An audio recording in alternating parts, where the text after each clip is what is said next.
Hello, good evening, and good day, everybody, and welcome back to the Ask Abhijit show. This is episode 343. I hope you're all doing great. And it's been 6 days since we discussed what's happening in the world, especially in the US Israel Iran war. So, we're going to do much more of that today. And I'm going to take as many questions as possible from you about this topic and other topics as well, mainly from the super chat. And before we do that, let's see who all is there on the live stream with us. I can see SKR from the Assam Manipur border. Well, good to have you. Good evening. Put N6I, hello. Tushar SK, namaste. Itim Sat, pranam. Who else? Who else? Real Painter. SKR once again. Ayush Singh, pranam Sarji. One Punch Man. Harman Baweja, SKR. Technos J Bharat. It is Itim Sat. Real Vladimir Putin, One Punch Man once again. Ayush Singh, Narendra Deshpande, Animish Bharatiya is here from Pune. Good evening, namaste. Akshit Sharma, hello. Devik Shriyan, namaste. Soldier Boy is here. Soumi is here from Jaipur. Animish Bharatiya is here from Pune. Harman Bajwa, Geopolitical Dubai from Indore. Good evening, namaste. Karan Kumar is here from Saket, Delhi. Ham Brahmasmi, yo. Who else? Shishir Upadhyay, hello. Vidhi Manyars, good evening, ma'am. Good to see you. Abhishek Shukla Live is here from Jaisalmer. Technos J Bharat. Karan Nalawat, Jai Shri Ram, good to have you. Good to see you.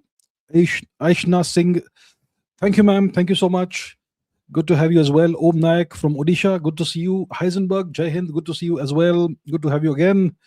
Hussein Lakdawala is asking me, when are you coming to Bangalore? Well, I don't have any immediate plans for Bangalore, but if I do plan to come, which will happen sooner or later, I will let you all know that I'll be in Bangalore. Maybe we can meet up. Let's see. Geopolitical is here. Good evening. Lovish Thind. Hello. AI Ankit is here from GB, Great Britain. All right. Good to see you. And who else? Piyush Tanhay is here from Bihar. AJ Raul says before World War III. Well, I hope there's no World War III, but the way things are going, haha, terrible. Srishti Siliguri, good evening, ma'am. Namaste, Critical Thinker. Hello, good to see you. History, Go N9B. This is Saj, Honey Badger of Kalinga, Dragon Slayer, Business, etc. Monkey D. Luffy, Jack. Okay, Jack, hi. Dhaval Shinde, WYK, BKT, Komalist, Aditya Takral, Cherry, Dota, Navadita Das, and lots of other people. Okay, good to see you all. Thank you so much for being on the live stream. And let's get going with today's episode. So before I start taking questions, let's do a recap of what's happened in the last couple of days, last few days. These days it's very useful to get your information from X, from Twitter. So let's go to X and see what's been happening. Okay, what's happened in the last few days? So as we know, Donald Trump had given this proposed ceasefire, 5-day ceasefire, right? So has his side stuck to the ceasefire, or has the ceasefire been ineffective? Let's take a look. What has been happening? Ceasefire. Okay. So this is from 27th of March, which is yesterday, right? Coordinated strikes have hit all three of Iran's largest steel plants simultaneously, Mobareke, Isfahan, and Khuzestan, the backbone of the country's non-oil economy. They together produce roughly 70% of Iran's steel output. Iron and steel is Iran's second largest export category at 6.48 billion. Its primary hard currency lifeline outside of oil. So, yeah.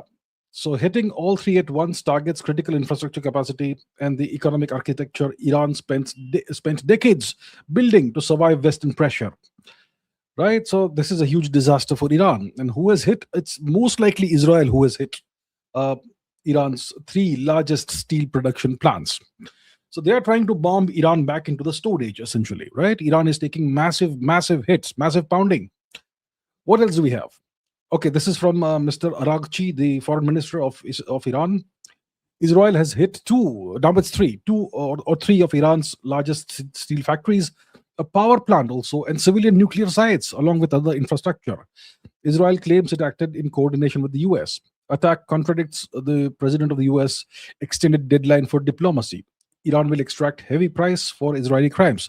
That's what the Iranian foreign minister said yesterday. What else do we have? Israel then just struck the Arak nuclear complex, Iran's Arak nuclear complex. The heavy water facilities provide heavy water for an IR-40 reactor, which could produce between 10 to 12 kilograms of plutonium a year from its spent nuclear fuel, offering Iran a second pathway to nuclear weapons on top of enriched uranium. But hitting a nuclear site where you have radioactive material, I think that is extremely unwise because it's going to release radiation into the air. But Israel has gone ahead and done that. So they've hit an Iranian nuclear complex. Yeah, civilian nuclear sites. Yeah, that's right. Okay. What else? Israel is now confirming the Iranian reports. Israel did indeed purposefully strike an Iranian nuclear reactor. Okay. Massive escalations have been happening. This is the United States Air Force just struck the Ardaken yellow cake factory in Iran. Yellow cake is concentrated uranium ore. Okay. So this yellow cake factory produces concentrated uranium powder for enrichment. This strike will obviously have a radiological signature and so on, right? So this is obviously, if it's hit the yellow cake production factory, is going to release uranium particles, uranium ore, concentrated uranium ore, maybe vaporized uranium ore into the atmosphere. So we're going to see a radiological signature of this. There could be radioactive fallout of this in the extended region. So they are striking at Iran's nuclear, civilian, whatever, nuclear facilities. What else? This is from today. Iran has attacked US military gatherings on Bubiyan Island in a surprise assault targeting American deployment centers there. This is Kuwait. According to Kuwaiti reports, Kuwaiti hospitals have declared a state of emergency. Approximately 1270 soldiers from the US Airborne Division, 82nd Airborne Division, had arrived in the region yesterday in preparation for launching a ground operation against Iran on Kharg Island. So there is that, right? So it looks like the US is preparing for a ground invasion or ground operation against Iran, maybe on Kharg Island, maybe somewhere else.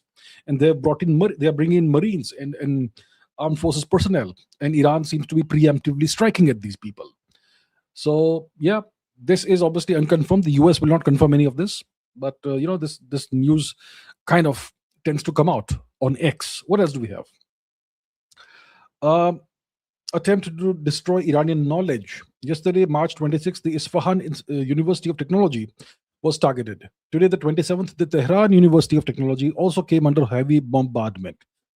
So this lady says these events reinforce her previous point that one of the primary objectives of this conflict is the destruction of Iranian academic and scientific knowledge. Right. So the US or Israel or maybe both are targeting Iranian universities, rather institutes of technology. See, Iran has one of the world's best one of the best education systems in the world. Some of you may say blah blah blah because even girls get PhDs in Iran. You know that girls have to wear burqas. That's all. That's their issue. That's none of our concern. But Iran has one of the world's best education systems, and they have some of the best engineers in the world, best scientists in the world, who have been operating under sanctions and still, as you can see, producing the goods, delivering the goods, missiles and whatnot. So the Americans and Israelis are striking at that. The Isfahan Institute of Technology, the Tehran Institute of Technology. So they want to do long-term damage, lasting damage to Iran. They want to ensure that in the future, Iran can't produce world-class scientists and engineers, and maybe target maybe even the academics, maybe even the teachers. Kind of. I'm not sure if it's the correct comparison to draw, but it's kind of like what invaders did to India 1,000 years ago. Kind of like that, right? Okay. Breaking. This is from yesterday. US intelligence has determined that about just 33% of Iran's missile arsenal has been destroyed as the Iran war nears its 1 month mark, as per Reuters. The intelligence assessment shows that Iran still has significant missile inventory. The status of another one third is less clear, but bombings likely damaged, destroyed, buried these missiles, etc. U.S. intelligence was similar for Iran's drone capability, and Iran is expected to recover some buried or damaged missiles once fighting stops. So we are 1 month into the war, and Iran still has significant missile and drone inventory. What next?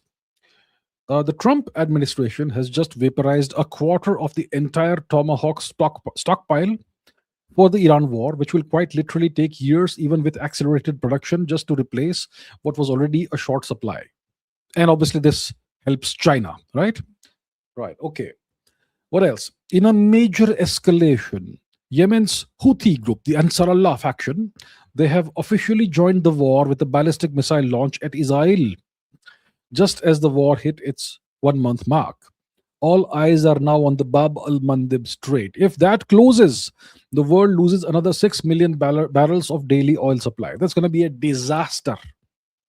If the Houthis close the Strait of Bab al Mandeb, like they've done in the past, it's going to be a disaster for the world. So the Houthis have officially joined the war now, right? They have been activated. What else? Now let's move to Ukraine. Everything is interconnected. The war on Iran is not separated. It's not separate from the war that's happening in Ukraine. So, in Russia, massive Ukrainian drone strikes blew up vast areas of the port of Primorsk, Russia's largest oil export terminal that processes 1 to 1.5 million barrels of oil per day, 100 million tons of oil and oil products per year, 1,000 kilometers from Ukraine. So you see, because of the closure of the Strait of Hormuz, Russia has become very important. Russian oil has become very important. Now, if Ukraine is able to significantly dent Russia's oil production and delivery capabilities, it's going to be a disaster for India, for China, for the rest of the world. And who benefits? The US benefits from this. The US will end up as a long-term beneficiary of this. So this was from the 23rd of March. Today is the 28th of March. Okay. So Ukrainian drone strikes blew up vast areas of the port of Primorsk. There's more. This is from March 25. Okay. A major Ukrainian drone strike hit Russia's Ust-Luga port, sparking a fire at the Novatek gas condensate plant. Ust-Luga is one of Russia's key Western export hubs for oil products and condensate on the Baltic, used to move large volumes to foreign markets. This port handles about 700,000 barrels per day of oil exports and exported 32.9 million metric tons of oil products last year. This was a deep strike, roughly 1,000 kilometers from Ukrainian territory in some estimates. What else? So 40% of Russia's oil exports are currently stopped after Ukraine attacked the Primorsk, Ust-Luga, and Novorossiysk crude oil ports. At the same time, the Druzhba pipeline remains closed and multiple refineries have been hit. It's a big blow to Russia, massive blow to Russia.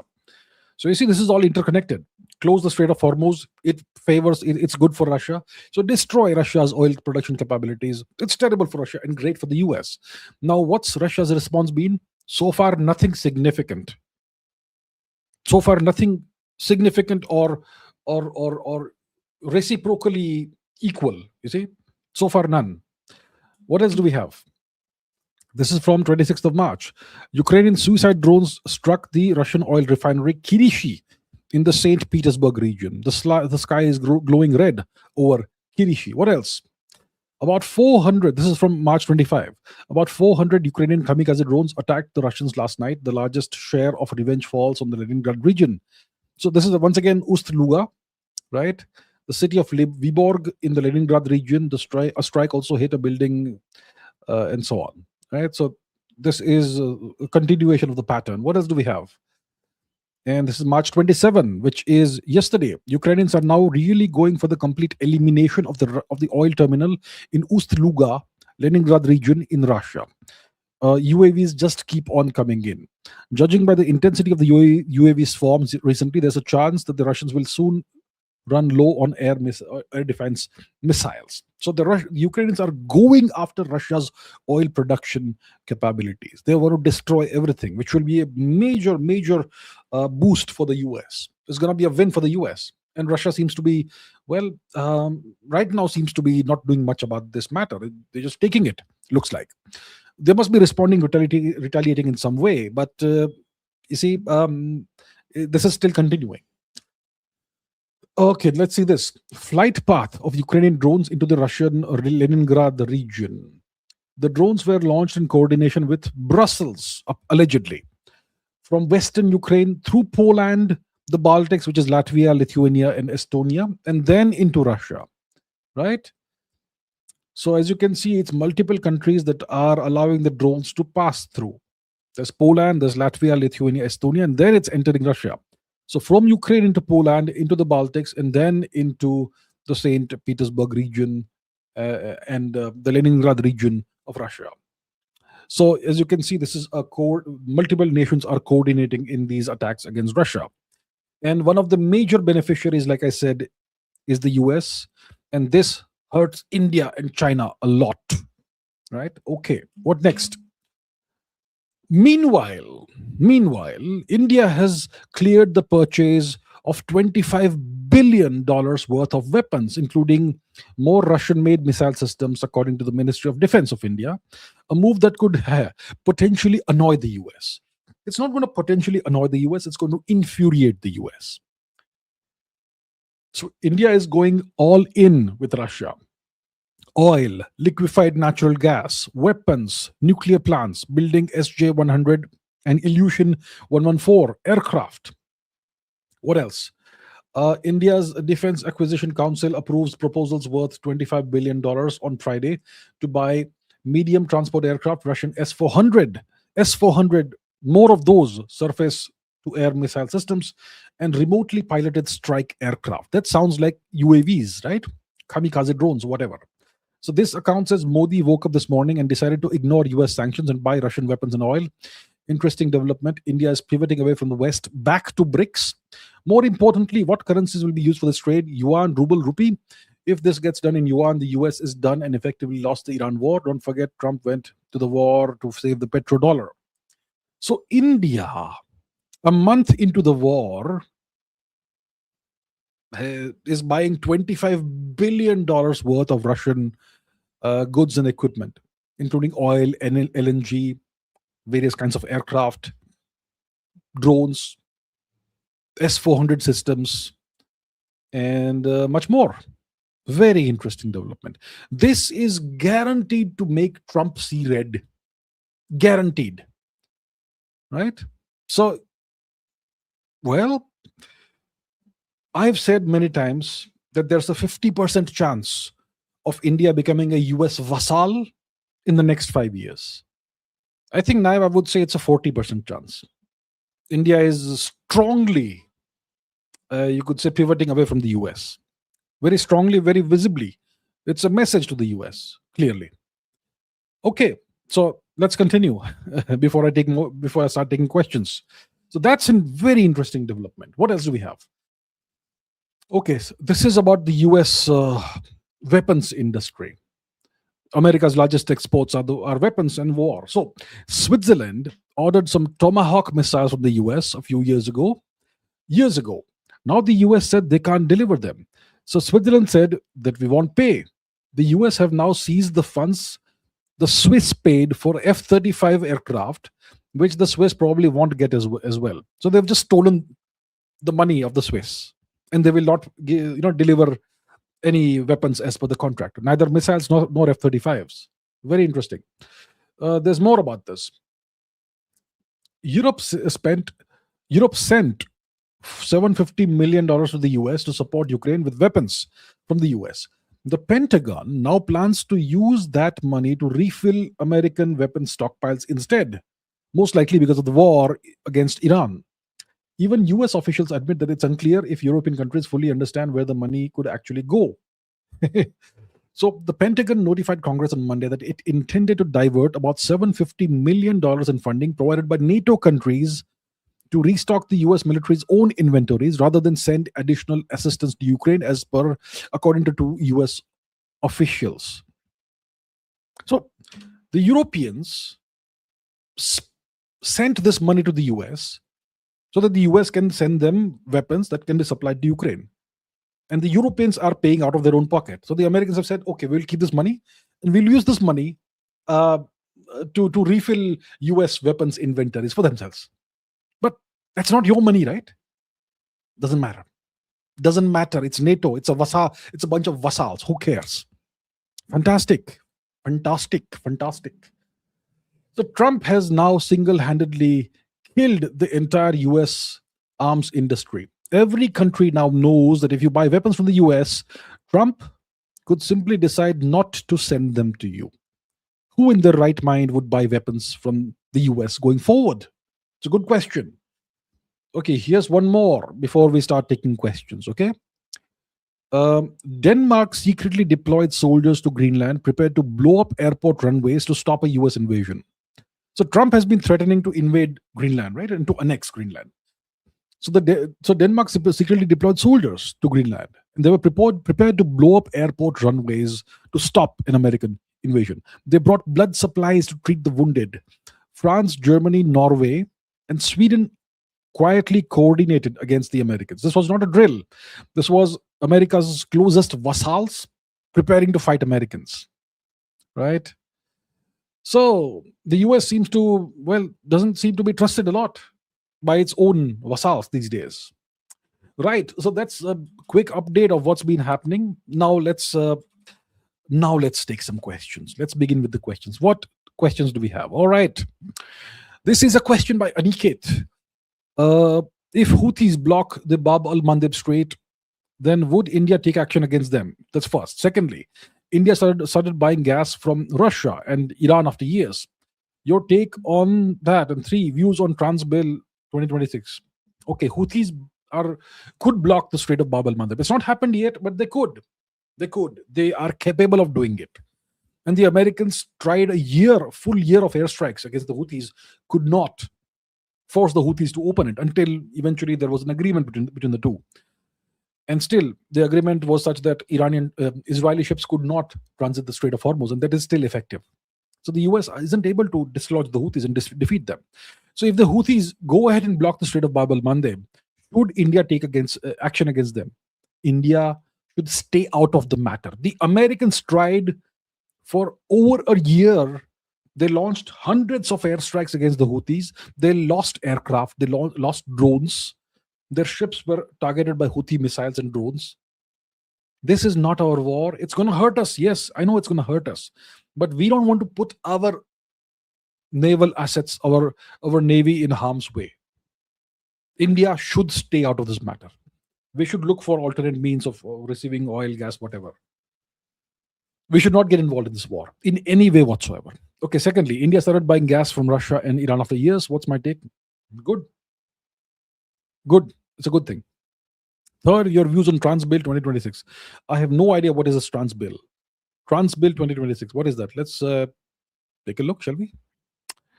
Transbill 2026. Let's see. Transbill 2026. What is that? Transgender Persons Amendment. I have no idea what that is. I have not looked into it. I'm not gonna do the research right now. I have no idea. So, sorry. Aniket once again says, don't you think that Iran's foreign policy after 1979 was emotional and unrealistic? They antagonized the US by capturing diplomats. Israel Jews don't have the right to live. Condemned USSR's invasion of Afghanistan. Tried to poke in India's internal matters, like Kashmir, at least verbally. Words of somebody.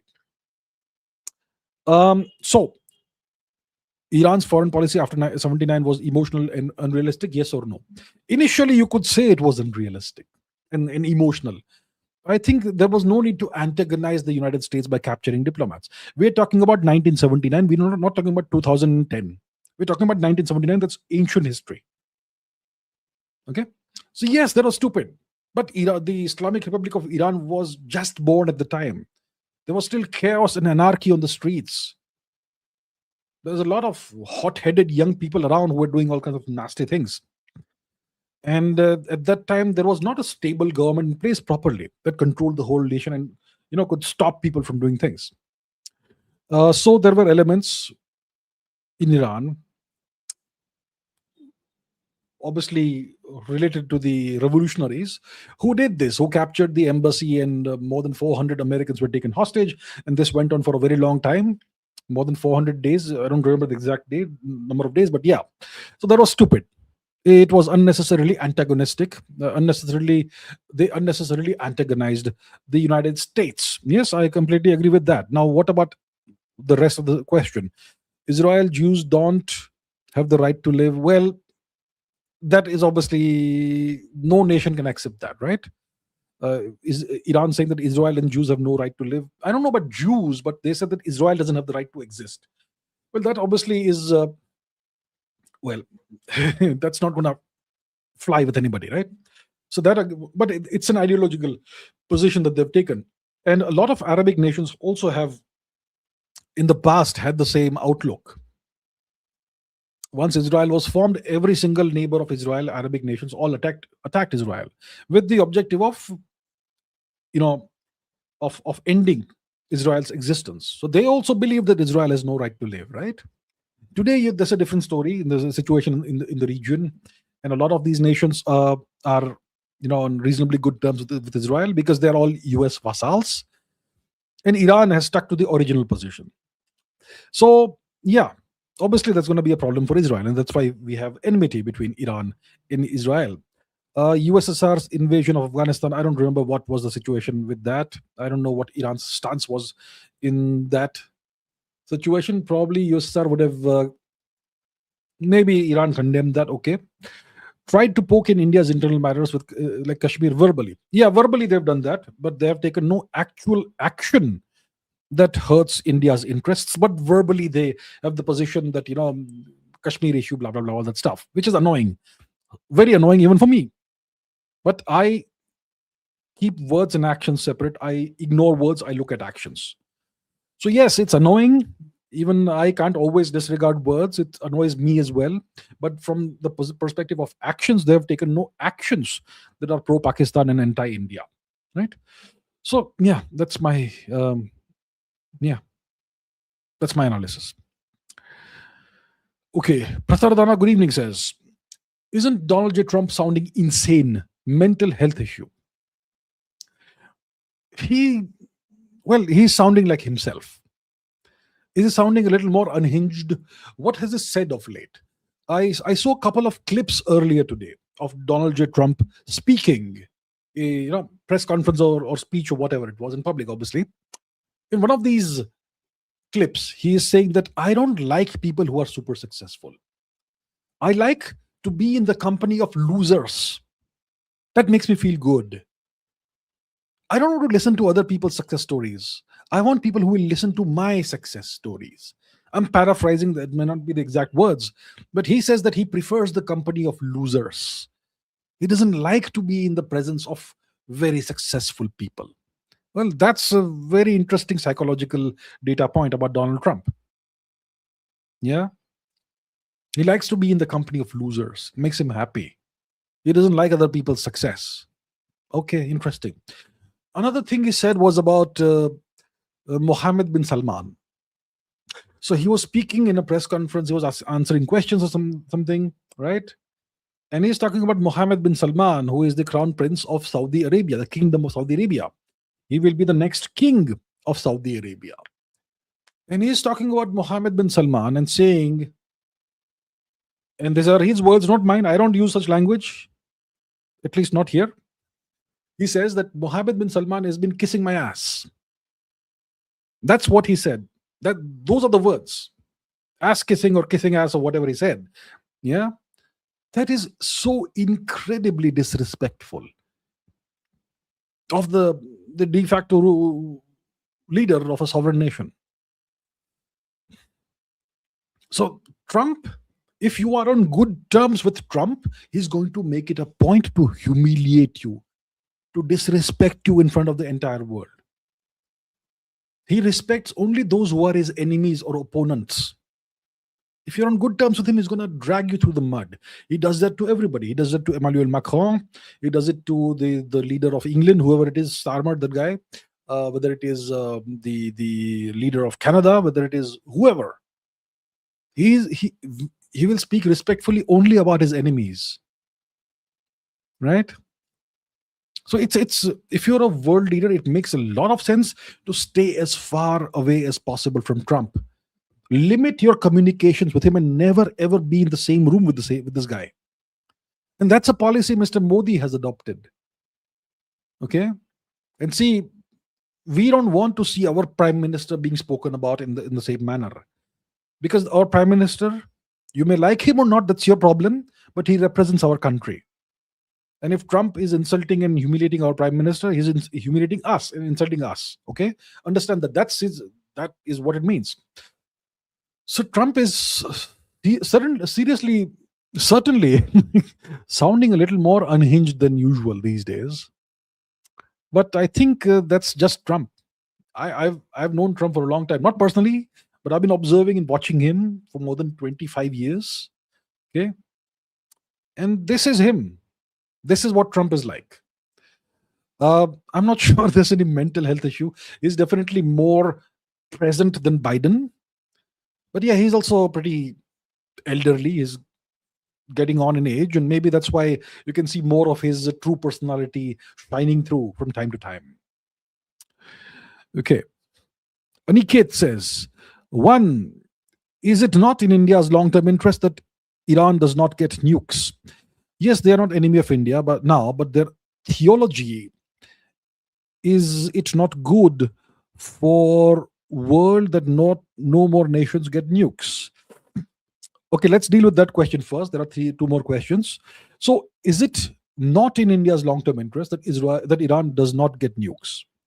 They're not our enemy right now, but their theology, they're an Islamic nation, Shia Muslims. Okay, and is it not good for the world that no more nations get nukes? Okay, let's imagine a scenario, hypothetical scenario, where Iran has acquired nuclear weapons. Is it bad for India? See, we have a nation, the temporary artificial nation of Pakistan, that has nukes, and they are aimed at India. Now imagine this. See, look at the map. Okay, the map is a great friend of ours. So let's take a look at the map. So Pakistan is our enemy. They seek to see us dead. They seek to see us destroyed. I'm not talking about the people of Pakistan. Many of them are nice people, I'm sure. But I'm talking about the nation of Pakistan, who have always treated us as an enemy. So if Pakistan has nukes, and those nukes are aimed at us, and Iran is still the current government of Iran, which is not a friend of Pakistan, and Iran acquires nuclear weapons, well, that's going to be an issue for Pakistan. It's going to be a big issue for Pakistan. And Pakistan is going to then have to aim half of their nukes towards Iran. Right? So it becomes a problem for Pakistan, because Pakistan and Iran are not friends, they are enemies. A couple of years ago, they launched missiles at each other. Iran has repeatedly in the past accused Pakistan of harboring terrorists and of cross-border terrorism. Same as Afghanistan. Nobody likes Pakistan. So Iran doesn't like Pakistan. The Islamic Republic of Iran does not like the Islamic Republic of Pakistan. Okay, they are enemies. So if Iran acquires nukes, it's bad for Pakistan. Is it bad for India? Not necessarily. We have no issues with Iran. We don't have territorial disputes with Iran. We don't seek to destroy Iran. We don't seek a regime change in Iran. We have no issues with Iran as such. Iran will, of course, become way more assertive if it gets nukes. And they have missiles that essentially can reach anywhere within India, anywhere within most of Europe as well. So if Iran acquires nukes, it's going to be a problem for everybody, and they will have to then deal with Iran more carefully, the way they have to deal with other nuclear-powered nations more carefully. So if Iran acquires nukes, I don't see it as being a problem for India. It's going to be mostly a problem for Pakistan, for Israel as well, and for the US, and for the other nations in the neighborhood. As long as you have good relations with Iran, there will be no issue for you. So Iran's nukes can reach China as well. I'm not sure if they can reach Beijing, but they can reach at least half of China, if not more. So it's not like it's an issue for India. I don't see it that way. It may make the region a little more stable. It may actually be, a really bad thing with Pakistan. Okay, next question. DAC. Okay, what about is it is it not good for the world that no more nations get nukes? If no more nations get nukes, then it's essentially only a couple of strong nations that can bully everybody else.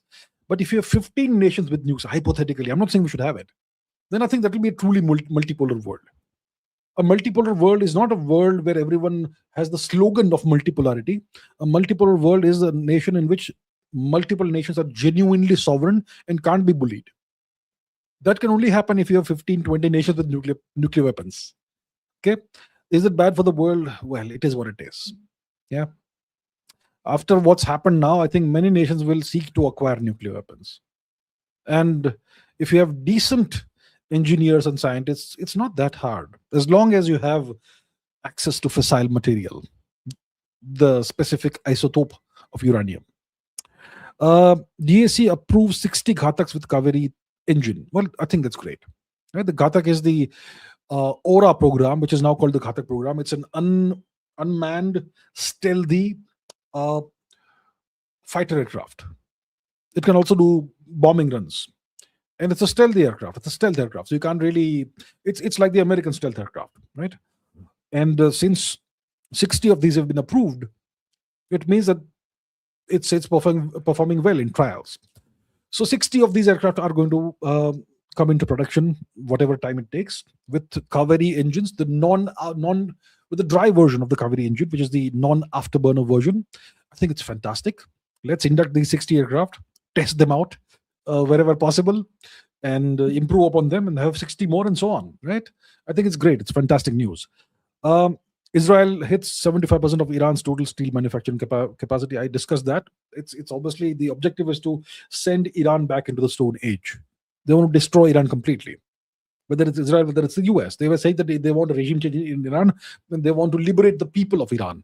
Well, you're not going to liberate the people of Iran by destroying the nation's industrial capabilities, right? So, yeah, but that's war. That's war for you. It's nasty. Okay, Aditya Takral says, do you think if Iran government survives, this would be a bigger humiliation for the US than Vietnam? Will it be a bigger humiliation for the US than Vietnam is a question that has to be approached from multiple perspectives. See, right now the Americans have not attempted thus far as I know, 8:39 p.m. on the 28th of March. Thus far as I know, the Americans have not yet launched or attempted a ground invasion of any part of Iran. Ground invasions are bloody.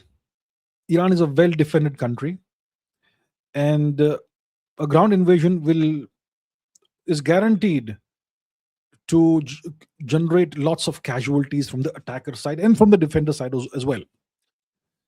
So I don't know how many American armed forces personnel have thus far lost their lives in this war, but in Vietnam the number was very, very high. Okay, that's one perspective. So let's find out. Okay,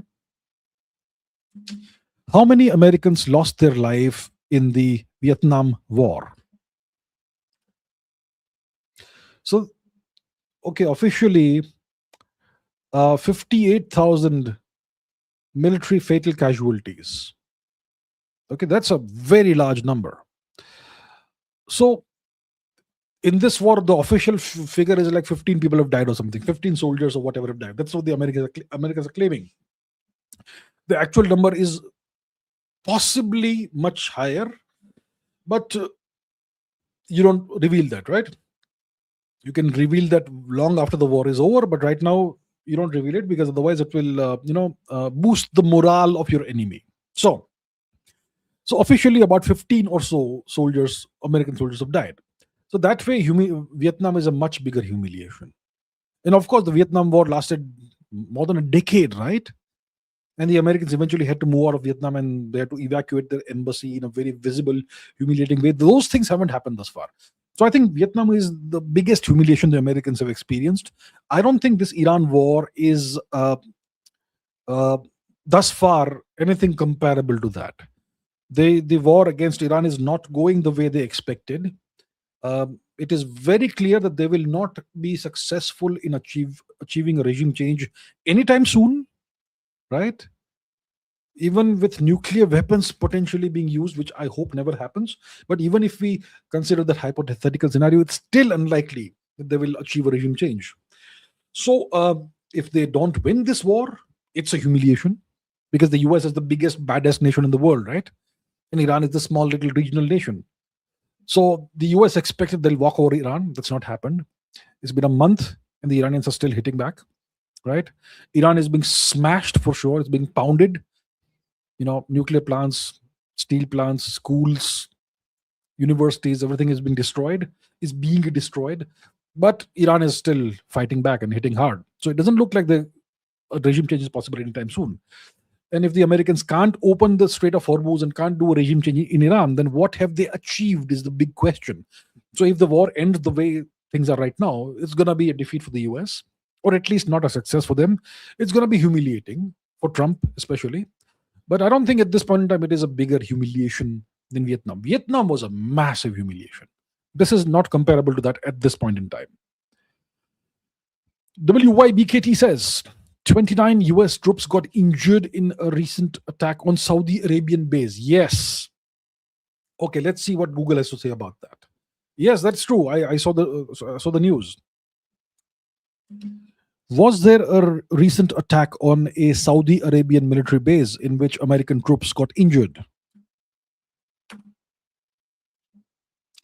Yes, 27, 28 March, Iranian missile and drone attack on Prince Sultan Air Base in Saudi Arabia injured at least 10 to 12 US service members. Two Americans were seriously injured, etc., etc. They're not sure. Okay, how many? Dive deeper. Dive deeper. Okay. Blah, blah, blah is going to go into that. Okay, multiple US Air Force refueling aircraft were damaged. Damaged means destroyed. Okay, damage means destroyed over here. So multiple aircraft of this category were destroyed on the flight line during the assault, and also damage to an E3 Sentry AWACS command and control aircraft. Okay, so this is the second confirmed Iranian strike on the Prince Sultan Air Base since this conflict began. And about 13 officially 13 American personnel have been killed in the region and 300 have been injured. Okay, right. So as I said, thank you for drawing our attention to this, sir. And as I said, the Iranians are hitting back hard. WYBKT says Houthis have now joined the war. Is our friend Donald Trump cooked? The Houthis joining the war is a complication, and it can be potentially disastrous if they succeed in closing the Strait of Bab al-Mandeb once again. So it doesn't mean Donald Trump is cooked, but it may actually be good for him, because then the world will have to somehow or the other depend on oil coming from the US. It's going to put India and China under pressure, significant pressure. Things will go bad in India and China if both the straits are closed. In case some of you are not aware what this strait is, the Strait of Bab al-Mandeb, let's go there. There are two major straits that we are concerned about. One is obviously the Strait of Ahura Mazda or Hormuz, which is here, okay, between the Persian Gulf and the Gulf of Oman. And then you have the Strait of Bab al-Mandeb, which is another major geographic choke point, which connects the Red Sea to the Gulf of Aden. And this is a very narrow place. And the Houthis have in the past completely closed this strait for more than a year. So they are certainly capable of doing that again. The question is, if they close the Strait of Bab al-Mandeb, how long can they keep it closed? Because the Houthis, the Ansar Allah faction in Yemen, they depend on Iran for supplies of missiles, rockets, and whatnot. So if they run low on those supplies, then they may not be able to close this strait indefinitely, but they can at least close it for a while, right? And that could be a problem. So yes, that complication could be on its way towards us. Okay. Shrishti says, what happened to your right eye? Are you feeling okay? My right eye is completely fine. Did something happen? I'm not sure. It's fine. It's fine. Thank you for the concern, ma'am. It's perfectly fine. Pranjal Chaurasia says, why Iran allowed Pakistani tankers to cross the Strait of Hormuz? Maybe tactical reasons. You know, thus far Pakistan is not involved in the war officially, so let them cross. And you can still, at this point in time, portray Pakistan as one of the friendly nations. So right now, Iran is portraying India, China, Pakistan, etc., etc., etc., as friendly nations who are not officially at war with them. So as long as there is no official Pakistan involvement in the war against Iran, they will allow Pakistani tankers to cross the Strait of Hormuz. If Pakistan starts allowing American military activity on its territory and its airspace, then the Iranians will uh, possibly interdict Pakistani tankers from crossing the Strait of Hormuz, which the Pakistanis could interpret as an act of war potentially, and then things will escalate from there. So right now, Iran doesn't want an escalation on the Pakistani front. That's why they are allowing them to go. It makes no big difference actually right now. Kakashi says, love to see you wear saffron. Thank you, sir. Please explain 2015 NP blockade and whether what India did was correct. Also, Khamenei is anti-India and Kashmir, but action greater than words. What's NP blockade? Let me see what is NP. Nepal blockade. Oh, well, I don't have any explanation for that. I have no explanation for that. So in 2015, India apparently blockaded supplies of various things to Nepal. And that led to a significant amount of anti-India sentiment in Nepal. Before this blockade, the people of Nepal were significantly positive towards India. And this blockade soured relations between the two nations and made the people of Nepal see India with hostility. Because Nepal was dependent on India for a lot of supplies of, oil, gas, whatever, so groceries, various products, and so on. And India imposed a blockade. And that obviously is going to hurt the sentiments of the people of Nepal who see us as the same, we're the same people, right? And that's why there was a lot of this gave rise to a lot of pro-China hedging in Nepal. That if India is unreliable, let's tilt towards China. And the Chinese took full advantage of that, right? It's been more than 10 years, and you can see the result of that. I don't have any explanation for this 2015 Nepal blockade. It did not make any sense from the strategic or tactical perspective. It created problems between the two nations. I simply don't understand the reason for this blockade. It was a stupid thing to do, is what I will say. Stupid, absolutely stupid. Okay, Khamenei is anti-India and Kashmir. Khamenei is dead. Iran overall is it's anti-India on Kashmir verbally. They verbally support whatever nonsense Pakistan does verbally, but they've never taken any action that is pro-Pakistan or anti-India. What kind of action could be taken? Funding Pakistani terrorists, supplying Pakistani terrorists, giving them diplomatic cover. All those things are done by the Americans. The Americans, for decades in the past, have funded and financed Pakistani terrorists and terrorist organizations, and they have supplied Pakistan with indirectly with weapons and munitions and whatnot, with training, and they have repeatedly given Pakistan diplomatic support and diplomatic cover. And even now, they are taking the side of Pakistan, right? Even last year, during the 3-day war, Operation Sindoor, the Americans took Pakistan's side. Iran has never done any of these things.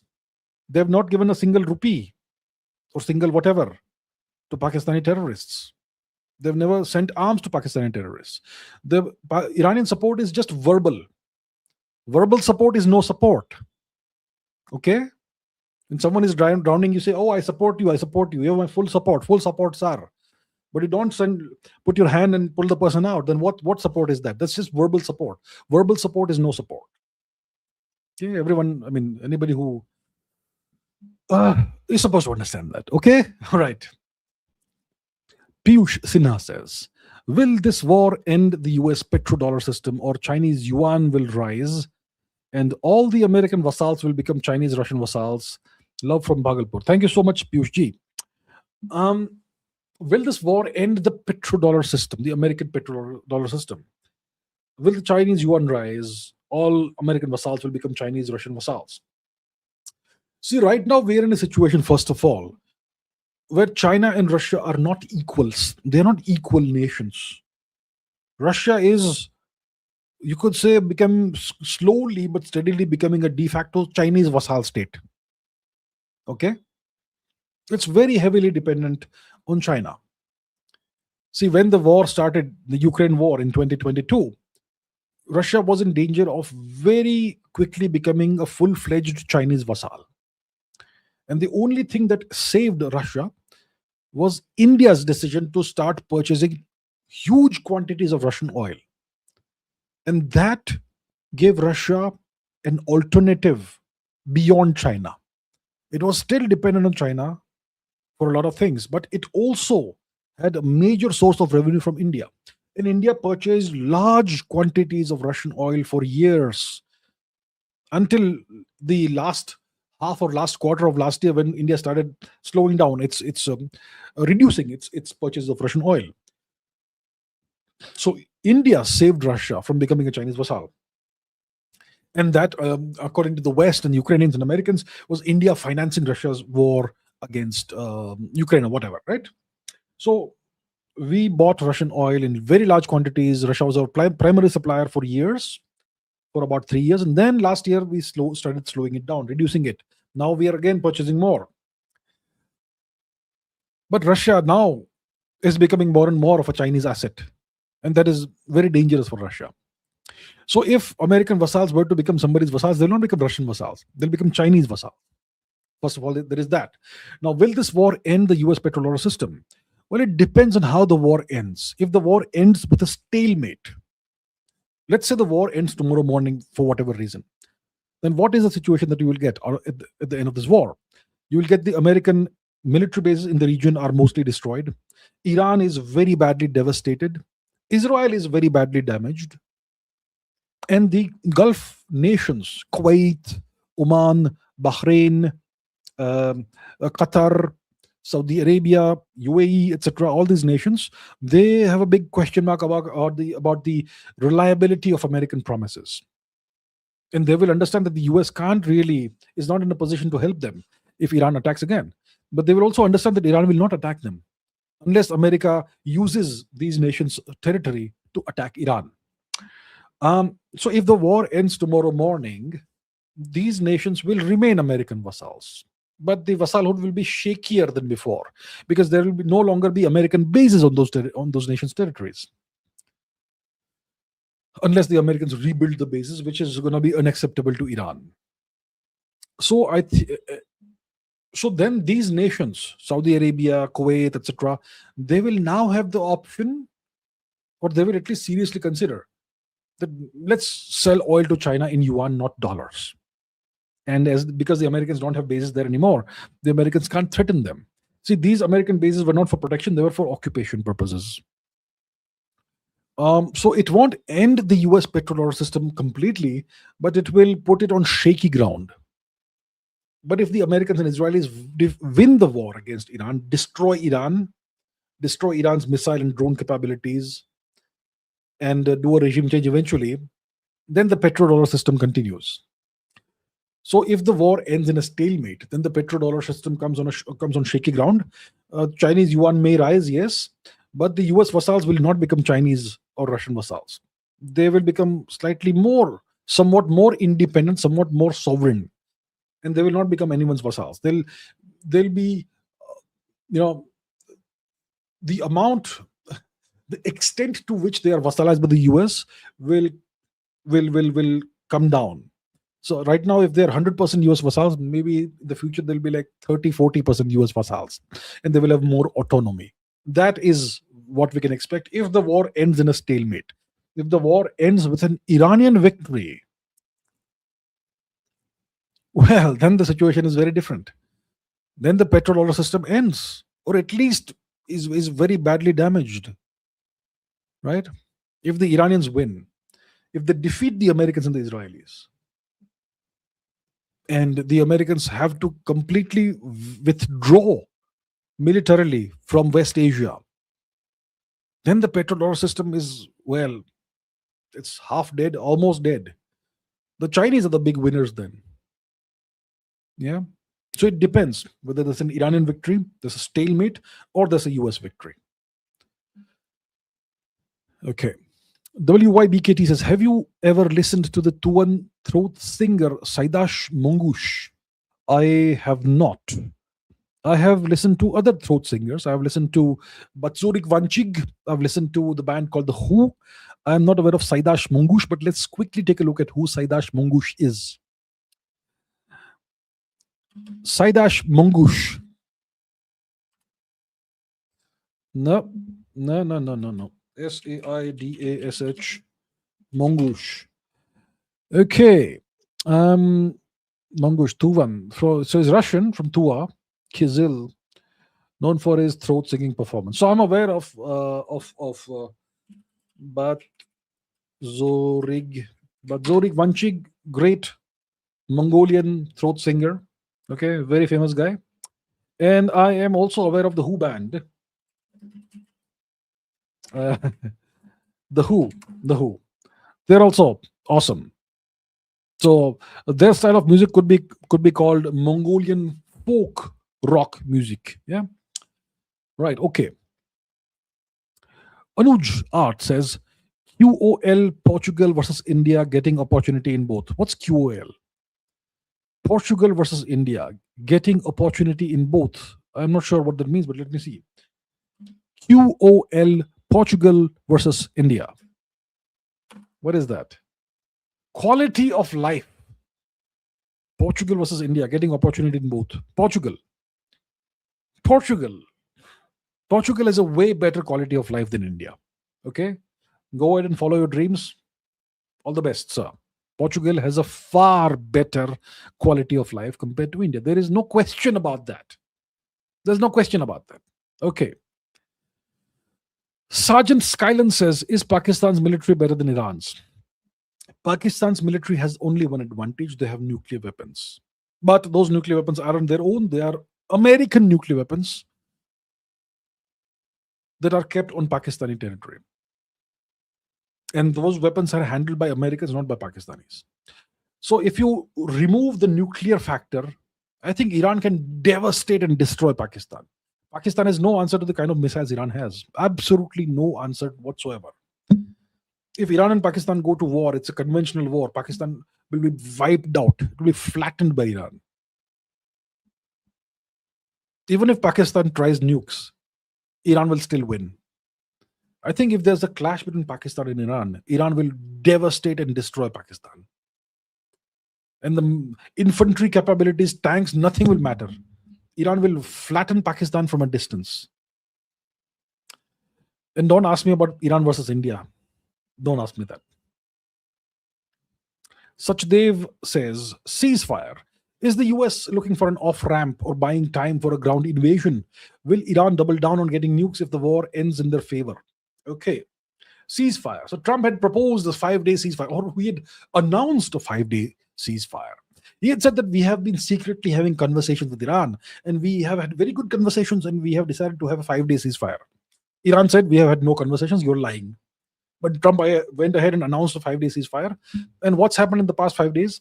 Israel and the US have struck at Iranian steel production facilities, the 3 largest steel production plants in Iran. They've destroyed those. They've hit at least a couple of Iranian nuclear facilities, civilian nuclear program facilities. They have destroyed Iranian universities.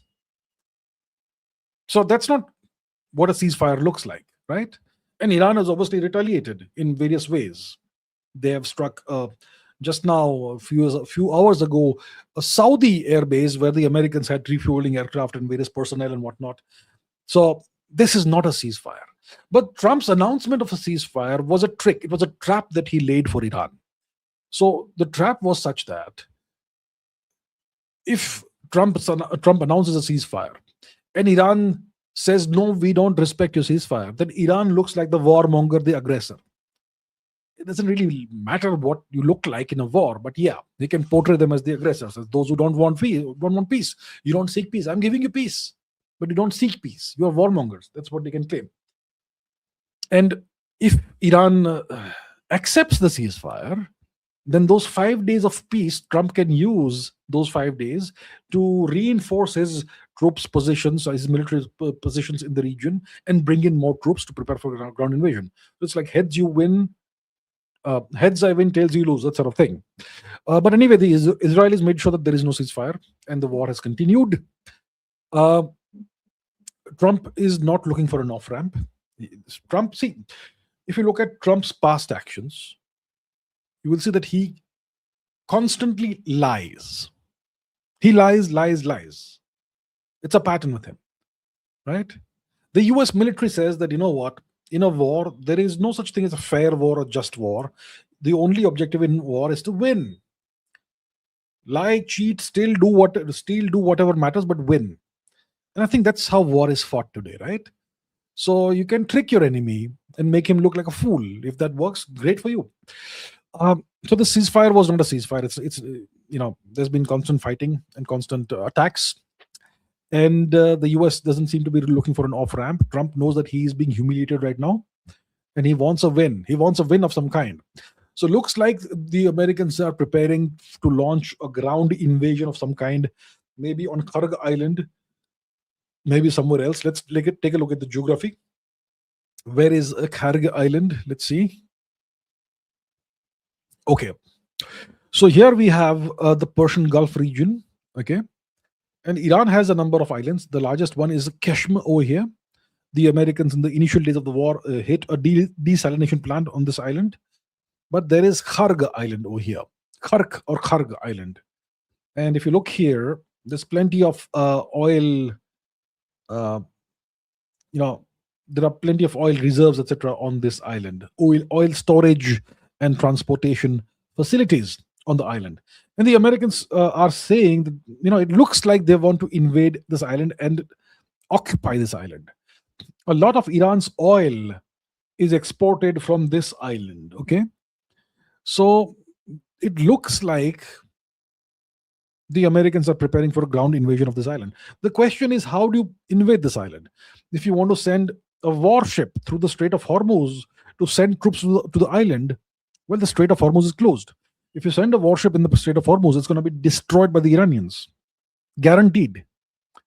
So you can't send a warship into the Persian Gulf. So then how do you do it? Well, you can maybe send it through Saudi Arabia. Maybe you can send the troops through Saudi Arabia. You can maybe have the troops transported by air to a Saudi Arabian airfield, airbase, and maybe then they can, make an incursion onto Khark from one of the Saudi ports. Maybe that's what they could do. So there's multiple options they have, maybe from Kuwait or whatever. But all of these options, they sound or look suicidal. So maybe it's not Khark they want. Maybe they may be thinking of perhaps making a move on Chabahar, maybe on Konarak, to catch the Iranians off guard. Chabahar is not far from Pakistan at all.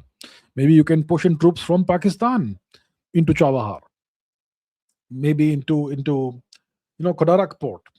So you have Chabahar and Konarak, which are ports over here. This is Chabahar Bay, and that could be a target possibly.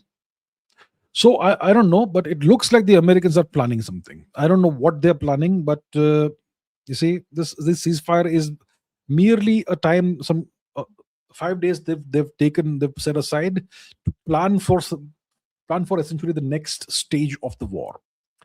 So I think that's what could happen. I think this weekend is going to be pretty critical, and we could see the next phase of the war and maybe more escalations. Yeah. Will Iran double down on getting nukes if the war ends in their favor? It makes sense for them to do it. Yes. It makes sense for them to acquire nuclear weapons. Of course, it makes sense. Teen Talks says, if the US backs off, will Israel do the same? They both seem to have different objectives. The US Senate is also panicking. Do you think there can be a coup in the US? Coup in the US. Well, in the US, a coup is typically done in a pretty different way. In the US, when does a coup happen? A coup happens when something happens to the president. That's a coup. So the last time there was a coup of that kind was in 1963, um, the assassination of the American president John F. Kennedy. That's a coup. And Lyndon B. Johnson took over, and he was very pro deep state. Kennedy was taking on the deep state. So, so that's what happened there. So Trump is not against the deep state. He's not swimming against the current. He's trying to do his best to, you know, carry out the instructions of the deep state. It would look like. So I don't see there being a coup in the US unless Trump messes up catastrophically. Yeah.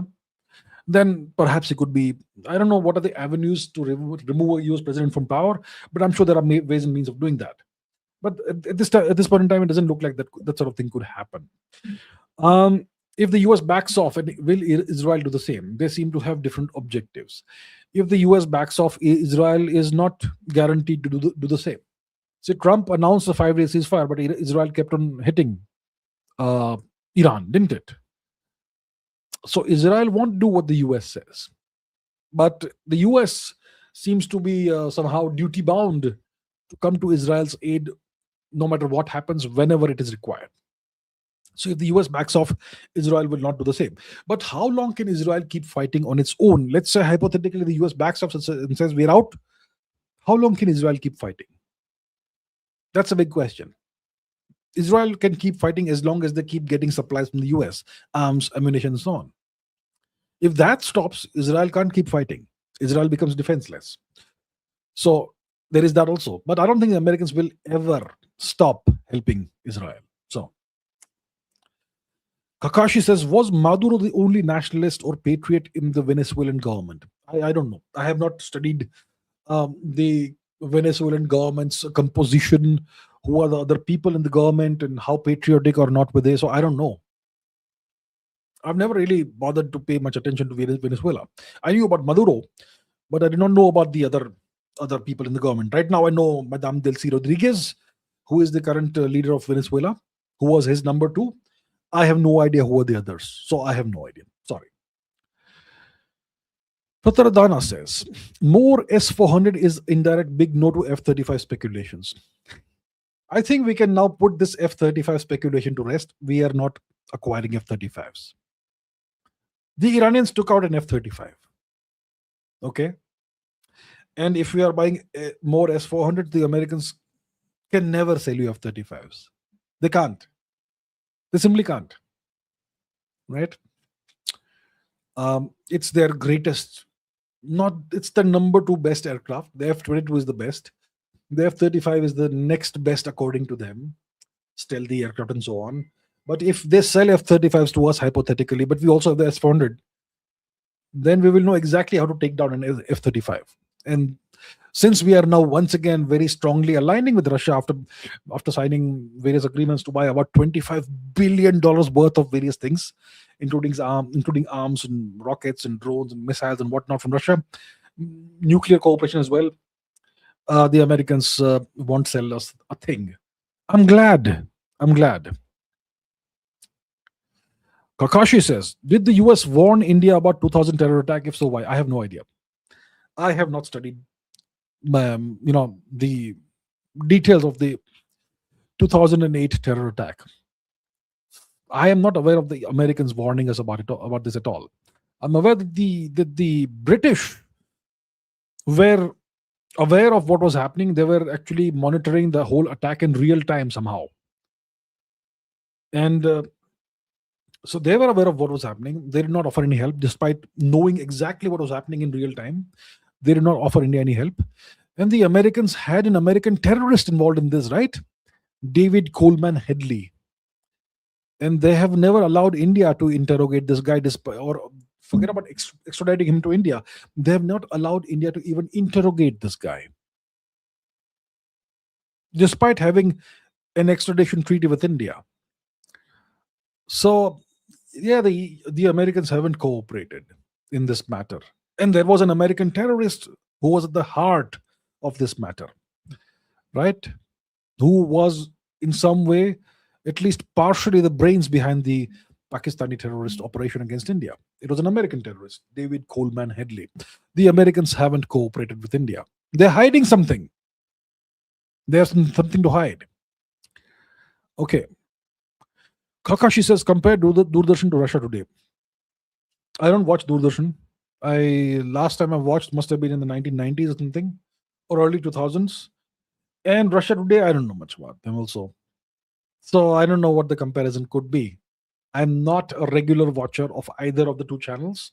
Russia Today is not even available on YouTube, I believe. They've been banned from YouTube. They have a TV channel which I don't quite know how to watch because I have a TV I have multiple TVs at home, but I don't watch TV on that. I don't have cable TV or whatever, So no idea. Sorry. Indian media talks about Pakistan, but not the Northeast. The Indian media, what can I say about the Indian media? What can I say about them? Yeah. Matters that are truly important for India, they wake up only after the thing is done, right? See, there was a time, maybe before the year 2020, when for the entire Indian media, foreign affairs meant Pakistan. Pakistan, Pakistan, Pakistan.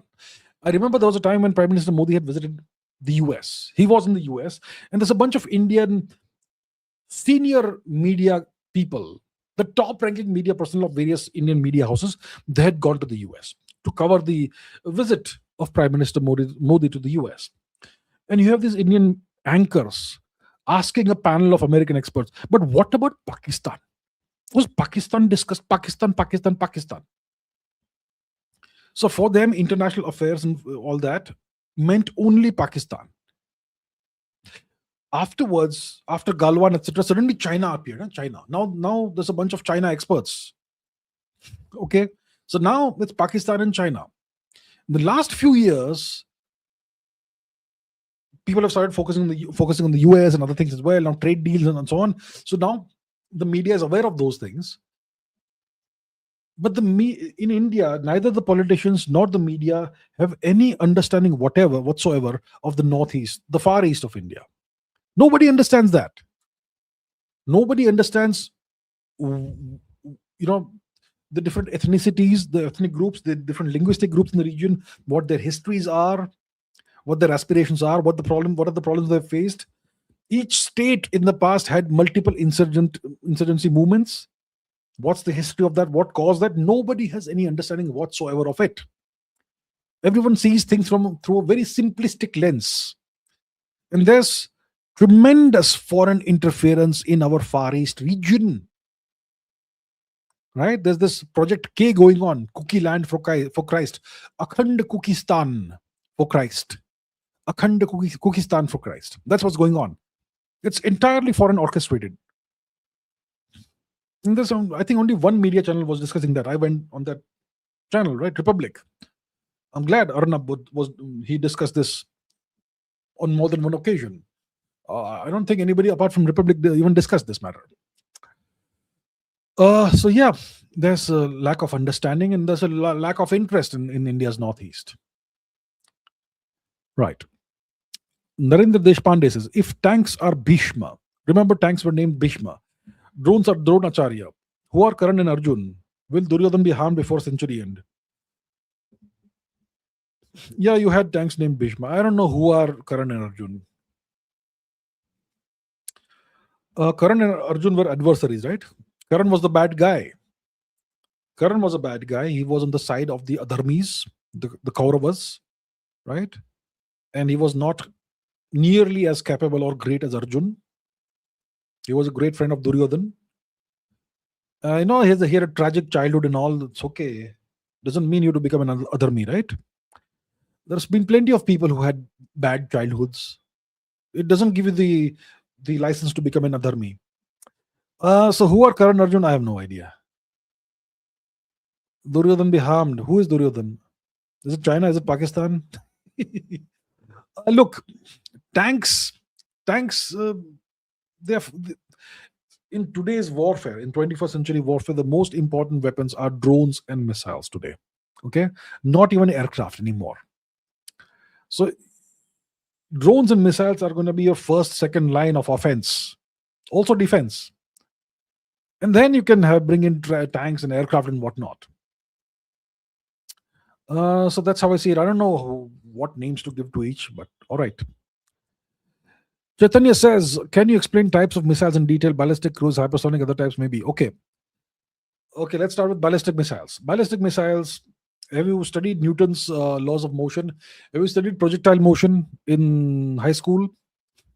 In projectile motion, you have, let's say you throw a stone. Okay. You throw a stone at a certain angle. Then that stone will the trajectory it will describe is going to be a parabola. It's a parabolic arc that the stone or the ball or whatever will describe before it hits the ground again. And that's the trajectory of your ballistic missiles. Okay. You launch a ballistic missile, it goes up into the air, it exits the atmosphere, it reaches its high point, and then it comes down in that parabolic arc. It's a standard projectile motion. Of course, today you have ballistic missiles that can maneuver, that can launch submunitions, that can have maneuverable re-entry vehicles and whatnot.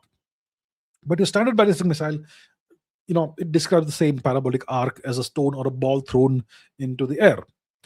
That's a ballistic missile, and those missiles can have different ranges. Short range ballistic missiles, which is maybe 500 kilometers or so, maybe 800 kilometers or 1,000 kilometers. That's short range.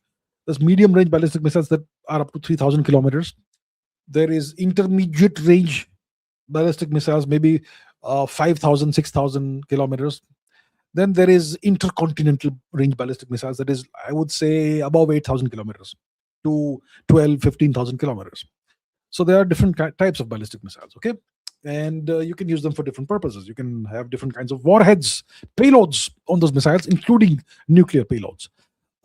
Cruise missiles are missiles that behave like aircraft. Okay, they fly like aircraft. Some of them are subsonic. They'll fly at the speed of your standard passenger aircraft, subsonic speeds.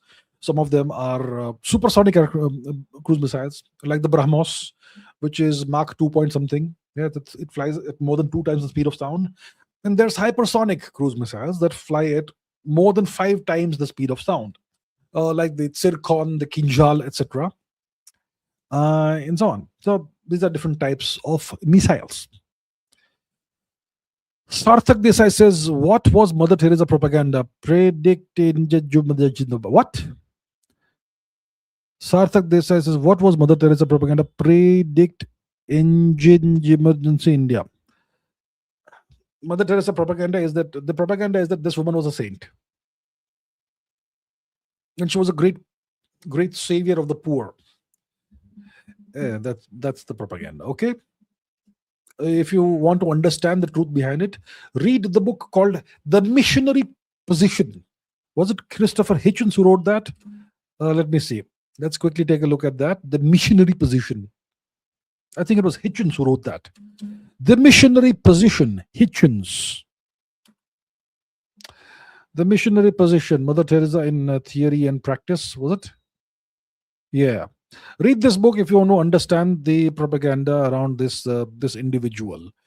Read it in Energy Emergency of India. Energy Emergency of India. We could face an energy emergency. Mr. Modi has kind of hinted about that in various speeches, including in Parliament. He reminded us of the days of COVID on more than one occasion, including one occasion when I was there in the hall. That was a week or so ago in Bharat Mandapam in Delhi. So look, if the Strait of Hormuz remains closed, if the Strait of Bab el-Mandeb is closed, if Russia is no longer able to export oil to India, if LNG supplies to India are significantly affected, India could face an energy emergency in the coming days. Okay, restaurants could shut down, hotels could shut down. Possibly people could, face shortages of cooking gas and whatnot. Eventually, Okay, so that sort of thing. Imagine what can go wrong, what more can happen. So yeah, that's a possibility. Hopefully, it doesn't happen, but we have to be prepared mentally for this, and the government will have to prepare, um, contingency measures for this. Romit Mishra says, since Pakistan is a US vassal, is it possible for the US to start a ground invasion from Pakistan as it shares a border with Iran? It is certainly possible. The Americans may launch, possibly. Looks like they are preparing for some kind of ground invasion of Iran. Okay, so let's once again discuss that. Once again, let's go to the map. Okay, so this is the map of the region. This is Iran squarely in the center of the screen, right?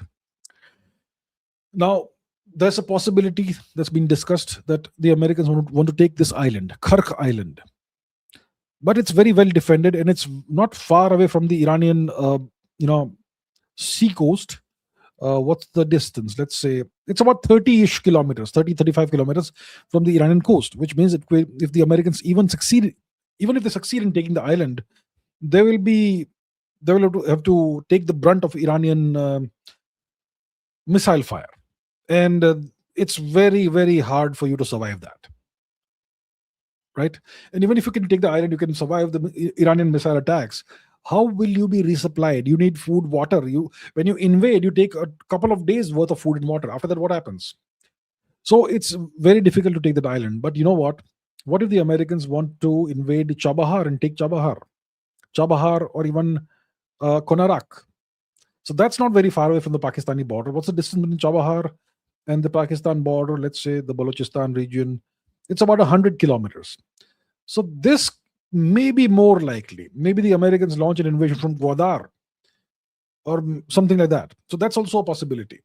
So it is certainly possible that the Americans may launch a surprise invasion of Iran from Pakistani territory. Very, very possible. Yeah, because as you know, Pakistan is a full-fledged American vassal. It is. Shatabish says, bit off topic. Objectivity is disappearing from every form of life, personal, social, media, news, education, decision making, on almost every level. Is it fair to say this is a reliable trait of relatable trait of Kali Yuga? Objectivity is disappearing from every form of life.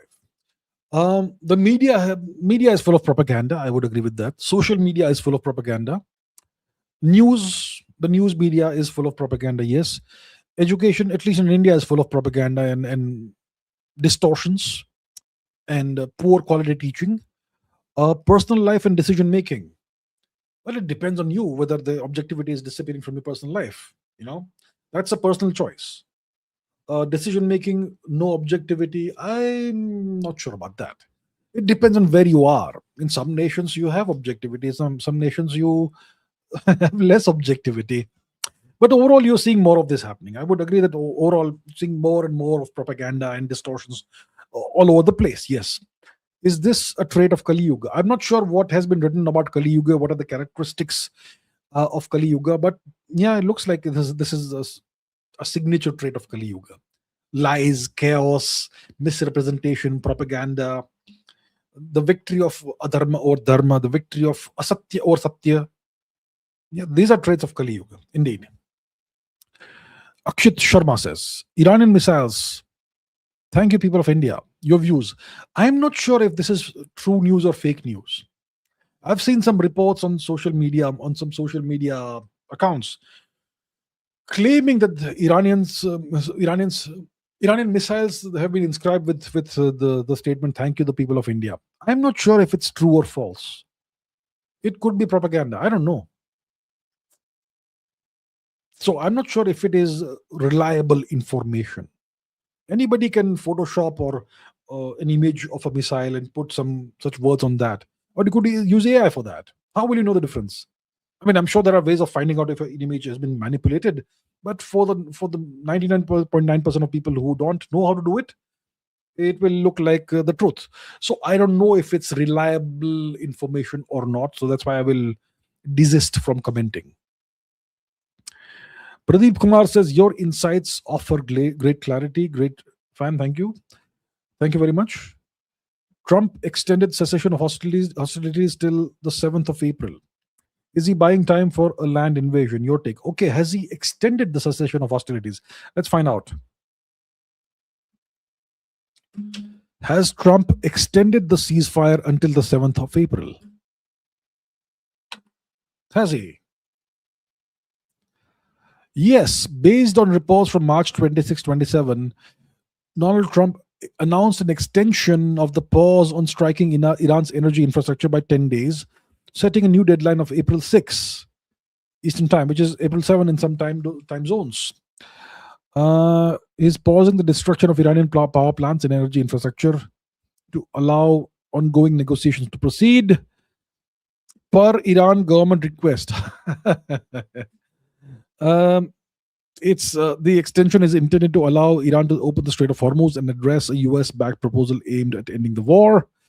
Trump is saying that talks are going very well. Iranian officials have dismissed the US proposal as one-sided and unfair, and they have publicly denied that direct negotiations are taking place. The previous deadline was for March 26. So Trump has announced an extension of the so-called pause, but it's only a pause on striking Iran's energy infrastructure. So he has said that we're going to pause striking Iran's energy infrastructure, but that means you can still continue striking Iranian steel plants, Iranian universities, Iranian airports, whatever else, Tehran. So that, I suppose, will continue. Well, that's hardly a ceasefire. But why is he doing that? So first of all, he's claiming that the Iranians are negotiating with him, which the Iranians are denying. They're saying it's a lie. He's lying. So clearly, it's he's trying to buy time for some kind of for regrouping and maybe launch an invasion, right? But as long as Israel keeps striking at Iran, Iran will not stop striking back at American assets and bases in the region. I suppose by now the American bases must be completely destroyed, if not very severely degraded. I think that is very clear by now. So what is American action right now in the region? I really wonder. Are the Americans still launching some kind of strikes on Iran, or is it only Israel who's doing that? So I think this war will go on. If Trump has said that we will no longer strike at Iran's energy infrastructure until 7th of April, but Israel keeps striking at other infrastructure, etc., then it makes no difference from Iran's perspective, right? So I suppose the war will go on, but maybe the Americans will be able to regroup because they are right now not involved in the action directly. So they can regroup, strategize, plan, and then proceed with the next phase of the war. So I don't think it's going to lead to any, I think it's unlikely to lead to an actual end to this war. I think the Americans are simply trying to buy time for the next phase of whatever they're planning to do. Kakashi says, in UN vote to condemn slavery, only US, Israel, and Argentina voted against. The European Union abstained. Milei went to the Wailing Wall and says he's the most Zionist president in the world. Okay, that's interesting. UN vote to condemn slavery. Let's double check that. Which nations abstained in the recent UN vote to condemn slavery? 52 nations abstained, including all 27 members of the EU. The UK abstained, Canada, Australia, and Japan abstained. Okay. USA, Israel, and Argentina voted against it. So the resolution was to label the transatlantic slave trade as the gravest crime against humanity and supporting reparations. So the resolution passed, but the US, Israel, and Argentina voted against this. So the US, Israel, and Argentina do not consider the transatlantic slave trade as the gravest crime against humanity. Okay. What was India's position? I wonder. What was India's position? Let's ask the Google AI. Of course, you should remember the AI is not always necessarily telling you the truth, but let's see. How did India vote in this resolution?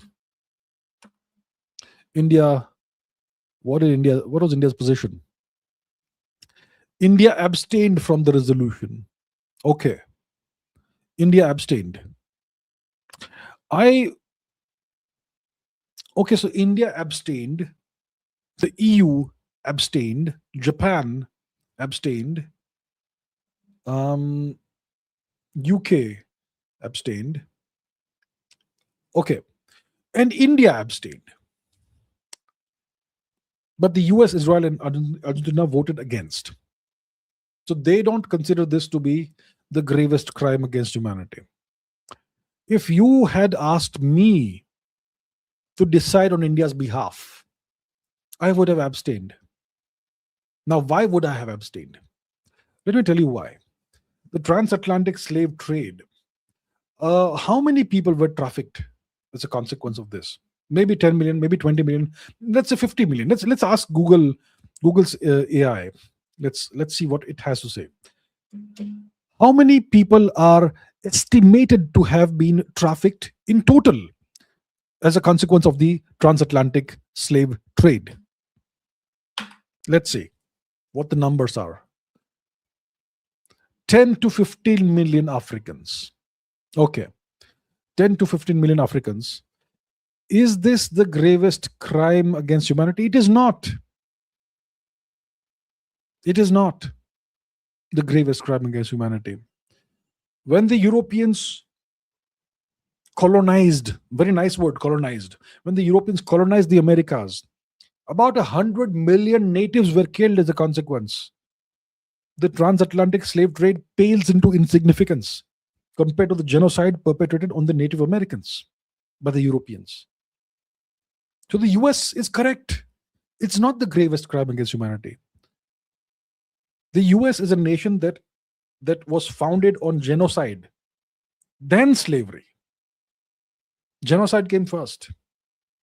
And in the US, the continental US, I wonder, at least, I suppose half of that must have happened, or a third of that. Maybe 33 million deaths would have happened there, perhaps. I don't know what the numbers are, right?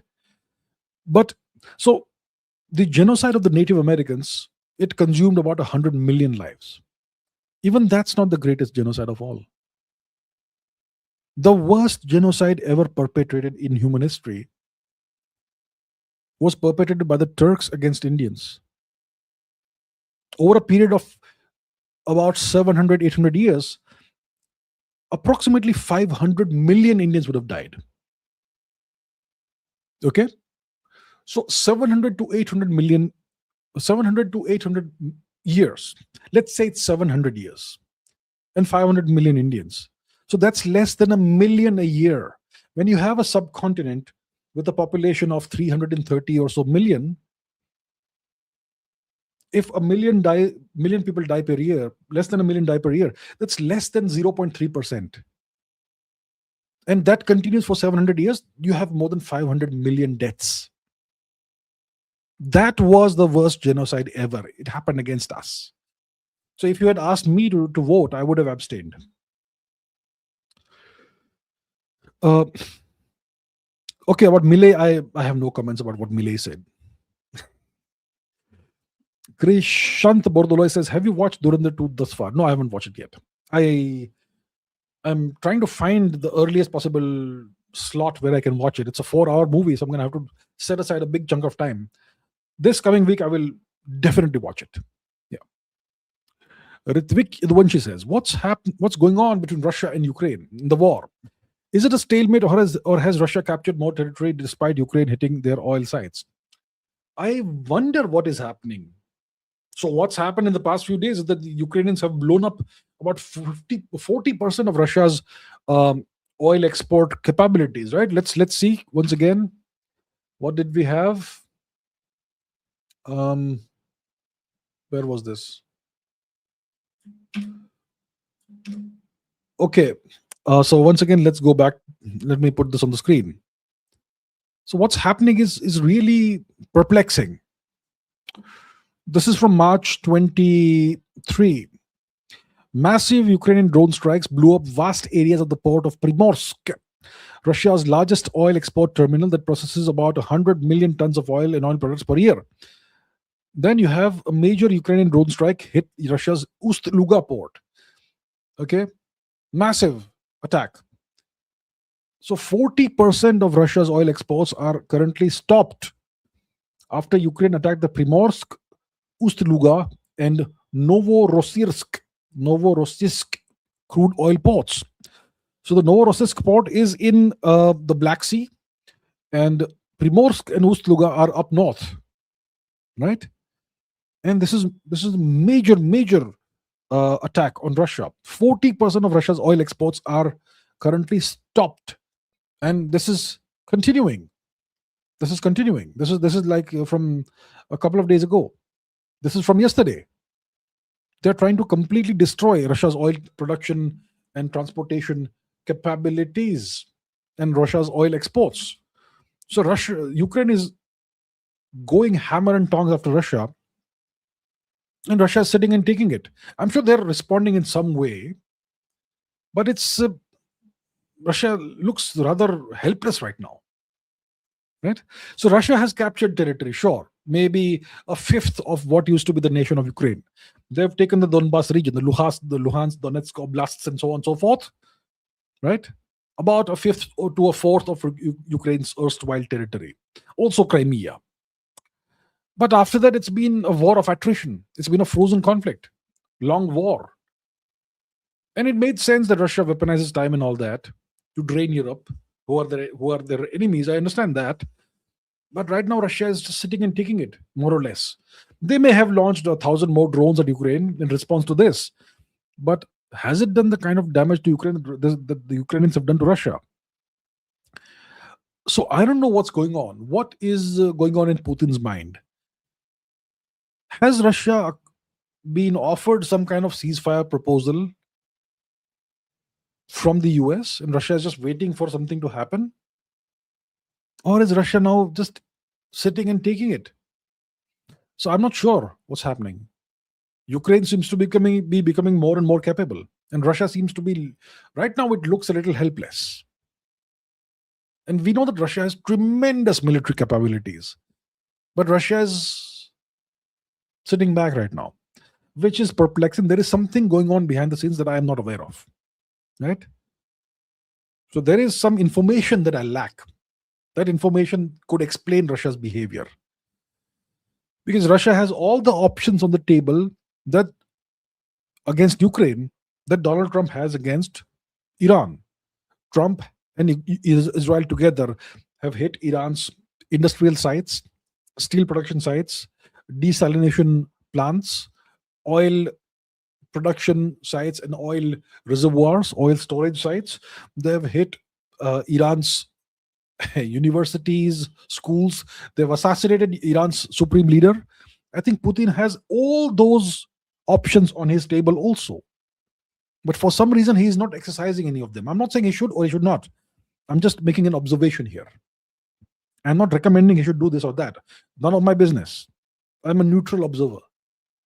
But he has the same options on his table that Trump has.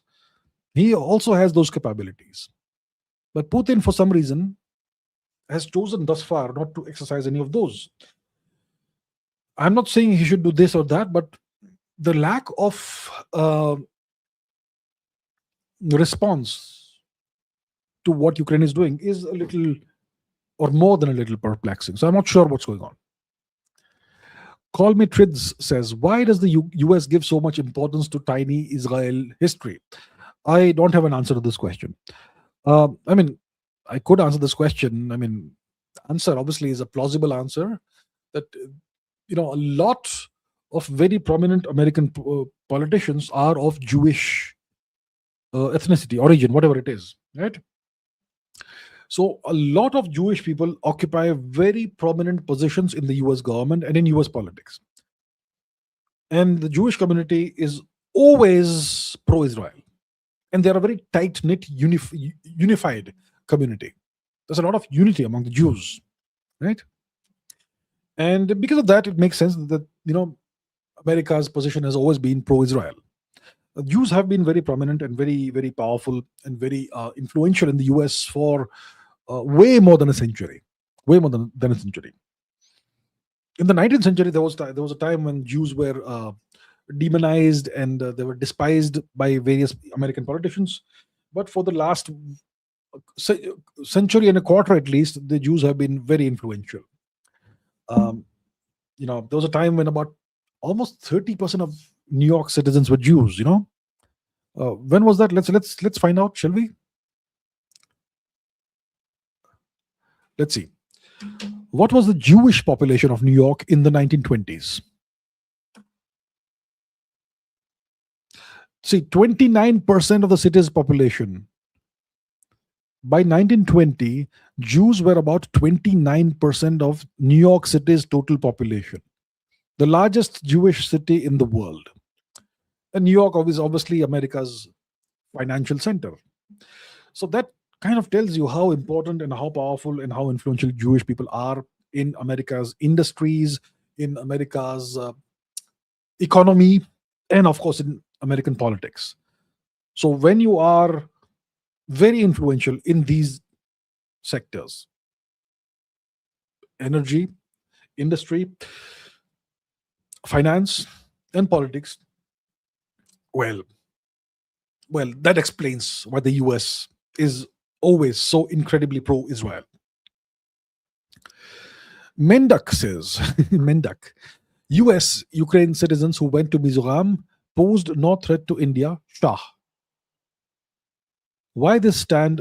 Why are we not calling the Yankees out? Why are cookies so important to us? Okay, when you say Shah, who is it? Is it the Shah of Iran? Which Shah is this? Are you talking about the Indian Home Minister, Mr. Amit Shah? Let's ask Google whether Mr. Shah has made any statements. Has India's Home Minister, Mr. Amit Shah, made any statements about the American and Ukrainian citizens who were arrested recently? He stated, Mr. Amit Shah, India's Home Minister, Mr. Amit Shah, stated that a group of foreigners, including one American and 6 Ukrainians, arrested by the NIA in Mizoram, posed no threat to India. The arrests were related to alleged violations of the Restricted Areas Act, and the individuals were taken into custody.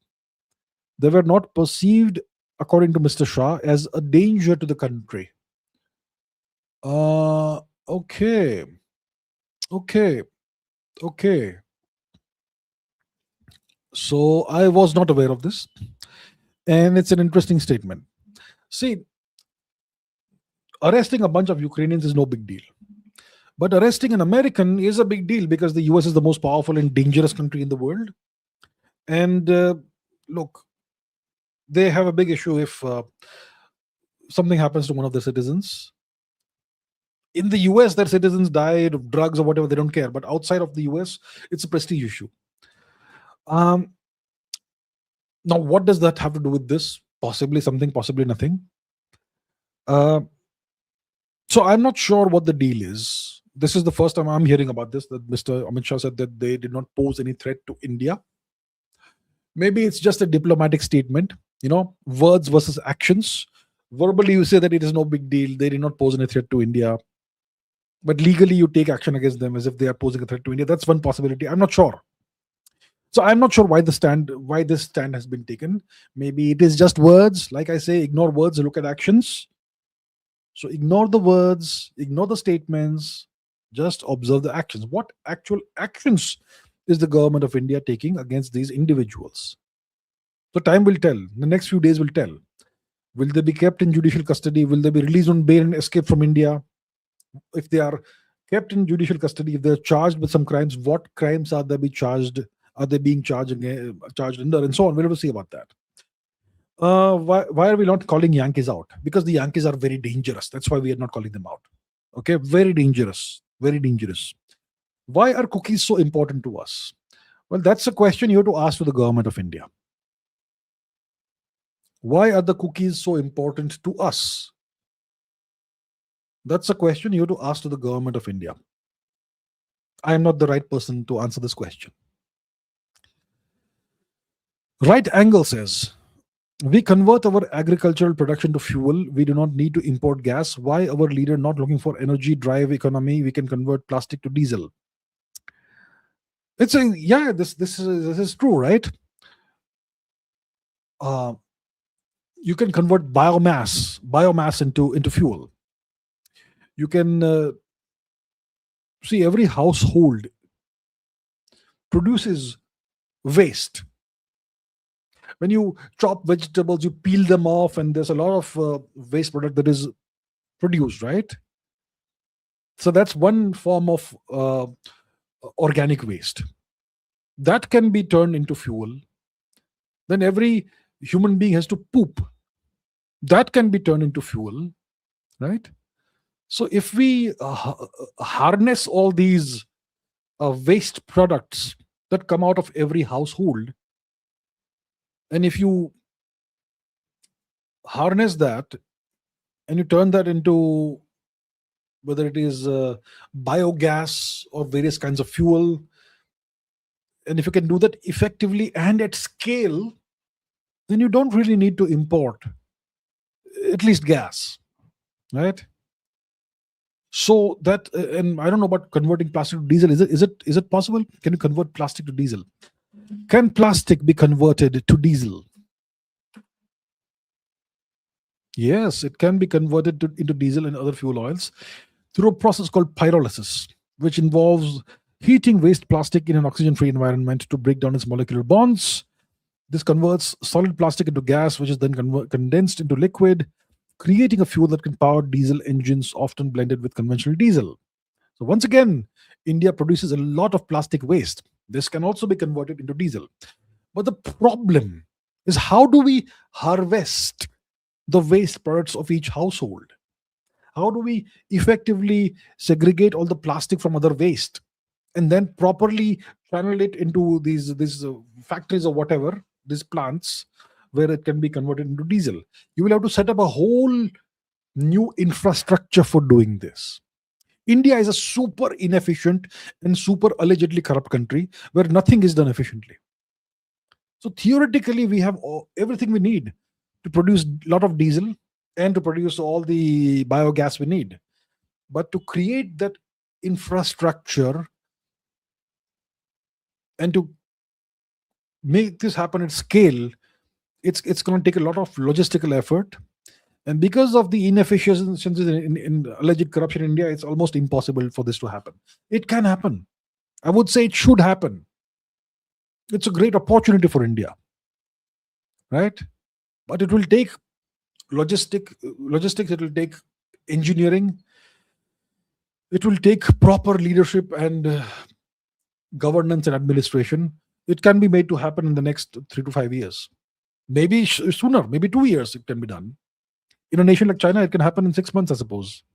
6 months to 1 year, maybe 2 years. So it certainly can happen. Why our leader not looking for energy drive economy? Look, I don't know why our leader is not doing this or not doing that. That only the leader can answer. But yes, this certainly is a great opportunity to create to convert a problem into a great solution, a long-term, long-lasting solution. It's a great opportunity. Let's see what our leadership does about this. RTX Army says Iran blasts a Pakistani tanker in Hormuz for helping the US. Fascinating. Let's see. Did Iran target a Pakistani oil tanker in the Strait of Hormuz? Okay. Reports that Iran destroyed a Pakistani oil tanker in the Strait of Hormuz are currently unverified and appear to be part of a viral false claim circulating on social media. Okay, so I don't know if it's true or not. Right now, the AI is telling me that it's unverified. So, okay, we'll wait and watch. Vijay Bhupatye Langwan says, love your insights on geopolitics. Jai Hind. Thank you so much, Vijayji. Thank you so much. Jai Hind. Thank you. Right Angle says, why government sponsor traitor like Amir Shahrukh Khan? Look, I think this question should be asked to the government, not to me. I don't know. I don't speak on behalf of the government. I don't represent the government of India. I don't know the thought process. And uh, traitor, that term, I don't know. So look, I'm not the person to right person to answer this question. Okay. Saksham says on US on thoughts on India said we are not dalal like Pakistan. Good, very nice laser-eyed statement. Very nice, very good. खड़ा जवाब दिया, खड़ा जवाब. What? मुंह तोड़ जवाब दिया. Excellent. Right Angle says all IPL team buying Pakistani player in other leagues. Why? Because it's legal to buy Pakistani players in other leagues. It's banned in India.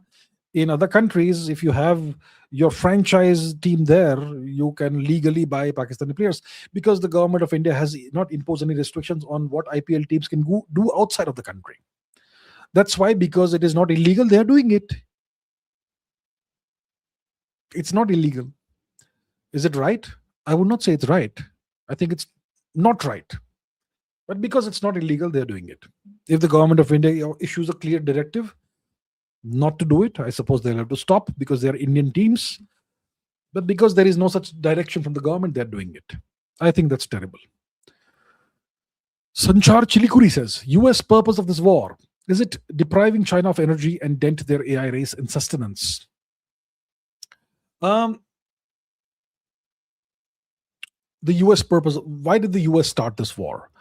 See, yeah, it has something to do with China for sure. Absolutely. See, this year, it began rather ominously with the US regime change operation in Venezuela.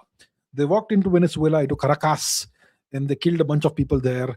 And they captured the president of Venezuela, Mr. Maduro, and they took him hostage, right?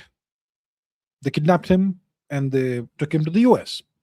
And they did a regime change, essentially de facto regime change in Venezuela, which means that they ensured that the government that is now in power is very pliable, which it does what the Americans say, and that's how the Americans have taken control of the Venezuelan energy reserves.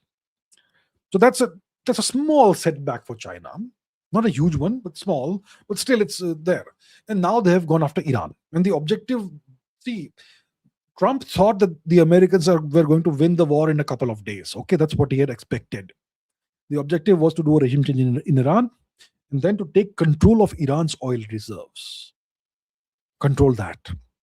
And that's how they would be able to deprive China of about 20%, 15 to 20% of its oil supply, which would be a big, massive blow to China.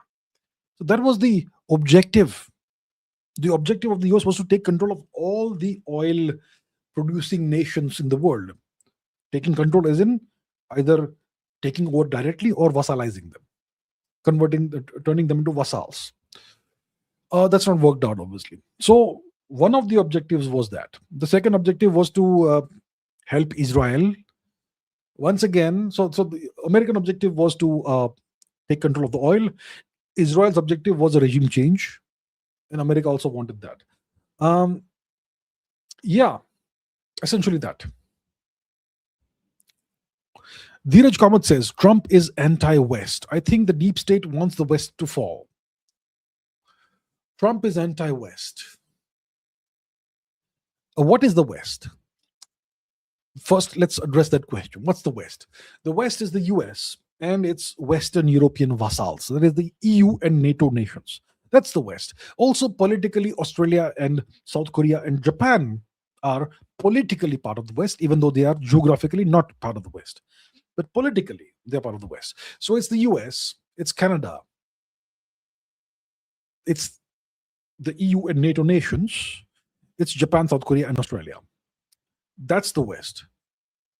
Politically, Mexico, etc., are not part of the West. Okay? They are the global South. Argentina, Brazil, Mexico, they're politically part of the global South, not part of the West.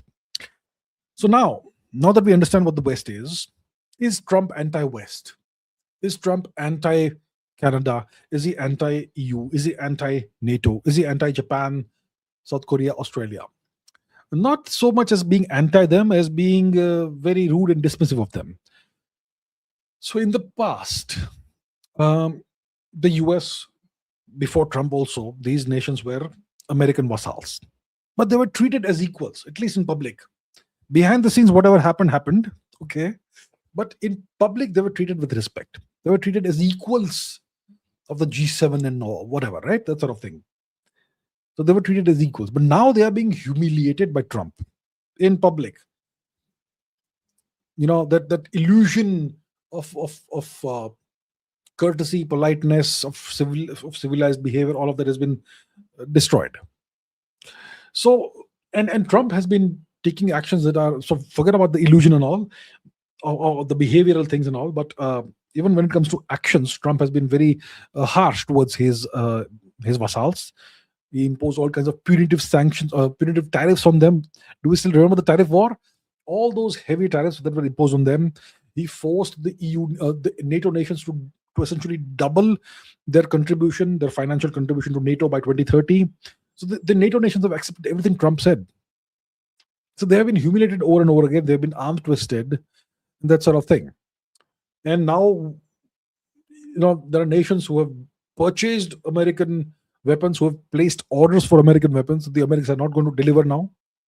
And they have misappropriated those funds for their own benefit. So the Americans are now essentially outright stealing money from their vassals. So, and the past few years, the Americans have been deindustrializing Europe. It was Biden who blew up the Nord Stream 2 pipeline, which was delivering very large quantities of very cheap gas to the EU nations, to the European economy. Without that, the European nations went into, like Germany, etc., they went into a recession. So it's not just Trump who is doing this, it's the US overall that's doing it. Okay? Various, at least 2 American presidents have been doing this. Now, assuming all American presidents are controlled by the deep state, it looks like the deep state wants to, they want to transform the world. They want a very openly, overtly imperial system now. They want a different kind of world order, the so-called rules-based world order. It no longer serves their interests, that sort of thing. So they want the US and Israel to succeed and other nations fail at their expense. That sort of thing seems to be going on. Dheeraj Kamath says Israel wants to be the second superpower. Possible.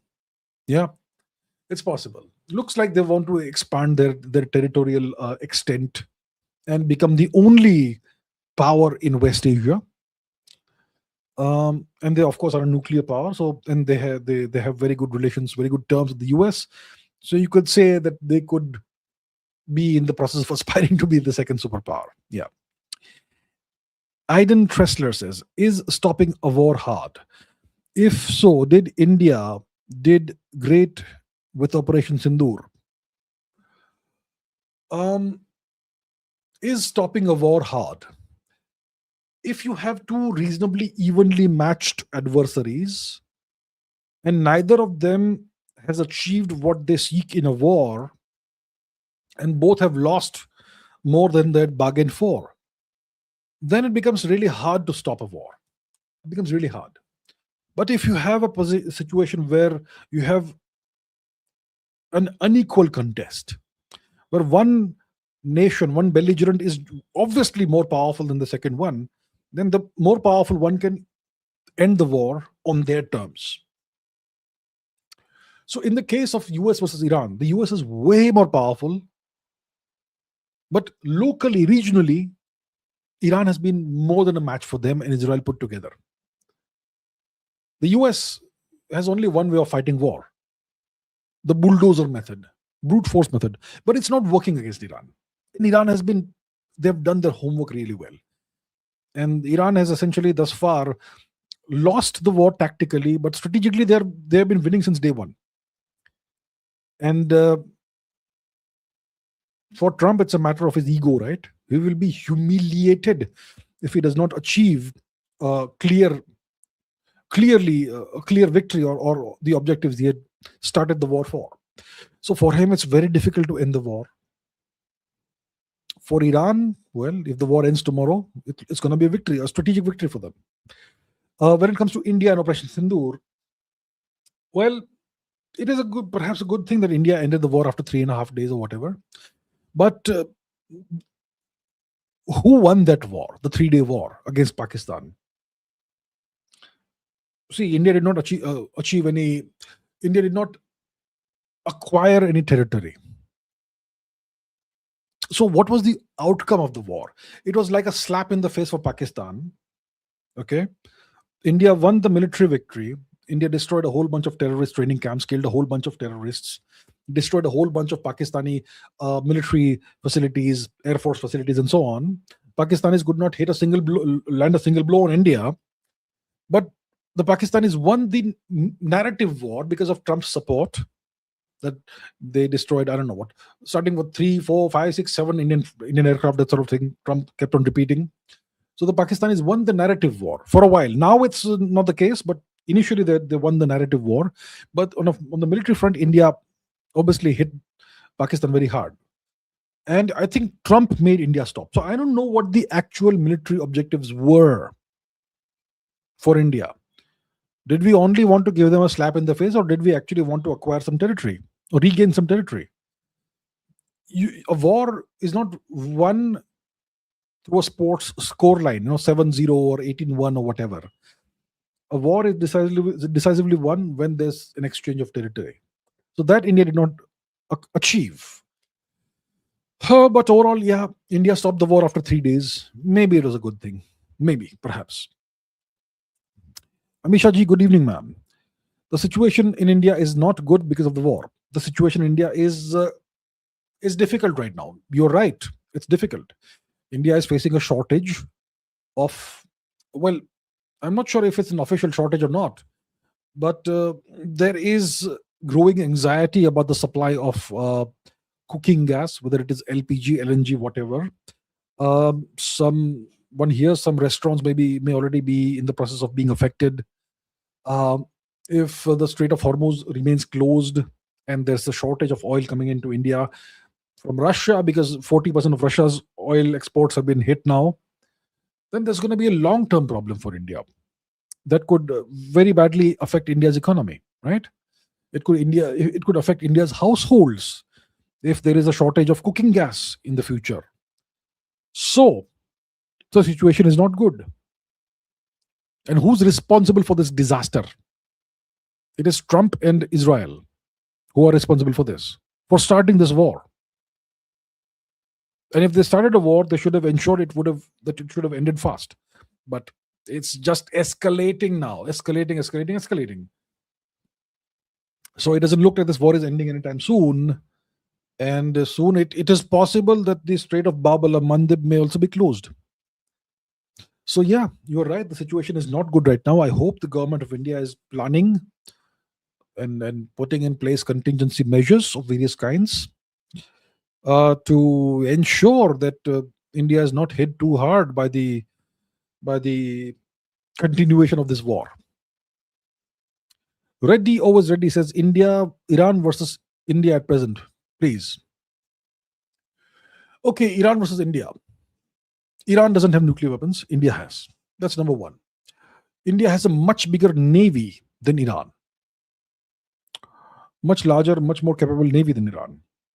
India has a much larger air force than Iran. Iran most likely has way more drones and possibly better drones than India. Iran definitely has way more missiles, ballistic missiles, way more ballistic missiles than India. Cruise missiles, not sure about how many cruise missiles Iran has. India may have a few thousand cruise missiles, BrahMos type missiles, which are very, very dangerous. Yeah, so that's the kind of comparison one could make. But in today's context, so I don't know how many tanks Iran has. India has lots of tanks. But in today's context, it is missiles and drones that make all the difference. And I think Iran is way ahead of India in terms of drones and missiles. That's a very brief comparison between the two. Crack easily. Thank you very much. Crack easily.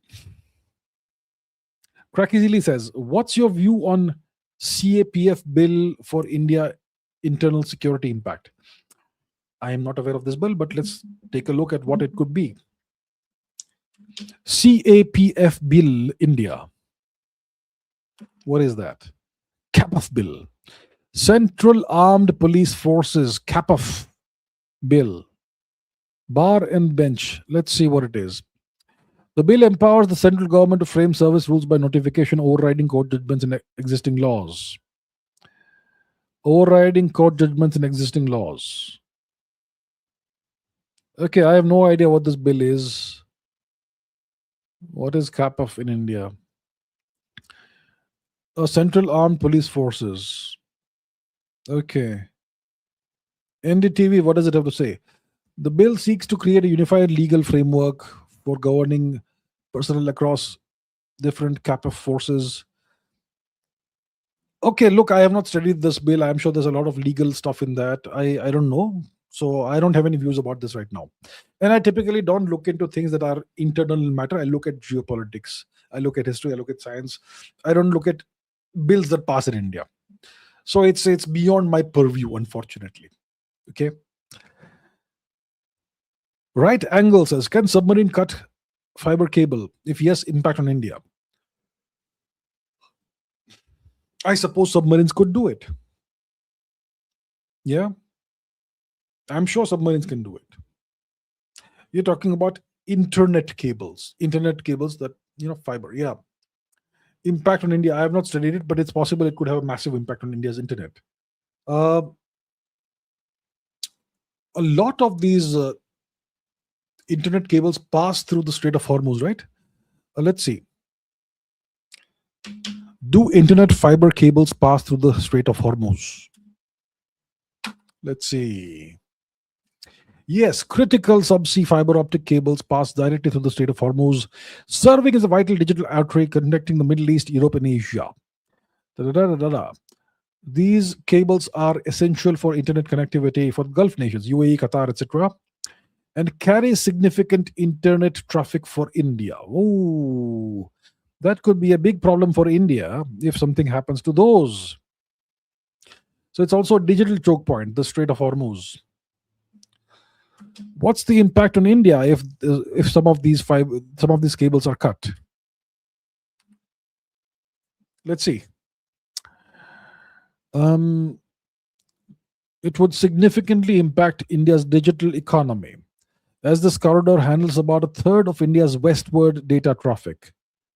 So, rerouting traffic through longer paths for the Pacific would increase round-trip latency from 80 milliseconds to over 200 milliseconds, causing catastrophic slowdowns for real-time applications like video calls and gaming.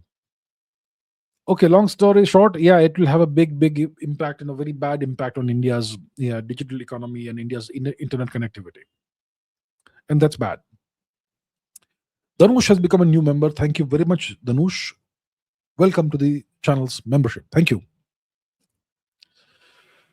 Ritvik Yadwanshi says, why can't Russia defend its oil ports from deep Ukrainian strikes when those same sites were targeted before? Shouldn't air defense be stronger there? That's a big question. That's very perplexing, right? Why is Russia not able to defend its ports, which account for so much of Russia's oil exports? I think it's very, very difficult in today's day and age to defend critical infrastructure and installations from drones.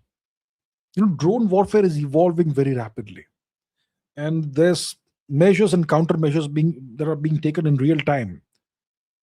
Drone offense and anti-drone defense.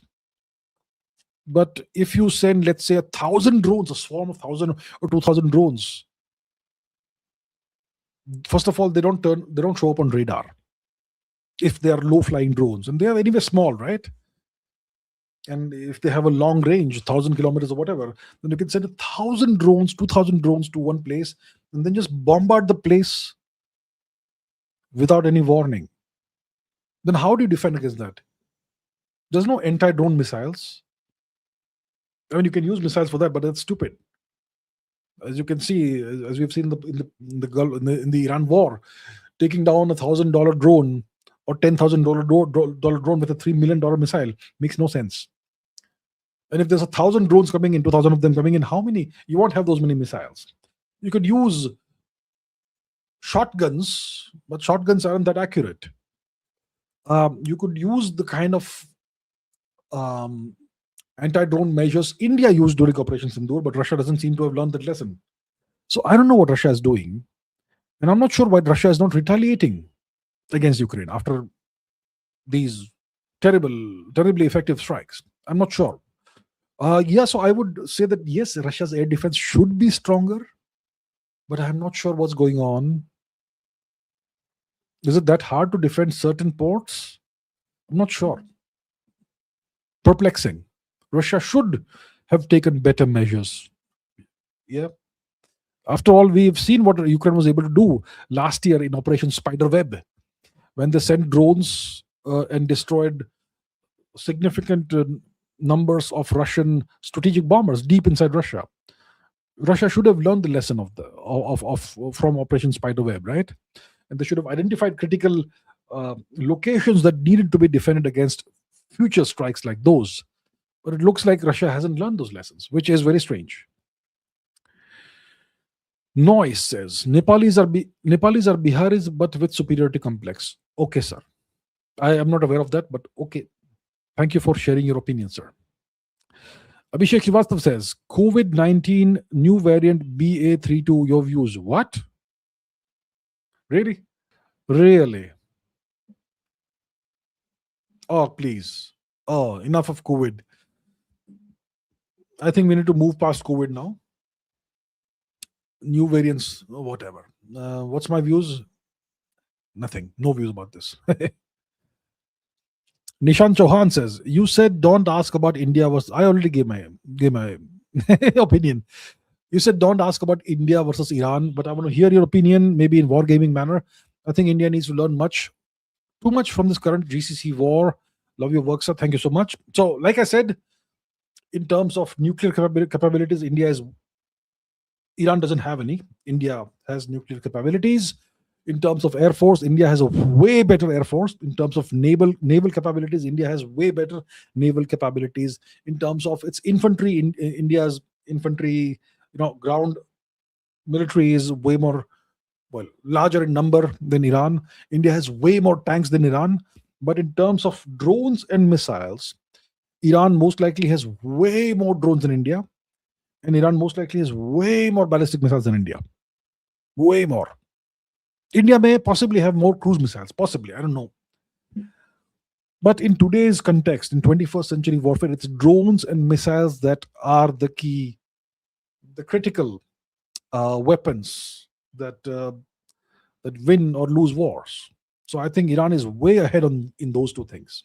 Right?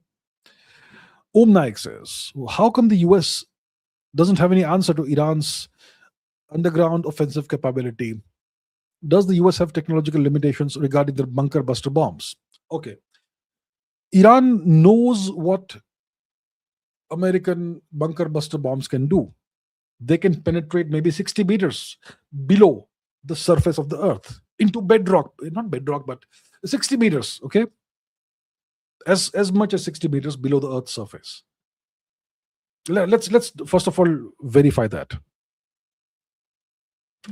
How deep can American bunker buster bombs penetrate? How deep? 60 feet, not 60 meters, 60 feet. Okay. 60 meters or 60 feet. What is it? 200 feet. Let's say it's 60 meters of reinforced concrete. 60 meters. 60 meters of reinforced concrete. So if you are Iran and you know that the Americans, their bombs can penetrate 60 meters below the surface, reinforced concrete, let's say 100 meters, just to be safe, then all you have to do is you build your facilities 500 meters down. Then what will the Americans do? What can they do? So the Iranians have been aware of America's capabilities for a very long time, and they have planned and executed accordingly. So it looks like Iran's underground tunnels and whatever installations, storage sites, etc., launch sites, all of that. A vast network apparently. It looks like these Iranian assets are very deep, maybe half a kilometer deep under the Earth's surface. So American bunker busters simply can't reach there. Simply can't reach there. That's the simple answer, right? So that's why the Americans haven't been able to really do much about Iran's underground offensive capabilities. Kakashi says, please talk about Idi Amin and Robert Mugabe. Idi Amin, Tanzania, right? Robert Mugabe, Zimbabwe. So Idi Amin was the dictator of Tanzania. I think Tanzania. Idi Amin. Sorry, Uganda. Uganda. So he was the dictator of Uganda. And he was, well, he tried to ethnically cleanse Uganda of all non-African people. And that included Indians and Arabs, mostly Indians. So the Indians who lived in Uganda were forced to flee from Uganda. Most of them went to the UK and the West, and some of them, I suppose, some of them would have come to India. So there were Indians who lived in Zanzibar and the east coast of Uganda and interiors of Uganda. They all had to flee from Uganda. And yeah, he was a pretty brutal dictator. There are allegations he was a cannibal. I don't know about how true that is or not, but that sort of thing. And that destroyed Uganda's economy. But because much of Uganda's economy was dependent on Indians, that destroyed Uganda's economy. So that's about Idi Amin. And Robert Mugabe was the dictator of Zimbabwe, who was in power until the 2010s. And Zimbabwe was earlier known as Rhodesia, named after the brutal Cecil Rhodes, the guy who was responsible for so much slavery and misery in Africa. Cecil Rhodes, Rhodesia, and and Zimbabwe was, after Rhodesia was freed from white occupation, from European occupation. It gave rise to the nation called Zimbabwe, and Robert Mugabe was the leader of that nation for a very long time, until the 2010s, maybe late 2010s. And it is alleged that he was very anti-European, anti-white, and during his time, a lot of land was stolen from the white people, which obviously was not theirs to begin with, but whatever, that sort of thing. So that's about these two gentlemen in brief.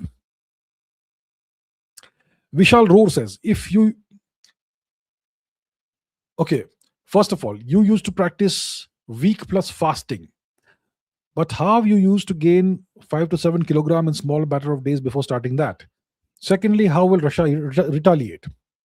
Yes, I've done extended fasting in the past. In 2020, I did a 21-day water fast in which I only drank water, no food at all, 21 days. 21 days. And then in the same year, a few months later, I did a 23-day water fast. 23 days without any food, only water. And I have a different channel called AbhijitChavda Vlog, on which I vlogged every single day, just brief updates.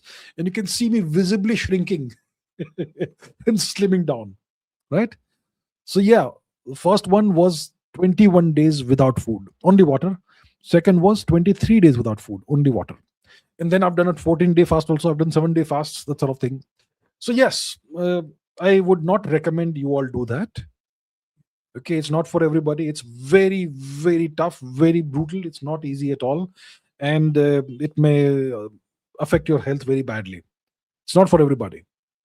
So please, because I did such things, you don't have to do it. How did I used to gain 5-7 kilograms in a small matter of days before starting that? You don't gain 5-7 kilograms in 5 days, right? You take time to gain the weight. If you want to do an extended fast, you have to make sure you have extra weight in your body. Okay, look, my height is 6'1". If I am 75 kilograms, that is the ideal, 75-80 kilograms is the ideal weight for me. And if I am at the right weight, ideal weight, it is dangerous to do an extended fast if you're at the right weight. But if you are, let's say, 5 to 10 kilos overweight, then it's fine to do a reasonably extended fast. So you should always have extra weight on you before you attempt any extended fast. Otherwise, it is dangerous for you. It can be life threatening for you. So you don't gain that weight in a small matter of days. You spend a couple of months, 2, 3 months gaining that. You don't get it in a few days. Okay, next. How will Russia retaliate? I have no idea. It depends on Mr. Putin entirely. Yeah, we'll see. Right Angle says, ChatGPT says the Gotland class submarine is outdated. And why Japan will sell India Soria submarine? Will overload allow it? BDL MD said Agni 5 production capacity 20 per year. Your views? Okay, like 3-4 questions in one. ChatGPT says Gotland class submarine is outdated. Yeah. Okay, I have not kept up with the Gotland class. It's a very stealthy submarine. It's a submarine that costs $100 million per piece, which is super, super cheap. It's cheaper than an F-35 fighter plane. It's super stealthy and it's outdated. I mean, look at India's submarines when they were built. Some of them are new, like the Scorpions. The nuclear subs are new, but some of the subs are pretty old. Right? So I don't know what outdated means. I think it's still very, very, very capable. Next, why Japan will sell India's Soria sub? What's a Soria? It's Shoryu class submarine. Is Japan selling India Shoryu submarines? So it's Soryu.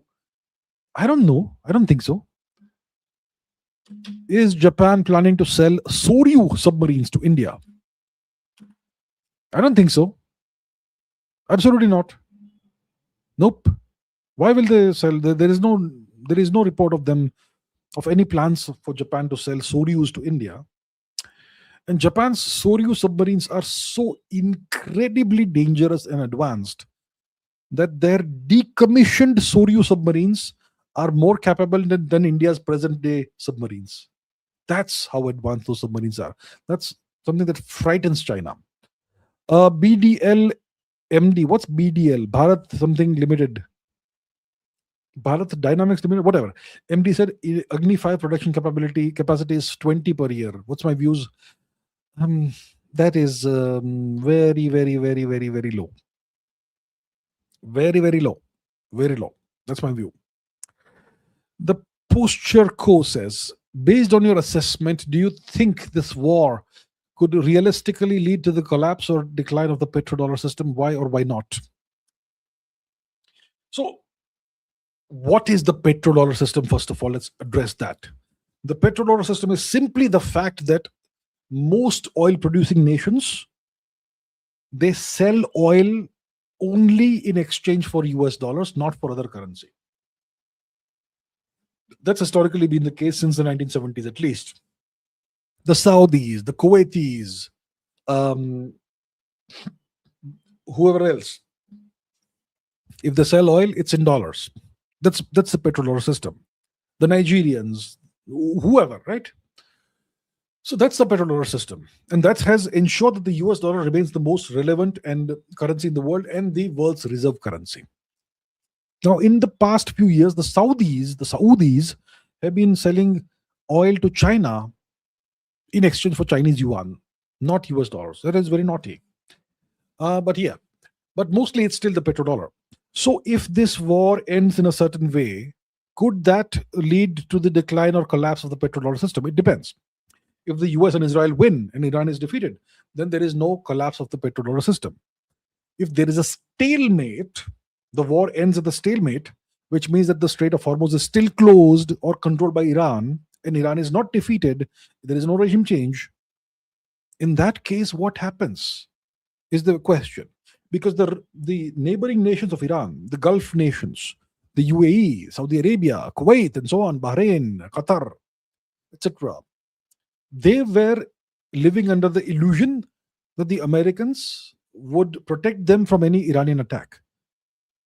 And that has turned out to be a complete illusion, because the Iranians have defeated America's military capabilities in those nations. The Americans had military bases in these nations. Most of these have been essentially destroyed. The American Fifth Fleet base in Bahrain has been most likely wiped out. So, if the war ends in a stalemate, the Americans devastate Iran but can't defeat it. And Iran's ballistic missile capabilities and drone capabilities remain, uh, they still continue. Then the Gulf nations, they will be in the situation where they may have to accept Iranian primacy in the region instead of American primacy in the region. If the Americans are forced to withdraw from the region militarily, then Kuwait, Qatar, Bahrain, and so on and so forth may have to accept that Iran is the big dog in the region, top dog in the region. And then Iran may say, you sell oil, you have to sell in Chinese yuan or whatever. In that case, that can lead to the decline and perhaps collapse of the petroleum system. Or maybe that doesn't happen. So it's a 50-50 if there is a stalemate. But if Iran wins and America is expelled from the region, then the petroleum system declines, possibly even collapses. Siddhi Ghadigaonkar says, your opinions on Van Dyke and 6 Ukrainians arrested. I am not surprised at all. This has been going on for a very long time. So these individuals, why have they been arrested? This Van Dyke is a mercenary. He's most likely an American covert operative. He has been involved in all kinds of regime change operations, whether it is Libya, whether it is Iraq, whether it is whatever else. Okay, he has a documented history of being involved in various American regime change operations. Very dangerous guy, regime change expert. He was also there in Bangladesh apparently when the Americans did the regime change against Sheikh Hasina in 2024. And this guy, Van Dyke, has been crossing over from either Manipur or Mizoram into Burma, Myanmar. And he and these Ukrainian mercenaries and other individuals have been training cookie terrorists in drone warfare and other things. And they've been supplying these cookie terrorists with drones. The question is, how they most likely crossed over from Mizoram, which is south of Manipur, into Myanmar to train the cookie terrorists. The question is, how? Look, if you want to enter these states, Manipur, Mizoram, etc., you need something called an inner line permit. Even if you're an Indian citizen and you want to visit the states, let's say you land at the airport in Aizawl, Mizoram. You land at the airport. Before you exit the airport, you have to fill out a form and get an inner line permit. They'll take a photograph of your face. They'll ask you, why are you here? What is the purpose of your visit? Where are you going to be staying? Where are you from? What's your background? They're going to ask you all these questions, and depending on whether they see you as a threat or not, they will issue the inner line permit to you or maybe deny it. In which case, you have to go back, even if you're an Indian citizen. Now, these people are foreigners. How did they get inner line permits for Mizoram? Who facilitated their crossing over into Burma? Because they are foreigners, somebody must have taken them to the border on vehicles or whatever. How did they get drones into the region? Military drones. Since 2023, military drones have been used by cookie terrorists on the civilians of Manipur. Even the capital of Manipur, Imphal, it had to be shut down a few times because of drones flown by cookie terrorists in the region. And the entire disaster that is currently unfolding in Manipur, it's a geopolitical matter. The root cause of the problem is that more than half of Manipur is under foreign occupation. Lakhs of cookies have crossed over into Manipur and set up artificial new villages. They've crossed over from Burma. Some of them allegedly have come through Mizoram. So the question is, what is the involvement of Mizoram also in this? There's all kinds of complex issues. And these cookies, They are coordinating with the church. There's church elements in this. There have been lots of various pastors, priests coming into the region and organizing the cookie terrorists. So there's a big involvement of the church, possibly the Baptist churches that emanate out of the US. And what's the role of Ukraine in this? Ukraine is an American vassal state. Ukraine is it still exists because the Americans are through Europe supplying it and keeping it, ensuring it keeps fighting the Russians. Now, when Ukraine is fighting this war against Russia, it's a do or die war for Ukraine, right? And the Ukrainian government is drafting elderly guys into the armed forces. It's drafting pregnant women into the armed forces because the young guys are dead. At that time, you have these well-trained Ukrainian armed forces personnel who, instead of fighting for the country, are coming to India and crossing into Burma to train terrorists who will then fight Indians. And they are led by this Van Dyke person. And there are other American church guys, special forces officers who are now church guys, who are also involved in these matters. There are all these videos out there on Twitter. You can't deny these videos, the authenticity of these videos. So my question is, how on earth is the government of India allowing these activities to happen? All these years, this suddenly erupted in 2023. The disaster in Manipur, which is still ongoing, which the media doesn't cover now, but it's still going on. But certainly now on YouTube, so not on YouTube, on Twitter, etc., there's this looks like there's a change of mood. Yeah. I think it's too early to say whether the government of India will finally take some action against the cookie terrorists and those who are empowering them. I think it's too early to say, but I think the arrest of Van Dyke and the 6 Ukrainians, I think it is a positive step. And I'm hopeful that the government of India will now perhaps decide to take some action to end the terrorism in Manipur against the Indian citizens by foreigners. I hope so. Kakashi says Maduro and Delcy Rodriguez admire Hinduism and visited temples. I am aware of this.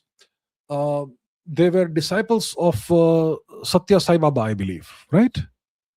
Yes, I'm aware of this. Yeah. Vinod Vaibhav says, observation, I don't relate to Pashtuns, Punjabis, Sindhis or Baloch, but middle and upper middle class Muhajirs feel uncannily same psyche and approach as Eastern UP Brahmin, Thakur, Kayastha homes. Insane how? Even household things. So the Muhajirs are essentially the people who came, who migrated to Pakistan from India, right? They are those Indian Muslims who chose to migrate to Pakistan. The majority of the Indian Muslims chose to remain in India, but a certain number of them chose to migrate to Pakistan. Those who migrated from India to Pakistan are called Muhajirs, and a large number of them, I suppose, they come from Uttar Pradesh and so on. And look, they are Pakistanis today. Their religion is Islam, but their blood is ours, right? And they are from UP and so whatever places, UP, Bihar, whatever. So they won't lose their ethnicity and their deep culture. Those things, I suppose, will remain. So I am personally not aware of what the similarities, etc., are, but I'm sure there'll be plenty of similarities. Even among the Punjabis, Sindhis, Pashtuns, Baloch people, there'll be lots of similarities with us. Because after all, we are all descended from the same people, right? So there's going to be similarities, but I am not aware of the specifics of what you have observed.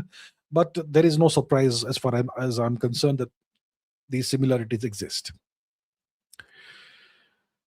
Rumit Mishra says, quantity overpowers quality.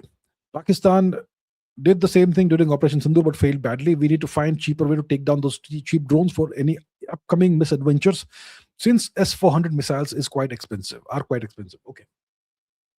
Quantity will always overpower quantity. Quantity will always overpower quality. Yes. True that. Pakistan did the same thing during Operation Sindoor, but failed badly. I'll tell you why they failed badly. They launched hundreds of drones every night against India. And those drones, maybe each drone costs, let's say, $1,000, $2,000, $3,000. And India shot those drones down with bullets, essentially, that cost a fraction of what which each drone costs. So India had these guns, right? What are the guns called? Let's ask the AI. Which automatic gun did India use during Operation Sindoor? Upgraded L-40, 40 millimeter anti-aircraft guns. So let's ask it. L-40, right? Where is it? L-70 now. L-70. How much does each round of the... Oh, sorry. How much does each round of cost? Let's see what it says. How much does it cost?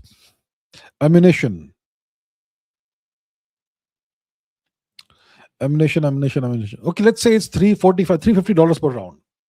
Okay, let's say it's $350 per round, and the Pakistani drone costs, let's say, $1,000, maybe $2,000. Let's say it's $1,000. So we're taking down one drone, which is $1,000, with a $350 round. And these guns that India used were automatically targeted guns using AI and radar. So it essentially guaranteed that each shot will destroy one drone, right? It was targeted using radar data and AI. So there was no human interaction, human involvement in the targeting of the thing. It was all done automatically.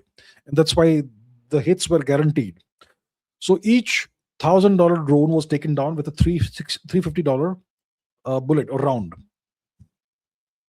So that ensured that the economics of war were on our side. So the Pakistanis launched hundreds of drones each night, all those 3-4 nights, and India took down each and every one of those drones. So you understand, please, that we destroyed the Pakistani drones using bullets or anti-aircraft rounds, which were cheaper than the drones. We did not use hundreds of S-400 missiles to destroy hundreds of drones. The S-400 is for a different purpose entirely.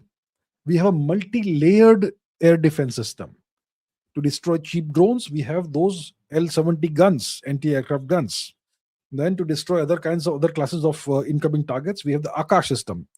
Akash, surface-to-air missile system, essentially to destroy helicopters, fighter aircraft, and so on. And then we have the S-400 system that also can destroy incoming cruise missiles, perhaps ballistic missiles, definitely aircraft. So it's a multi-layered system that we have, right? So we already have a very cheap way of taking down drones. The economics are on our side, not on the Pakistani side. So we have done a great job of this, actually. Piyush Sinha says, Saddam Hussein decided to sell oil in euros instead of US dollars, which would benefit Europe. So why is it that the EU nations sided with the US and removed Saddam? Very simple answer. The EU nations are American vassals. Even if Saddam Hussein was on their side, the Americans could arm twist the Europeans into doing whatever the Americans wanted. It's as simple as that. The EU nations are American vassals. They were American vassals at the time. And as vassals, you are essentially forced to do whatever the overlord orders you to do. Otherwise, there are very, very bad circumstances. Consequences, very bad consequences. Okay, that's why. Jimmy Lee says, post Mandela South Africa downfall, my views. Looks like the nation of South Africa is not as well governed today as it was post Mandela. Let's say post Mandela. Maybe the governance is no longer that good. I hear that there are parts of South Africa where there's a lot of crime, South African cities where it's dangerous to go into, and so on. So it's unfortunate, and I hope things get better for the nation of South Africa. Wonderful nation. Dheeraj Kamath says Hindu genocide is the gravest crime against humanity. I agree with you, like I said. And none of our historians have bothered to research this or speak about this or document this. Nobody has done this. It's the worst crime against humanity. I would say at least 500 million Indians would have died in that, at least, over a period of 700 years, which is less than a million a year. Okay. Prataradana says India did not abstain. AI lied. Okay, let's find out. Once again, what was the resolution?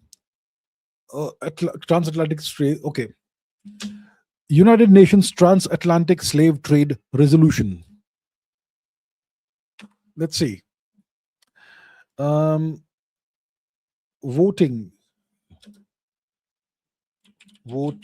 results. Let's see. Let's see. Forget about AI. Let's see what voting results. Declaration of the blah blah. Action. What is this? Chair blah blah blah. This is just a long text. Ghana. Oh, please, Microsoft, take a hike. UN votes to describe.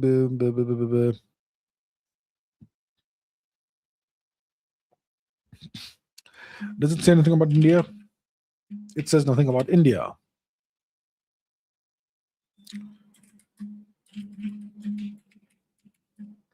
India, let's see.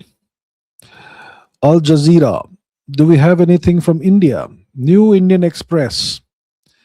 Have they just copy pasted Western talking points? What did India do in this? India. Come on. So this is an article in the Indian Express. This is, where did it go? Okay, let's see if there is any mention of India in this. So this is clearly copy pasted from the West. Yeah, this is an article in the Indian Express, but it doesn't mention India, how India voted. So I don't know. I can't find anything, and I'm not going to waste everyone's time looking into this, but okay. 24 Bharat says, can you please stop using the weak Google AI to retrieve your info? It's annoying me. Please leave if it's annoying you, sir. I'm doing whatever I can do as fast as possible. But let me see once again. You were also saying India voted for the slavery resolution. That's interesting. So look, first of all, if you don't want me to use something, do you have a better option that you can give me instead of simply complaining? I am not here trying to, I'm trying to do the best I can here. This is the fastest, easiest option I have. Now, since all of you are saying it's AI is lying, that's very interesting, and I'm going to look into it. Once again, let's look into this. United Nations Transatlantic Slave Trade. Let's see. UN News. Okay, let's see here. Green is in favor of, right? What do we have? India seems to be in favor of the resolution. You're right, all of you. 3 countries voted against. So Israel voted against, red. Argentina voted against, and the US voted against. And the yellow nations are those who abstained. Switzerland, Sweden, Lithuania, Luxembourg, New Zealand, Norway, Finland, France, and India voted in favor of this resolution. Okay, but the Google AI is lying to us. That's very interesting. Very interesting. So once again, let's ask the Google AI. In the recent UN vote, no, forget that. UN resolution about the transatlantic slave trade, what was India's vote? AI mode. What was India's vote? India abstained. India voted in favor of the resolution. Why are you saying that it abstained? Let's see what it says. Da, da, da, da, da, da, da, da, da. Okay, so it's trying to.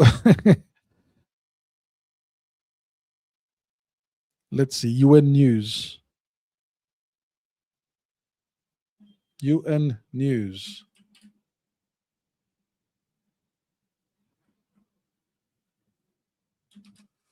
Let me see. Let me try and argue with the AI. India voted in favor of the resolution. See image. Let's see what it says now. I understand the confusion. It's from a different UN session. So okay, looks like this is a different session. I have no idea.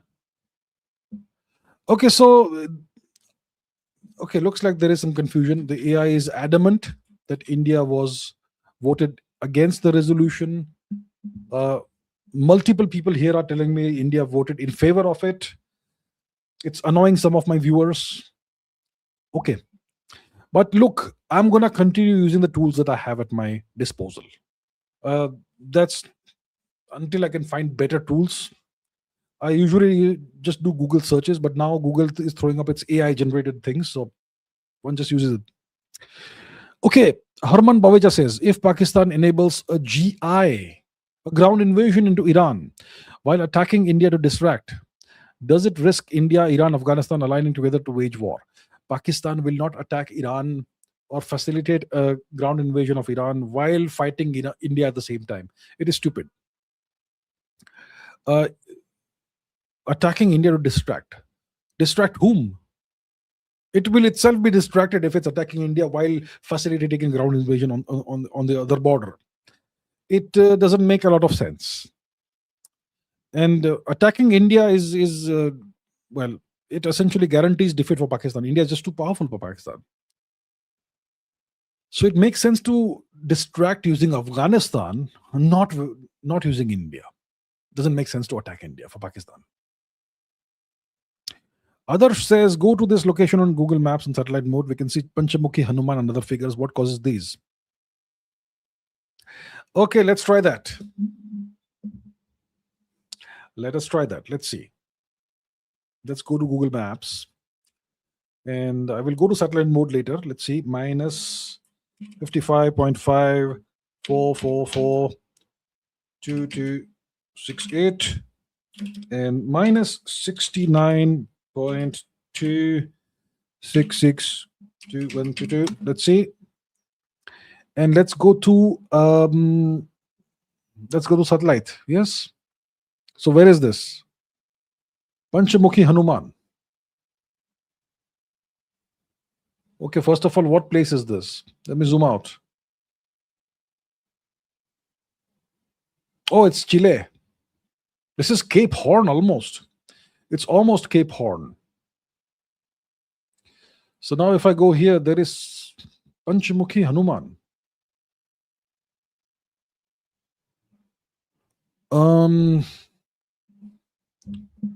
Okay, so where is Panchamukhi Hanuman? Yeah, there are some artifacts that could perhaps look like humanoid faces or something. You mean this here? Is this Panchamukhi Hanuman? I am not sure what you are referring to, sir. Is this Hanuman somewhere? This could be anything. It does look like human faces here. It does look like some human faces, but I would not. The first thing that would come to my mind would not be Hanuman when I see this. 1, 2, 3, 4. I don't know. There are 4 things that look, maybe 5 things that look like human faces, but they do not look like Hanuman to me. For me, maybe for you it's Hanuman, maybe, but for me it's not. So I have no idea what this is. It's interesting that we have this thing here that looks like human faces, but we humans have this tendency to see faces everywhere, don't we? We have this tendency as human beings uh, to see faces in everything wherever there are certain patterns. So, yeah, what causes this? I think it's our human tendency to see faces in everything. That's probably what causes us to maybe imagine that this is Hanuman. This is Hanuman. Rahul says Iran's uranium extraction site hit by Israel. Yes, I did discuss this in the beginning of this live stream. Indeed, yes. Rahul says, please search law 27 in 48 laws of power. Okay, let's do that. Let's do that. What is it about? Law 27 in the 48 laws of power. What is it? Law 27. Play on people's need to believe to create a cult like following. Okay. Yeah. Yeah, you can be a cult leader of some kind if you do that. I referred to that law due to religious fight in the chat. There's a religious fight in the chat. Okay. I am not monitoring the chat, so I don't know, but okay. Naresh says, who is benefiting from the war? Trump's ratings after. Who is benefiting from the war thus far? It's China that's benefiting from the war. But if the if the Strait of Hormuz remains closed for a long time, even China gets hurt progressively more and more over time. So who benefits? I think nobody's benefiting at this point in time. The Americans are not winning. They are looking like fools right now. Iran is being pounded very badly. It's being hurt very badly. Israel is being hurt very badly. India is suffering because it's beginning to suffer because of a shortage. Well, if this situation continues, there'll be a shortage of oil and gas. That will be bad for India. India will be hurt. China will be hurt. Japan will be hurt. Who wins? Who benefits? Long term, who benefits? Right now, it's a disaster for everybody. Nobody is benefiting. Trump wants to somehow he wants to somehow engineer a victory out of something. I'm not sure what victory is going to engineer. So right now, no one's benefiting. This is a disastrous situation. Lakshadweep Bhutak says, Pakistan just threatened Israel that the will beat out what? Pakistan just threatened Israel that the will beat out of them the if the will. What are you saying? They threatened Israel that they will beat out of them if they will attack their embassy in Iran. So Pakistan is threatening Israel that if Israel attacks Pakistan's embassy in Iran, then they will take some action. Okay. Is the US Israeli vassal? That's a good question. The way things have gone in this war, the Israelis essentially dragged the Americans into this war. Maybe it's a very good and very question we should take seriously. Stoic Bot says, are you concerned about the increase in hatred farming against Indians in the US? What specific interests are fueling this division and why now? I think it's concerning. There is an increase in at least online manifestations or expressions of hatred against Indians. A lot of that is coming out of the US, right? A lot of that is there. A lot of this is because of engagement farming on social media platforms like Twitter, like X, where if you say something hateful, which doesn't technically go against the terms of service, then you will get a lot of engagement from Indians. So if you just say something hateful against Hindus or Indians, then you get a lot of engagement from Indians who get all upset, and that makes you money. That rakes in the Elon bucks, right? So that's a very easy way of farming for engagement, and a lot of American accounts are doing that. And there is also,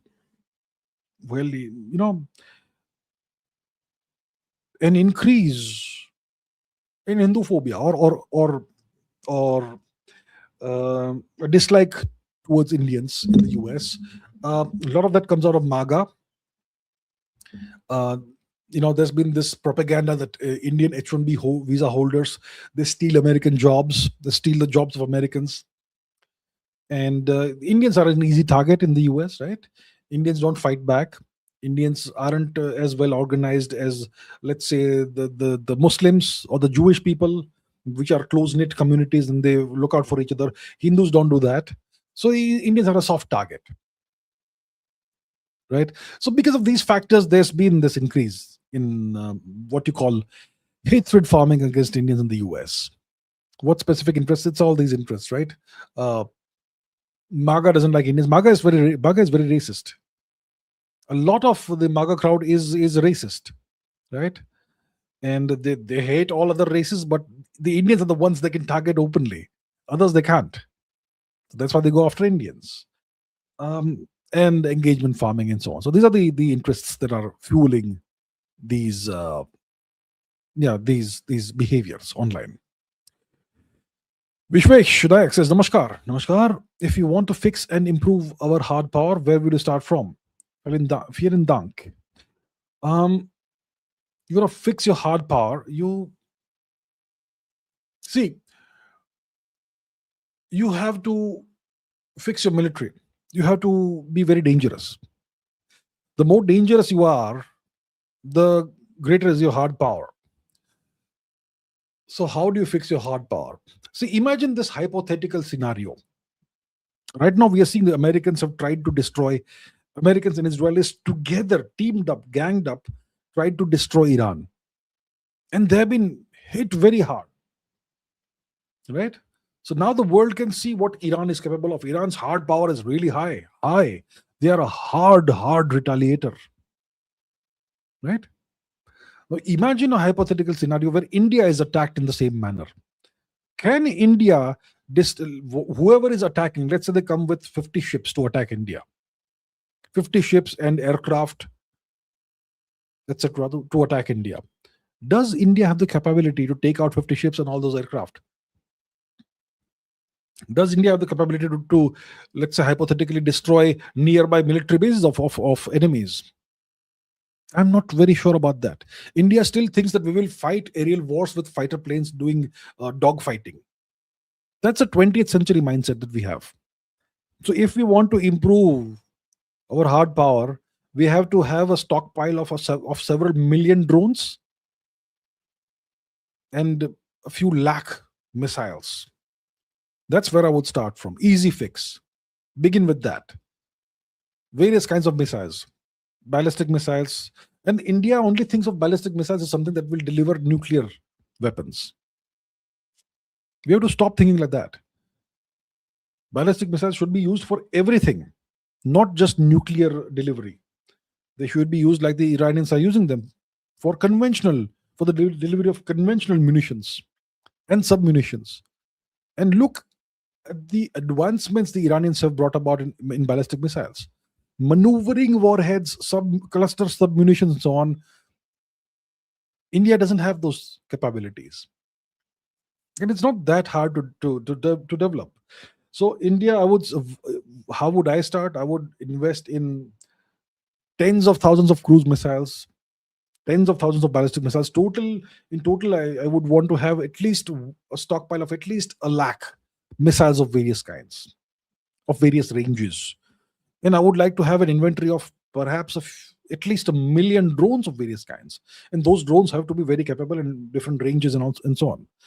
That's what I would start from. If you do that, you don't even need an air force, essentially. And then there's so many other steps you can take. I would also focus on the Navy. I would want to distribute the lethality of the Navy instead of concentrating it in big ships like aircraft carriers. Aircraft carriers are obsolete officially now, okay? I would invest in submarines. I would want India to have at least 50 submarines.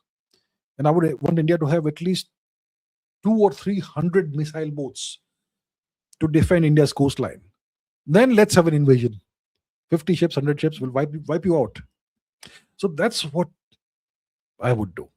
That's where I would start. That's what I would begin with. Okay, Aniket says, please ask AI Trans Bill 2026. You will be pleased with the government. Okay. Trans Bill 2026. What is that? What does AI have to say? Okay, AI. So I'm once again, AI may be lying to us. Okay. The Transgender Persons Protection of Rights Amendment Act bill was passed by the Indian Parliament March 25, 2026. The bill amends the 2019 Act and has sparked, what does it say? Removal of self identification. It deletes section something of the 2019 Act, effectively removing the legal right for a person to self determine their gender identity. Good, good. Identity recognition now requires verification by a government appointed medical board. A district magistrate issues a certificate only after examining this board's recommendation. The definition of a transgender gender person has been narrowed. It now specifically includes individuals with socio-cultural identities like Hijras, Kinnars, Aravani, Jogta, and those with biological intersex variations, while explicitly excluding those with self-perceived identities. Good. We are saying no to wokeism. Okay. Punishments against for crimes against transgender persons. Very good. Good. Right. Okay. So you are right, Aniket. I am pleased. This is an anti-wokeism bill. So transgender persons do exist, and this bill takes it protects their rights and gives them more legal resource if there is any crime committed against them. But the bill says that nobody can self-identify as transgender, because the Americans have introduced this new nonsense, right? In the past few years, you can identify as whatever you want. He, him, she, her, they, them, and there are all kinds of weird identities that people have come up with. What furries and what whatnot. So I'm glad. I'm so glad that the government of India is doing this. We are purchasing $25 billion worth of Russian equipment and weapons, and we are slamming the door shut on wokeism. The Americans will be really, really displeased with us today. Really displeased. India, very bad. Very bad, sir. Very bad. Very bad. Okay. Suman Vikrant says, missed my super chat made yesterday in the comments. I have taken every single super chat that's come in front of me. So I'm sorry if you have put something yesterday that was not shown to me by YouTube, but I am trying my level best to answer every single super chat. And I've answered every single super chat that has come in front of me. Now, who decides to put this in front of me? It's YouTube. That gives me a list of super chats. Okay. So I'm sorry that this has happened, but it's not done by me. It's done by YouTube. If it was not shown to me, I'm sorry about that. Very sorry about that. 24 Bharat says, surely Greenland is US vassal already. Cuba is next. Greenland is not a separate country. So saying that Greenland is a US vassal is like saying that Balochistan is a Soviet vassal. Balochistan is not a separate country, right? Today, it's part of Pakistan. Saying Greenland is a US vassal is like saying that Sindh is a Chinese vassal. How can Sindh be a Chinese vassal? Pakistan can possibly be a Chinese vassal, but Sindh can't, right? Sindh is a subset of Pakistan. So Greenland is a subset of Denmark. Okay. Yes, but larger picture, what you're saying, I agree. The US already has de facto control over Greenland. They already have their military in Greenland. They have military bases in Greenland. So, yeah, the Americans, I agree, have de facto more or less control over Greenland, and they can just walk in and take over. There's nothing Denmark can do to oppose them, right? So, yeah, that's true. Cuba could very much be next. If Donald Trump wants to salvage his broken ego, then he could go and take Cuba next. And Cuba, they don't have missiles, they don't have drones, they have nothing compared to what Iran has. So it'll be way easier, possibly, for the US to take over Cuba. It could be next, yes. Romit Mishra says, getting fuel from plastic and biomass is possible. I did my BTech in chemical engineering final year project on this topic, and we did get some yield of biofuel. So it is indeed possible. So you were able to do this as a student in your BTech chemical engineering. So imagine there are people who are experienced chemical engineers. maybe 10 years, 20 years of experience. Imagine the efficiency with which they can extract fuel from biomass, right? So let's say you got some yield of biofuel. Maybe their the amount of biofuel they will get through their processes, through because of their experience and expertise, will be maybe 10 times more potentially. So it certainly can be done. You can extract fuel from plastic and from biomass, indeed. And that is a huge opportunity for India.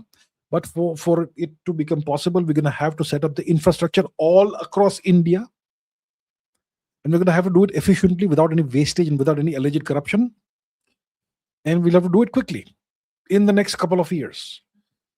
So it can be done. It can be done. And that could make India significantly self sufficient in at least possibly diesel and also cooking gas.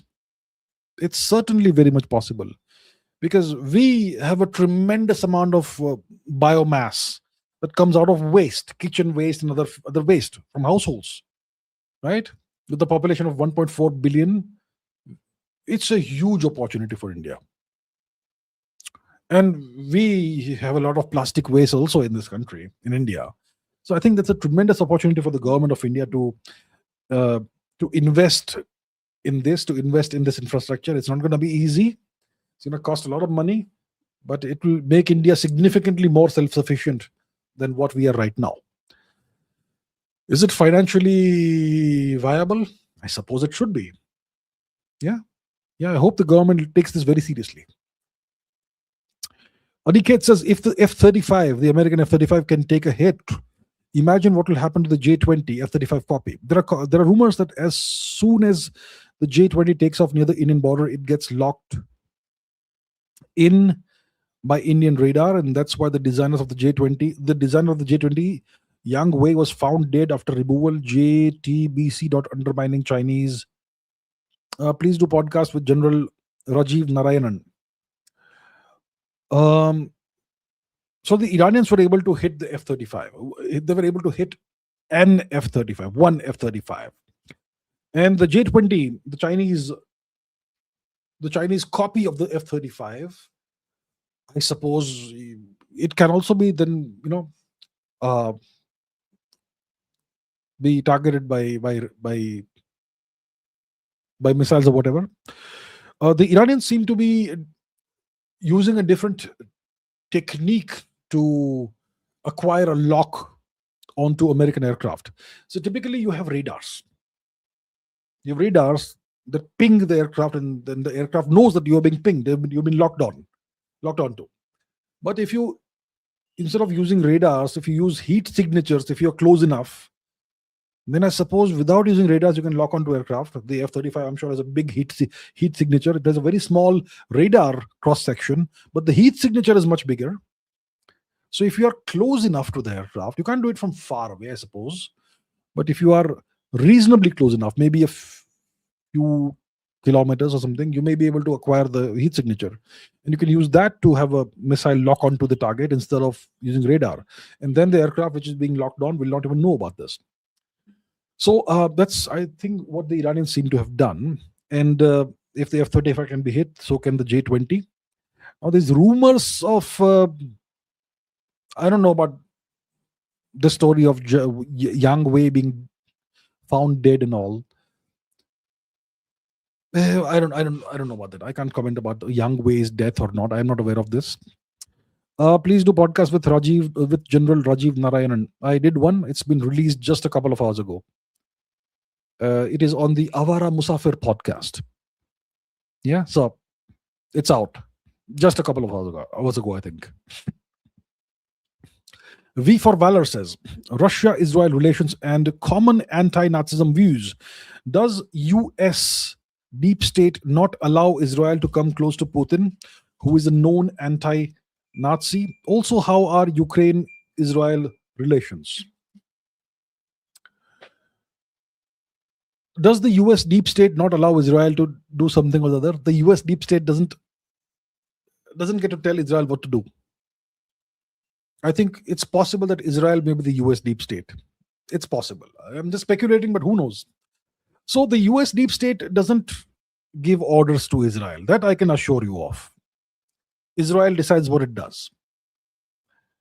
Now, what is the deal with the Israel Ukraine relations? Well, in case you are not aware, the president of Ukraine, Shri Zelensky, is Jewish, which guarantees that Israel and Ukraine have excellent relations. And Mr. Putin is fighting against Ukraine, against Mr. Zelensky, which means that Russia-Israel relations will not be very good right now. Anti-Nazism, that's obsolete stuff. Who cares? I mean, there were recent resolutions in the UN against Nazi ideology. I think Israel voted on the wrong side in that. So Nazi ideology, it's obsolete. Nobody cares about that anymore. Every nation has its own interests and they follow it. This, irrespective of ideology. Let's ask the Google AI about that, right?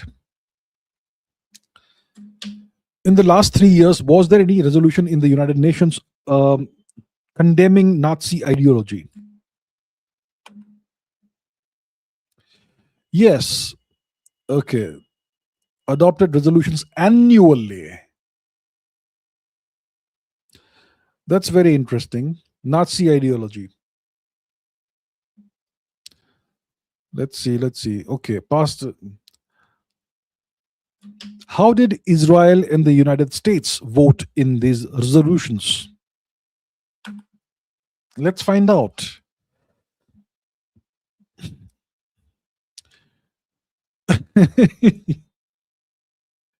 So the resolutions were about combating glorification of Nazism. And the US said, no, we don't want to combat glorification of Nazism. And Israel said, no, we don't want to combat glorification of Nazism.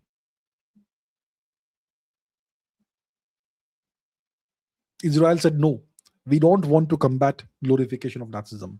We are against combating glorification of Nazism. All right. Okay. So Nazism, anti-Nazism, all that nonsense, nobody cares, even in Israel today. Right? Just because Putin is anti-Nazi doesn't mean that Israel is going to like him. Okay? All right. 24 Bharat says, since 2014, Western social media have turned anti-India. 2014, yeah, Mr. Modi came to power, and yes, Hindu nationalist, bad guy, etc. And he did a lot of good for India. He, turned India's economy around, built a lot of infrastructure, made India more visible, more powerful geopolitically. And obviously, a lot of media, a lot of Western nations will have been very unhappy about that. So it's true. And it's been even more so since 2022, when the Russians launched the special military operation in Ukraine, and India refused to condemn it. India refused to join and participate in Western sanctions against Russia. And on the other hand, India started buying large quantities of Russian oil. So after 2022, it's been even more anti-India. Whether it is the Western media, whether it's social media, whether it is think tanks, whether it is BBC, CNN, Guardian, whatever, everybody just overly, totally anti-India. And their reportage of India during COVID was atrocious. So I agree with you, yes. Devopriya Mukherjee says, big fan from Kolkata. Thank you so much, Devopriya ji. Thank you. Tell me, what do you think if Iran wins this war? What would happen then? And judging by the current situation, will Israel destroy the Iranian regime? Okay, let's answer the second question first. Going by the way things are right now, will Israel destroy the Iranian regime? I think it is very unlikely that Israel will succeed in destroying the Iranian regime. Why do I say this? Because the Iranian regime is fault tolerant. What do I mean by that? It's like a distributed fault tolerant network with lots of nodes. You destroy a few nodes, it doesn't destroy the system. The system is not made of glass that you poke it once and the whole thing shatters. It's not like that. It's distributed and fault tolerant. You can destroy multiple nodes and the system still functions. You kill the Ayatollah, it doesn't affect the system. You kill the supreme leader, the system generates a new supreme leader without any loss of continuity or functionality. You kill 50 top commanders, they come up with 50 more. You nuke one city, Iran still keeps fighting. They have made sure that the system is fault tolerant. The IRGC. See, the power in Iran doesn't lie in the hands of the Ayatollah. It lies in the hands of the IRGC. And the IRGC is distributed. It's not one person. No one person is important in IRGC. The IRGC is more important than any individual. It's more important than even the Ayatollah. The Ayatollah simply gives legitimacy and personification to the IRGC. But the Ayatollah is not that important. He's an important symbol, religious symbol for the Iranians. But his death makes no difference to the IRGC, Iranian Revolutionary Guard Corps. Right? So, because of these reasons, and because the Iranians have perhaps more than 1 lakh drones and tens of thousands of ballistic missiles, they're going to keep fighting. If they run out of drones and missiles, they're going to fight hand to hand if required. And launching a ground invasion of Iran is, as Saddam Hussein discovered, suicidal. And without launching a ground invasion, you can't do a regime change. You can't ever successfully conduct a regime change from altitude. You have to have boots on the ground. So that's why it is, in my opinion, at this point in time, the way things are, very unlikely that Israel will be able to destroy the Iranian regime. They may kill more leaders, more commanders, but that won't make any difference. The Iranians will keep fighting. This will give rise to the it will give rise to the ascent of more and more hardline and younger leaders and commanders, which is bad actually for Israel. So yeah, it doesn't look like Israel will be successful at the way things are in destroying the Iranian regime. Now, what happens if Iran wins this war? If Iran wins, what is the definition of victory from Iran's perspective? The definition of victory from Iran's perspective is to survive the war. To survive the war. If the Americans can't destroy the leadership and the IRGC, and they can't occupy Iranian territory, that's a victory for Iran. The fact that Iran remains sovereign at the end of the war is a victory for them. But beyond that, what could be the definition of an Iranian victory? A bigger victory for Iran would be the complete destruction of all the American military bases in the region, which most likely has already happened. If the war ends with the Americans unable to return to those military bases or reconstruct them, that's a huge victory for Iran. If the Iranians successfully persist in keeping the Strait of Hormuz closed or selectively closed, it's a huge victory for Iran. Right? So if that happens, it could be the end of the petrodollar system, and the whole balance of power in the region would change completely. And it would be totally a different world order. It doesn't mean that the Americans will no longer be the most powerful nation. They'll still be the most powerful nation, but their myths and aura of invincibility will be shattered very badly if Iran wins this war. And that will have effects everywhere. It will give other nations way more leverage against the Americans than right now. It is right now visible with India. India is openly now pivoting towards Russia. In just a month's time, India has more leverage now. India has definitely more leverage now, and that will become even more if the Americans actually like visibly lose this war. Okay.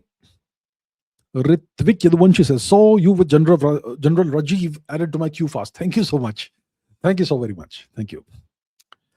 Harman Bajwa says, does India also have mosaic strategy like Iran?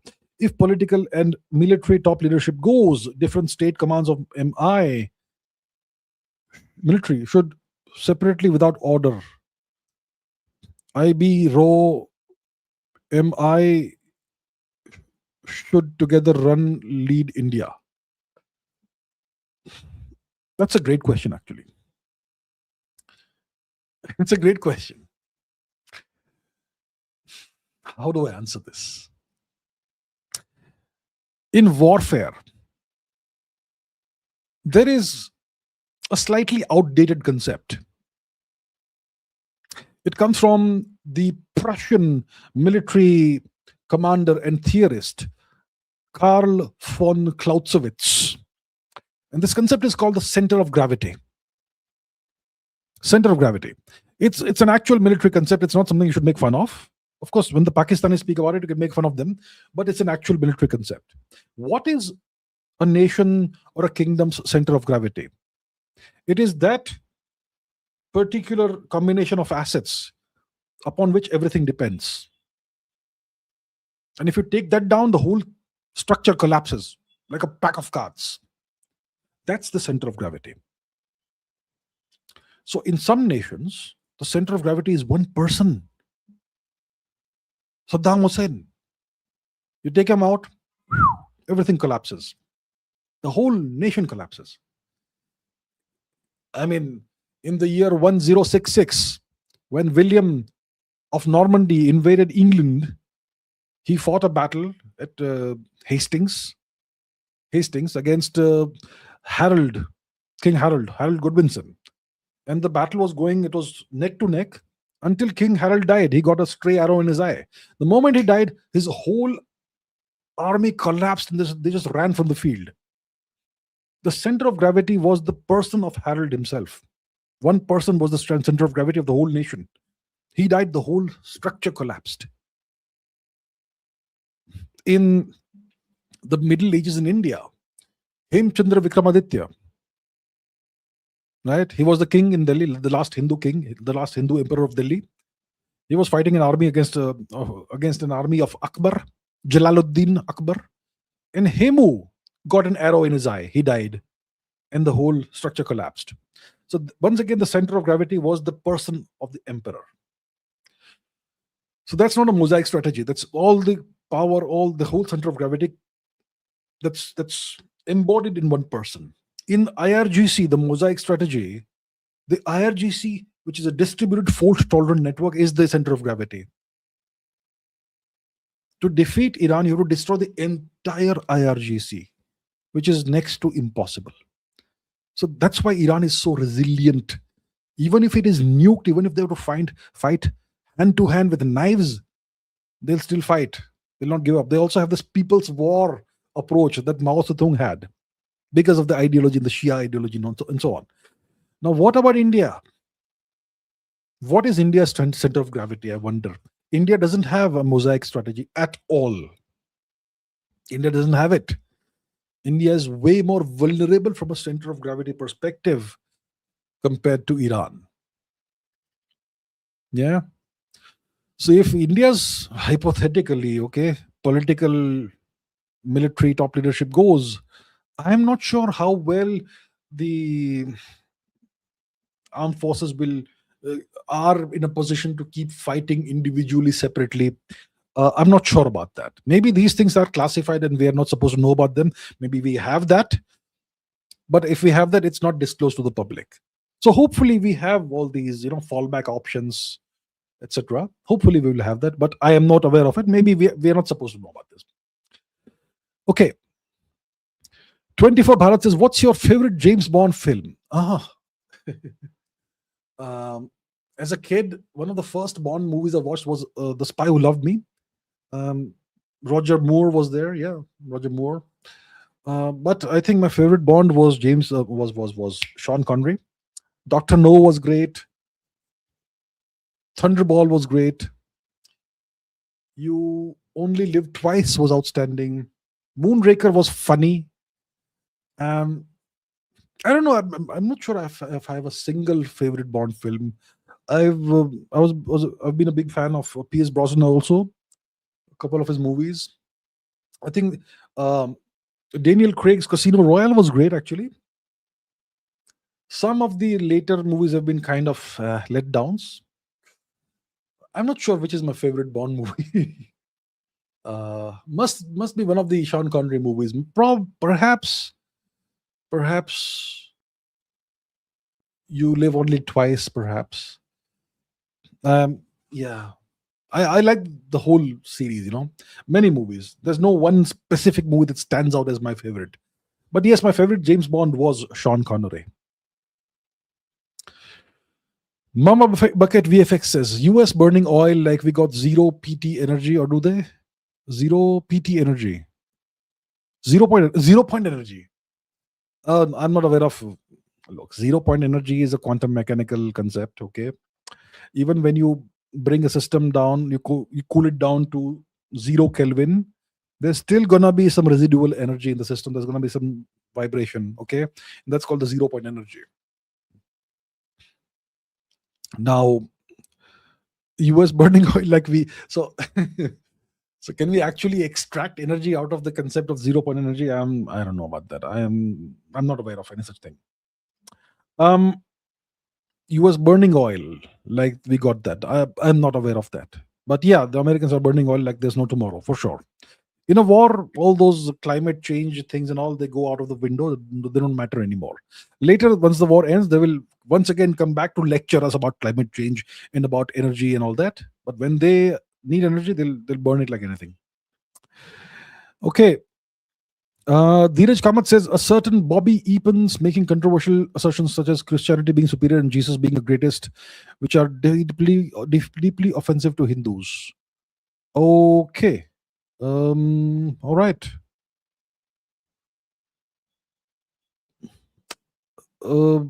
Is that on my live chat? Is it? I am not monitoring the live chat. I'm looking at the super chat, so I want to be able to look into that because there'll be lots and lots of live chats. But okay, thank you for letting me know. I'll look into this later. Arg Mittal says India is again turning to Russia for its defense and oil needs. Isn't it helping Russia and India both from becoming vassals? Russia of China, India of US? Exactly. If India and Russia cooperate, work together, it helps both nations. It helps Russia against China and India against the US. Absolutely 100% correct. Yes. And that's why it's a win-win thing for India and Russia. Both. It's mutually beneficial for India and Russia. That's why I have always been a big proponent of more robust relations between India and Russia. Because Russia isn't a nation that wishes India ill. Right? Russia doesn't seek to vassalize or colonize or destroy India or destroy India's civilization. Russia doesn't have any such agenda. But certain other nations do have such agendas. So India and Russia working together makes a lot of sense for both nations. Pratham Soni says India versus Iran. Who will win when India need to learn from Iran? What India needs to learn from Iran? Who will win, India and Iran? India and Iran will not fight. Okay, we are not enemies. There is no reason for India and Iran to ever fight each other. The last time there was any kind of dispute between India and Iran was about 2,500 years ago, when Darius extended his border all the way to the Indus River. So that was the only time that there was some kind of friction. Some of you will say, oh no, what about Nadir Shah? Nadir Shah came and destroyed Delhi and killed 1 lakh people in one day. Nadir Shah was not Persian. Nadir Shah was a Turk who ruled Iran, just like Aurangzeb was a Turk who ruled India. Understand that. So India and Iran, there's no need for us to fight. What does India need to learn from Iran? Like I said many times today, learn the importance of drones, high quality drones, and cheap drones, and also large quantities of ballistic and other kinds of missiles. That's the simple lesson India has to learn from Iran. Okay, invest in very large quantities of drones and large quantities of various kinds of very scary, very dangerous, very nasty missiles. Right? Herman Bajwa says, white guy claims India is a joke for us. No need to fight India. Reshape it from within via NGOs, education, media narratives, rituals, and religion dilutes with secularism. One side, guilt, install atheism, equality. Yeah. You see, you can destroy a nation, a civilization without fighting it. Reshape it from inside. When a nation is poor, when a nation, when the people have a sense of inferiority, it's very easy to infiltrate the nation. When the whole system is allegedly super corrupt, it's very easy to infiltrate the nation and just destroy from eat it from within, like termites all over the place, with NGOs, with the rotten education system that's full of propaganda and distortions of India's history and culture, the media, the entertainment industry, the narratives attack Indian culture, attack Indian religion, say India's rituals are bad, India's religion is misogynistic, patriarchal, whatever, backward, India's culture is backward. And just keep on bombarding India's people with this propaganda. Do it through the education system, do it through your politicians, some of them, do it through the media, do it through the entertainment industry, do it decade after decade, generation after generation, and eventually the whole civilization crumbles. Yeah. And our system itself is our own enemy. The entire edifice of the system, it's working against us, our own system. Yeah. So yeah, the white guy is right in this case. No need to fight India. Godliness says, if your cost of victory is becoming another Afghanistan or Gaza, while your enemy enjoys his dinner in New York, heritage in London, and spirituality in Jerusalem, is that a victory standing on ruins? It depends. What is an acceptable cost of victory?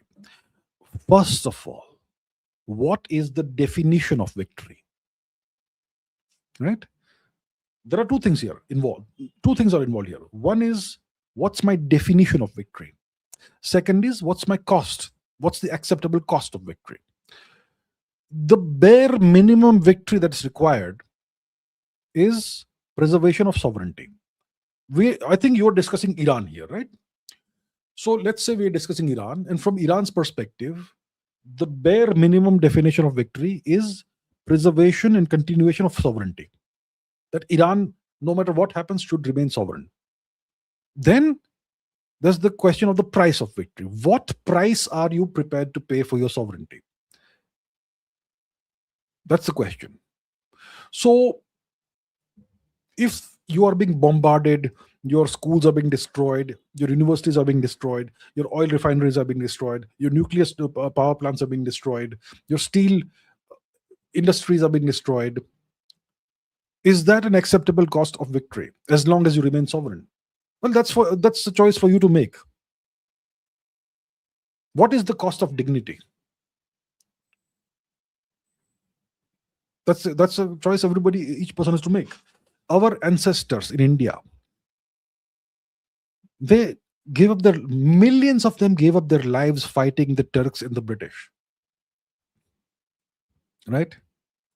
And during the British occupation of India, India became a Gaza, by the way. India's life expectancy in 1947 was 32. I promise you, the life expectancy in Gaza is higher than 32. I promise you, the life expectancy in Afghanistan today is higher than 32. India's life expectancy was 32. Right? So we were worse than Gaza. But we became a sovereign nation. That's why we are able to be where we are today. And even now, we are a poor nation, but better. So as long as you are sovereign, even if you are ruined and reduced to rubble, as long as you remain sovereign somehow, you can rebuild.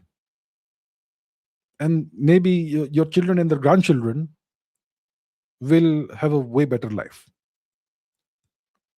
So it's up to you. If for some people that's too high of a cost of victory, and let's just put down the arms and surrender, well, that's your choice. I don't think it's the right choice. I think death is preferable to loss of sovereignty. Right? If you are a person with self-respect, then you would rather die than give up your sovereignty. So I think Iran will prefer to become Afghanistan or Gaza, or even worse than that, as long as it remains sovereign. You may think otherwise. That is, you have the right to your opinion.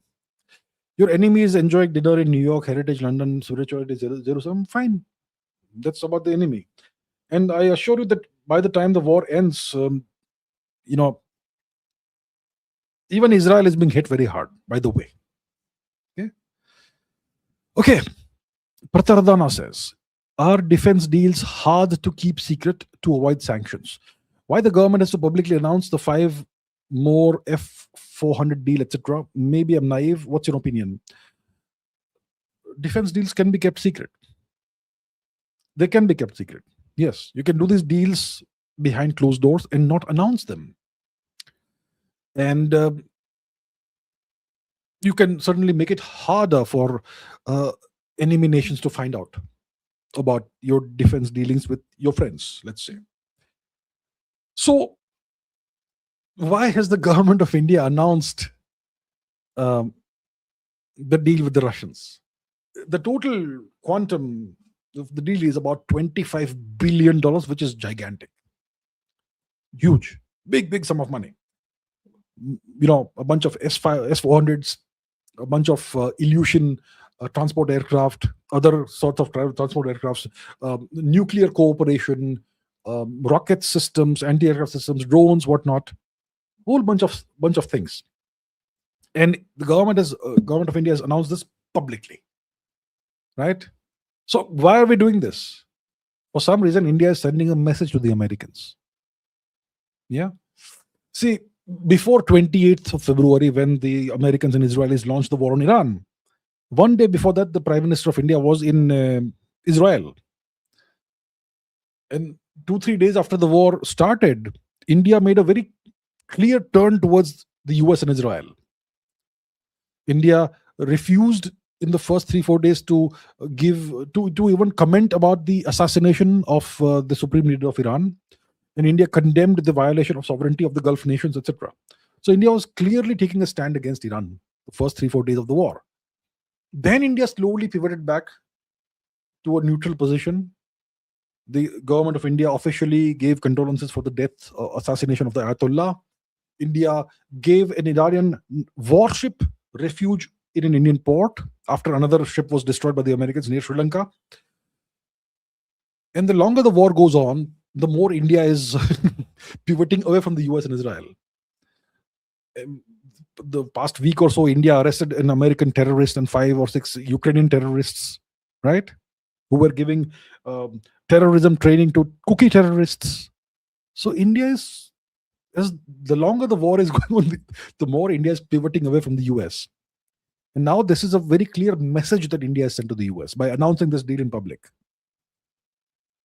So India is visibly pivoting away from the US, pivoting towards Russia, not towards BRICS like some people claim, but towards Russia. Yeah.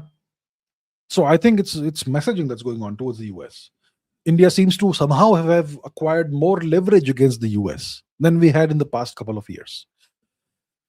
That is what I sense is happening. Sushant Gurjar says, watching Dhurandhar now, I understand what you wanted to say by that after demonetization, someone committed suicide in Pakistan.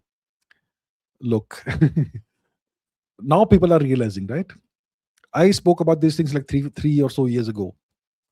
I have these old videos about demonetization in which I said that demonetization hurt Pakistan's economy way more than it hurt India's economy. This was the beginning of the decline of the Pakistan rupee and all those things which went wrong in Pakistan with its economy, etc. It all happened after demonetization. I think now people are beginning to understand after watching this movie Dhurandhar what demonetization was all about. But I spoke about this like 3-4 years ago, way before Dhurandhar was imagined by the creator. So I'm glad people are beginning to understand this now.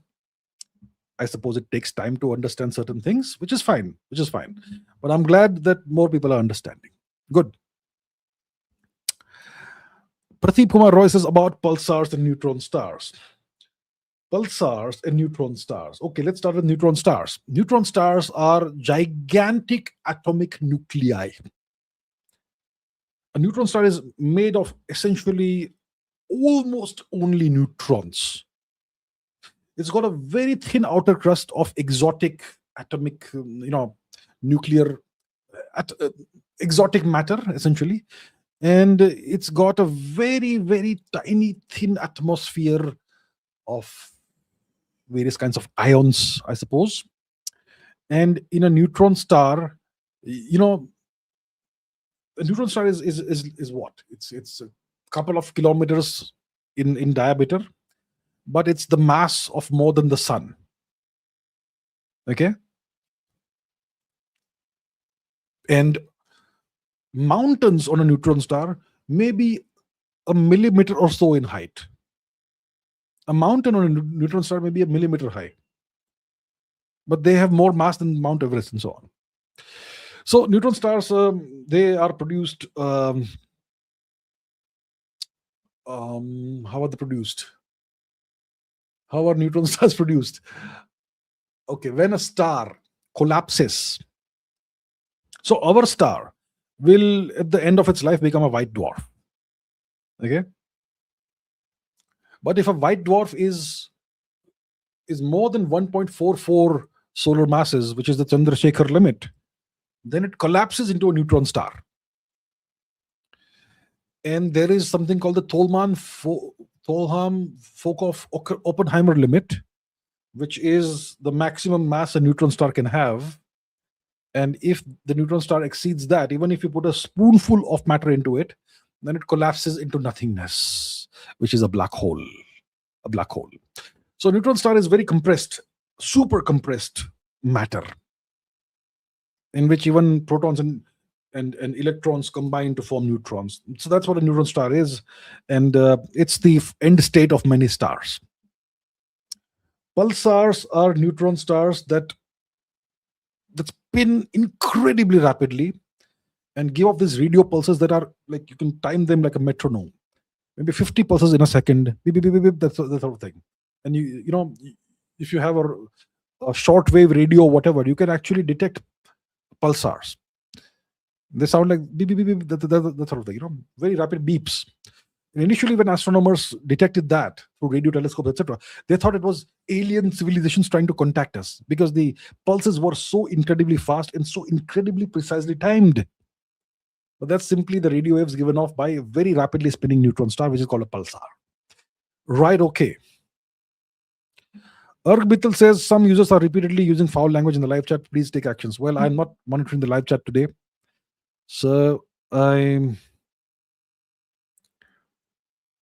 okay. Let's see, who is that?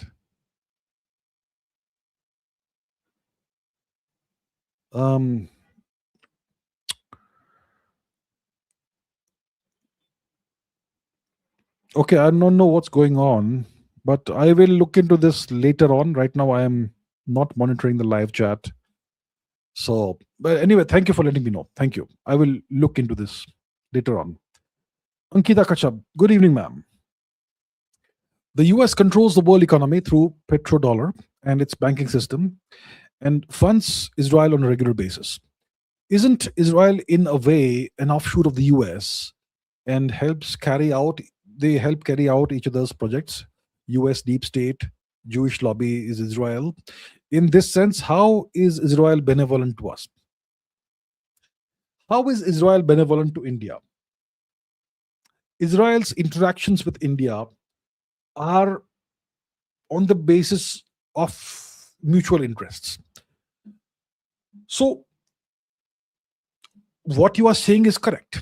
The US controls its economy through the petrodollar system, banking system, and the petrodollar system, the petrodollar in the banking system, and the US is an unconditional ally and supporter of Israel. No question about it.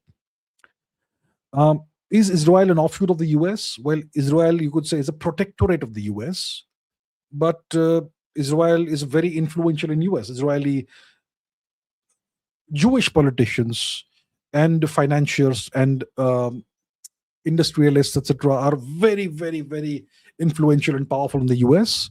So you could say that Israel, to some extent, may possibly control a certain amount of certain aspect of US foreign policy, right? So Israel is a protectorate of the US, It could be perhaps an offshore of the US, but not quite an offshore of the US. It's a permanent uh, asset, not an asset, permanent ally and protectorate of the US. And the US is essentially duty bound to take Israel's side no matter what happens, whenever required. They do help each other carry out each other's projects. Yeah. And that's why I've raised the question about Pakistan. That Pakistan is an American vassal, and Israel is America's primary unconditional ally, or America is Israel's unconditional ally. So, what's the connection between Israel and Pakistan? They should be on the same side, and that's the question I've raised in the past. And when it comes to this Gaza thing, um, the board of peace, Pakistan is on the board of peace. When it comes to Gaza's reconstruction and development, Pakistani soldiers are going to be involved in maintaining the peace there on behalf of Israel, essentially. So you can see there are some connections between Pakistan and Israel. A few months ago, when Asim Munir, the Pakistani dictator, went to the US, to Washington DC, the Pakistan embassy, I think in that city, it organized a dinner banquet for him, and there was an Israeli military presence there in this event organized by the Pakistani embassy in honor of Asim Munir. So clearly there are connections, behind the scenes between Pakistan and Israel. Now, when it comes to how is Israel benevolent to us? Well, overall, India and Israel, we have a mutually beneficial relationship, right? For example, there is technological cooperation between India and Israel. India and Israel together have jointly developed the Barak missile system, which is an anti-missile system. So let's say you are on a ship and there's a missile coming to hit the ship. You can destroy that with the Barak system. The Barak system probably can destroy a BrahMos missile. That's how powerful and accurate it is. And it can also take out targets, aerial targets, or from land also. So it's a great missile defense system that India and Israel have developed jointly. And India purchases all kinds of Israeli weapons, manufactures some Israeli weapons in India under license, like the Harop drone, and so on and so forth. So most of the cooperation between India and Israel is very mutually beneficial, and so it's a relationship of mutual benefit. It's not one nation or the other being benevolent towards the other. It's about both nations engaging with each other in a mutually beneficial way. Of course, there are question marks about Pakistan. There's also the question mark about the Israeli involvement, possible potential Israeli involvement in India's Far East, Northeast, and so on. There are those question marks, but overall, it's a good relationship overall from a big macro perspective. Pradeep Kumar Roy says about the Hercules Corona Borealis Great Wall. Is it real? What's the axis of evil in space? I have no idea about an axis of evil in space. Hercules Corona Borealis Great Wall. I don't know about this. Hercules Corona Borealis Great Wall. Why is it making a list? What is this? Largest known structure in the universe, massive, gigantic galactic filament measuring 10 billion light years across. Discovered in 2013 via gamma ray bursts, this structure defies current cosmological models, which suggest that no structure should exceed 1.2 billion light years. Okay, it's a galactic filament. What is a galactic filament? A galactic filament is a massive, large-scale structure. See, the universe at small scales looks pretty inhomogeneous, right? There are inhomogeneities in the universe at the small scales.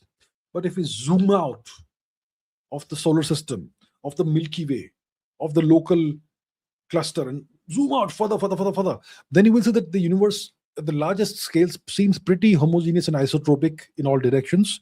And you will see that there are these filaments, that there are these massive galactic clusters that are held together by filaments of dark matter and so on. So if you look at the structure, large scale structure of the universe at the largest scales, and if you look at the galactic filaments and dark matter filaments that hold everything together, it looks like a cross section of neurons from inside the brain. Okay. So you have these galactic filaments and dark matter filaments, and this Hercules Corona Borealis Great Wall seems to be one of these filaments. I was not aware of it because it's not relevant to the work I do, but it is one of those filaments, and apparently it's too large to exist, which means that you have to rethink the way we understand the universe. So according to what? Current cosmological models, no structure should exceed 1.2 billion light years, but this thing is 10 billion light years. It's about 10 times too large. So, yeah, mystery, clearly, from the astrophysics perspective. What's the axis of evil in space? I am not aware of any axis of evil in space. Shall we Google that? Okay, let's Google this. Axis of evil in space. What's that?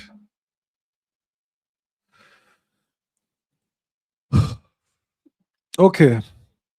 Yeah, I'm not aware of this. I'm more into theoretical physics, not into observational astrophysics stuff. Dark matter, black holes, that sort of thing. Pen and paper stuff, not looking at this thing. So, okay. Om Naik says Iran's underground installations are really the masterstroke. I agree with you. Iran has a lot of aces up its sleeve. Definitely a masterstroke, yeah. Pradeep Kumar Roy says, did you see Dhurandhar? Your views about the Israel scene. What was that Asim Munir, previous ISS chief? I haven't seen it yet. Hopefully, by next weekend, I will have seen it. I will try and watch it at the earliest in the next 3-4 days, hopefully. Definitely by next weekend, I will have seen it. But I haven't seen it yet, so I won't be able to answer these questions so far. Erg Mittal says, please advise some pranayam for overall health. Pranayam is a very straightforward exercise, right? Alternate nostril breathing. There are different forms of pranayam. It's about breath control. It's about, so I am not an expert as such in pranayam. One thing I know about is walking pranayam, which I suppose no one knows about. I'm sure there are people who know about it, but it's not well known. You can do pranayam while walking. And that can have great effects on your mind, on your lungs, on your oxygenation of your blood, and your overall health. And you can also walk a few kilometers while doing that. So you can do pranayam while walking. It's just about counting, breathing in and out. I mean, a number of steps for an in breath, for breathing in, then a certain number of steps you just hold the breath, then a certain number of steps you exhale completely, and then a certain number of steps you keep your lungs empty, and then you repeat the cycle. That's walking pranayam essentially, right? So that's a great, that has, I am most impressed by that particular technique of pranayam. Magnani says, can you talk about the Kalpa Vigraha and how it changes the current timelines of history as we understand it, especially for our civilization? I am sorry to have to disappoint you, but I am not sure the Kalpa Vigraha, whatever it is a genuine thing. So it is claimed that this object is 25,000 or something years old. It's made of metal, and they say it's been carbon dated to 25,000 years or something. 25,000 years. You can't carbon date a metallic object. The basic principle of carbon dating is that there are certain isotopes of carbon. There's a naughty isotope of carbon called carbon 14, I think. The standard carbon is carbon 12, okay, which has 12 protons. But there's a naughty isotope, 12 nucleons. But there's a naughty isotope of carbon, which is carbon 14, which is unstable, it's radioactive, and we know at what rate it decays. So if you have any organic matter, then like wood, let's say you have ancient wood that you've discovered. So you can determine how old it is based on how much carbon 14 it still has. Because the moment an organism dies, it starts losing carbon 14. The carbon 14 starts decaying. We know what the half-life is and so on. So that's how, based on the amount of carbon 14 that still exists in a particular sample of organic matter, you can determine to a reasonable amount of accuracy how ancient, how old it is. Like a piece of wood, or a mummified body, or a piece of bone, right? So if you find a skeleton, human skeleton, and you carbon date it, you can determine how old it approximately is. 500 years, 2000 years, 7000 years. By carbon dating, you can find out. If you find a piece of wood, you can carbon date it. That's how we know that Dwarka, the ancient city of Dwarka, which is underwater, we discovered a piece of wood from there. And that was dated to about 8,500 years or so before today. So that's how we know how old the city most likely is. Dwarka. Now, if you have, so for this to work, you need organic material which contains carbon. We are a carbon based life form. All living beings on our planet are carbon based life forms, right? So that's how we can do carbon dating. Now, if you have a piece of metal, how will you carbon date it when there is only metal in it? There's no carbon. So how can people claim that the Kalpa Vigraha was carbon dated to 25,000 years before today? How? It doesn't contain carbon. It is metallic. Do you understand? So I don't know what this object is. I don't take it seriously at all, because you can't carbon date something. A piece of metal, how will you tell how old it is? How can somebody claim it's so and so years old? It's a piece of metal. There's no way of knowing how old it is. That's my issue. So let's see what Google has to say about the Kalpa Vigraha. Kalpa Vigraha. What is this thing? A legendary small idol of Lord Shiva, claimed to be 28,000 years old. How have you made this claim?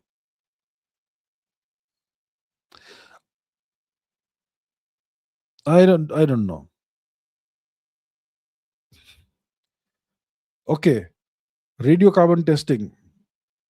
LinkedIn posts refers to the timber of the chest or box holding it, not the metallic idol itself, which is a key scientific distinction often missed. Okay, so it lacks verification. Historical journals. Yeah, so listen. I don't know whether I don't know what credence we can give to LinkedIn posts and so on. I will need to see an actual, evidence of proper scientific testing of this thing. So this about this matter, I am extremely skeptical. I'm sure it will hurt the sentiments of some people who are seeking some greatness out of it, but I am very skeptical about this. I have an open mind.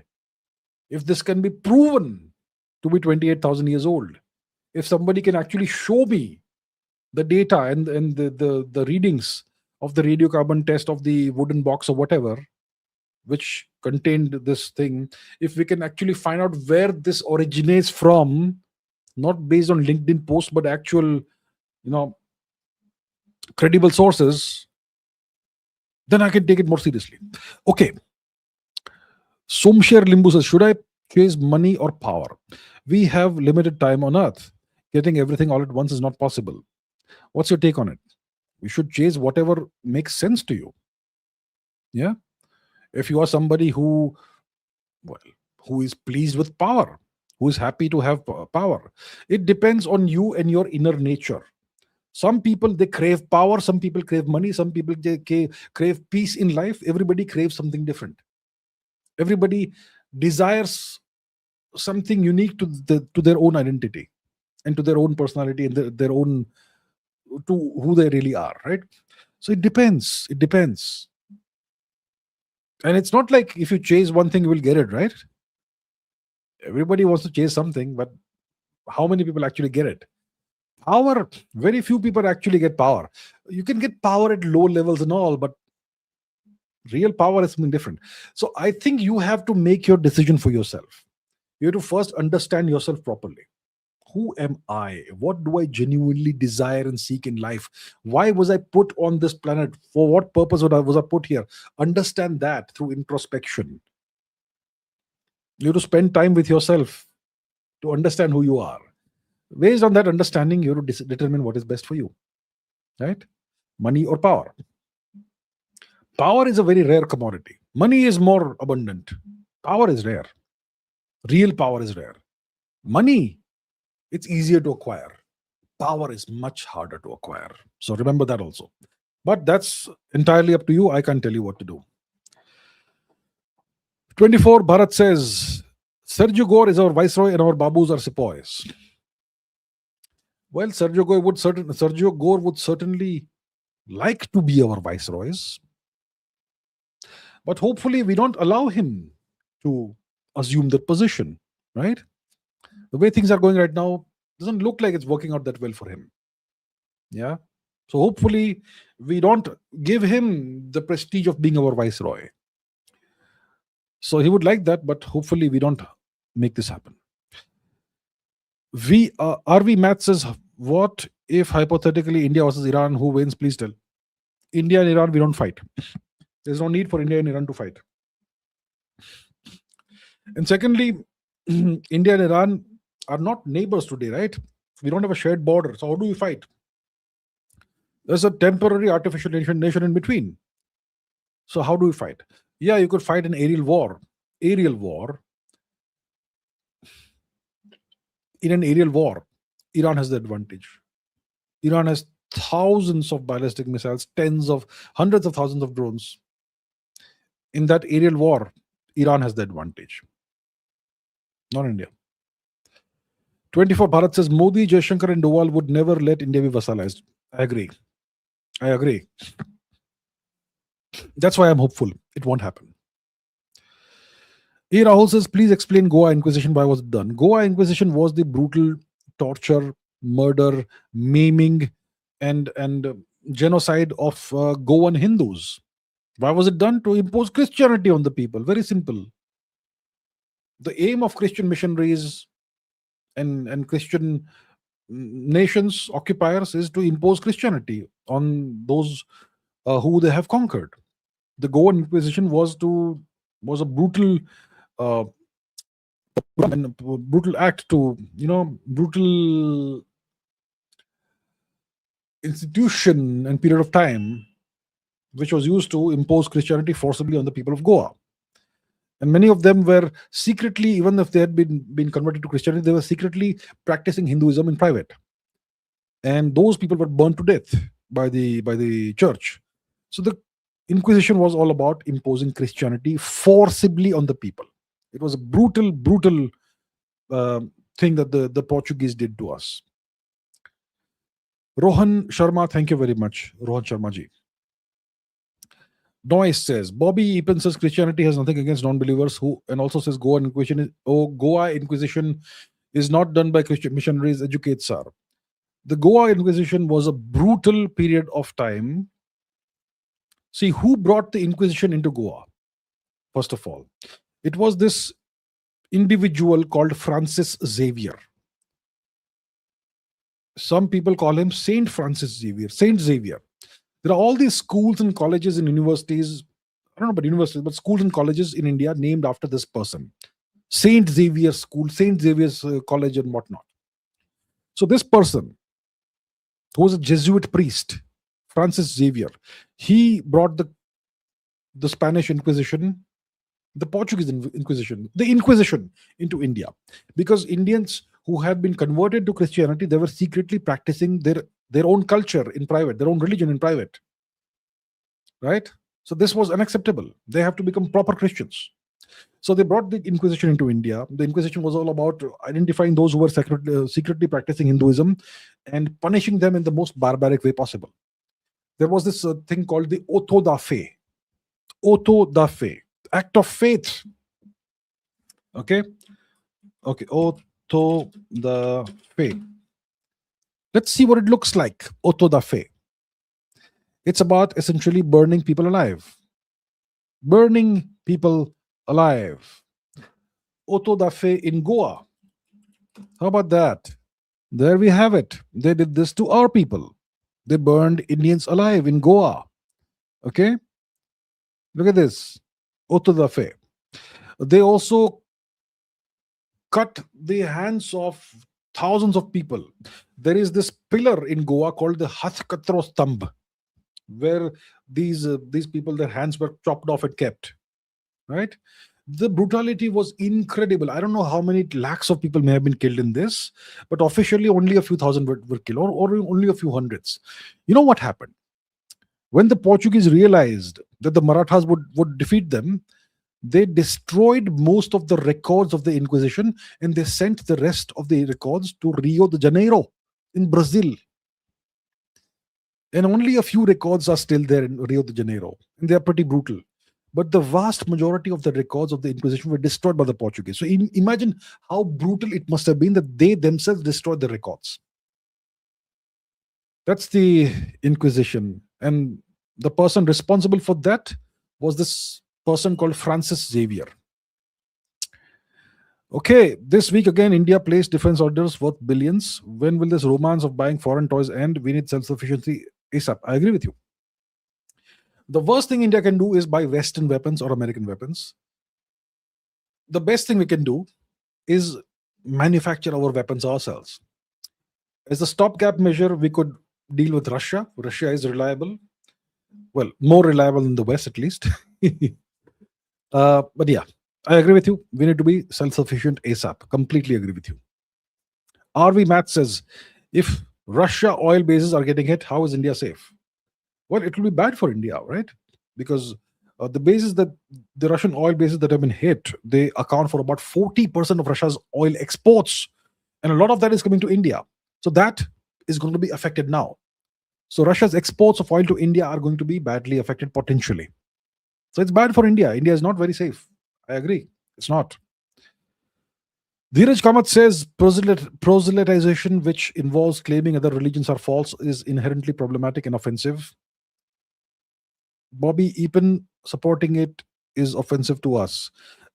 Anyone who supports proselytization and anyone who claims that one religion is superior to another one, I cannot agree with that. Right? Especially religions that have been responsible for genocides. To claim that such religions are superior to ours. Vikas says, I am raising a daughter from Bangalore, and what options do I have to give her a proper non-colonial education? Please help me understand.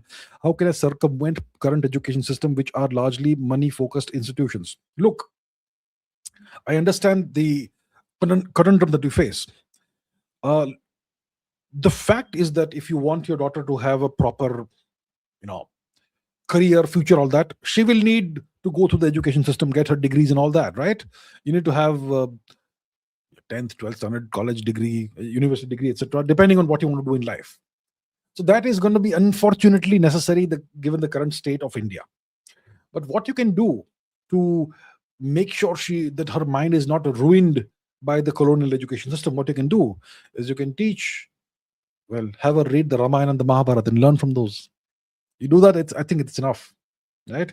And make sure that she learns how to read and write her mother tongue, whatever it is. That helps for sure. So if a child studies the Ramayana and the Mahabharata properly over a period of years, I think that's more than enough. And make sure you practice your traditions at home. That should be enough. Okay, all the best. All the best to you and your daughter.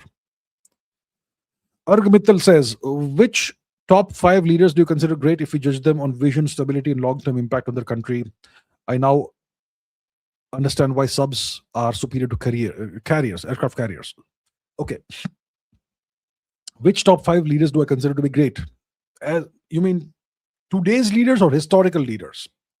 If you ask me about today's leaders, the leaders of the world leaders today who are great today, who I can consider to be great today, look, which leaders are doing a good job?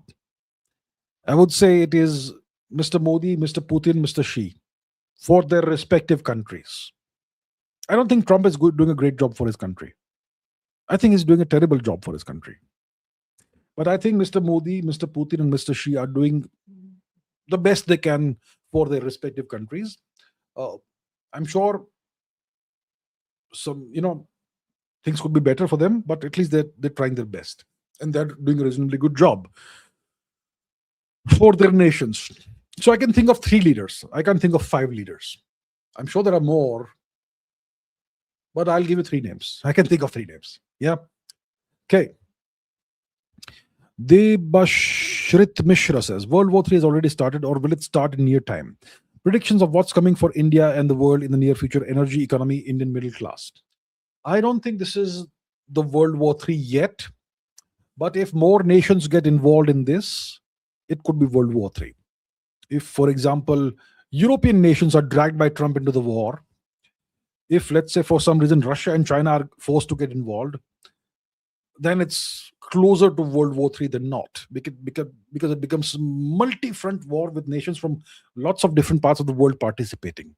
That's a World War III. Right now, it's still a regional war. It's still localized. But you are seeing now that the Ukraine war and the Iran war are happening not separately, but it's kind of interrelated already. So that's a concern. But it's not World War III yet. I hope it doesn't become World War III.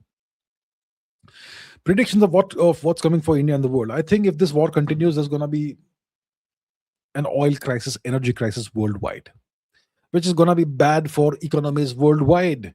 It's going to be bad for the middle class worldwide, including for India. Right? If this war ends now, then things will be perhaps okay. But if the war doesn't end, if it continues, if Hormuz remains closed, if Bab al Mandeb is closed, if Russia's oil exports are impacted by Ukraine, it's going to be a disaster for everybody. It'll be a disaster from the energy perspective, from the economic perspective, and it'll be bad for the middle class worldwide, including for India. Okay, I just found out about Rothschild Island. Google any Epstein links. I have no idea whatsoever, but let's find out. Rothschild Island. What is that? Is it Antarctica? I thought so.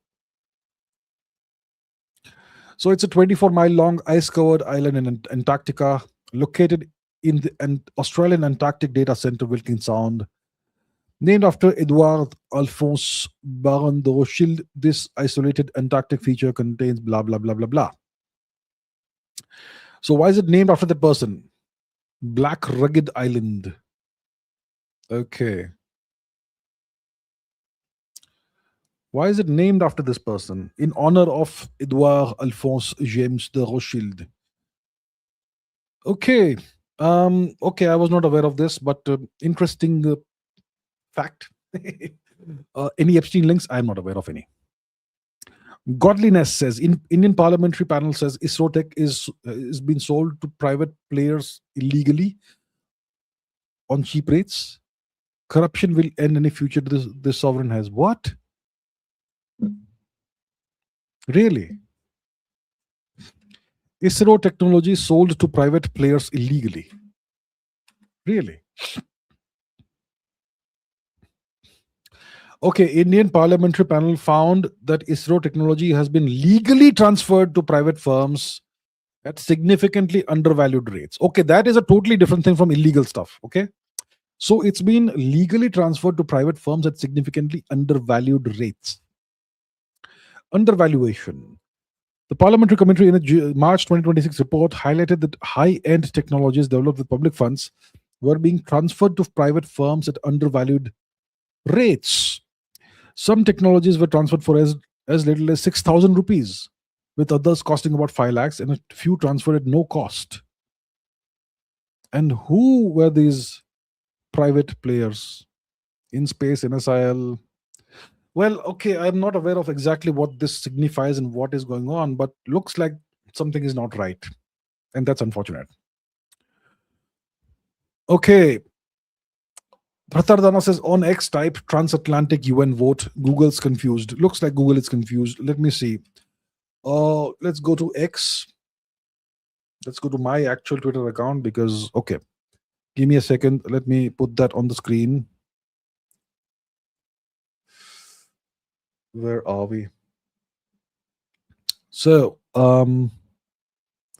let's go to X. in what's happening here. Let's say transatlantic UN vote. What's it say? This is from March 26. So what was the thing? What was the vote about? The resolution wasn't just a condemnation of the slave trade, it also called for reparations and described slavery as the gravest crime against humanity, which some countries rejected as creating a hierarchy of crimes over genocide and so on. So Israel was against it, Argentina was against it, US was against it, and who voted for it? India voted for it. So India said that this was the greatest crime against humanity.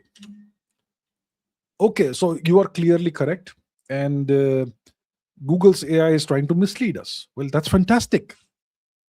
Fantastic. Okay. Pradeep Kumar Roy says India can never be Iran because they have their own oil. We don't. Well, we should look for our own oil. I'm sure it's not impossible to find large quantities of oil in India. India is so large. We have such a huge exclusive economic zone in the ocean. We need to look for it. I'm sure we can find more oil than what Iran has. Pradeep Kumar Roy says, I have seen some US YouTube channels teaching how to make guns. One taught how to make thermite, fulminated mercury, military radio gadgets, etc. Why is this allowed? Why is this allowed? I have seen a YouTube video that teaches you how to operate Stinger missiles, anti-aircraft missiles. These are man-pads, man-portable missile systems. A Stinger missile system is pretty dangerous. There's a full tutorial on YouTube.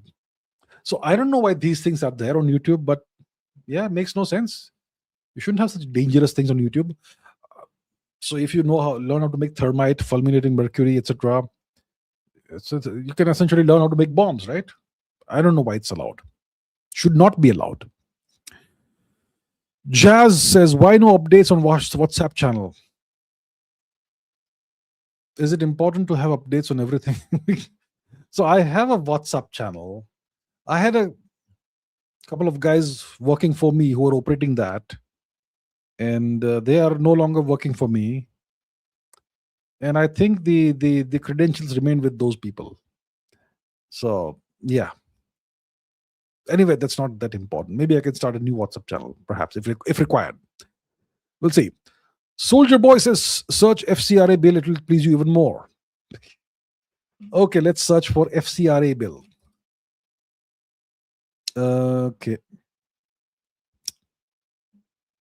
Let us see. FCRA bill. FCRA bill. What's the new bill? Okay, let's see. PRS India, whatever that is. What is this? Okay, let's see quickly. Foreign contribution, vesting of foreign contribution in assets in certain cases, return of foreign contribution. Okay, the appeals. Okay, I don't know. This is pretty legalistic stuff. Pretty dense legal text. Implications. What are the implications? Let's go. Implications. Firm directives, stringent compliance, enlarged government control over foreign funds and assets, include mechanisms for detailed oversight, etc., etc., etc. Okay, it's pretty lengthy stuff, so I will not look into it right now, but looks like it could please me. So thank you for letting me know. I'll look into it later. Aditya says, can India help end the Iran war? Your thoughts? No. We didn't start the war, and we are not in a position to end it. Okay? We need to stay out of it. India cannot help end the Iran war. The most we can do is offer our good offices as mediators, nothing more than that. When did YouTube, etc.? When did YouTube add handles? If India was to take over parts of Pakistan, how successfully could it integrate the absorbed population into the wider Indian identity? Unsuccessfully. You can't. The majority of the people of Pakistan are highly radicalized against India. And You can't integrate those people with the wider Indian population and identity. So see, eventually Pakistan is an artificial temporary nation. It will eventually break up. Okay, there's too many centrifugal forces in Pakistan. Eventually, it will break up. The only reason Pakistan doesn't break up is because it has the support of foreign nations, mainly the US. Right? The US doesn't want Pakistan to break up. That's why Pakistan remains together in one piece. So once that support goes away, Pakistan will naturally, spontaneously fragment. Once that happens, India needs to somehow find a way to de-radicalize the people, and that is a process that takes decades.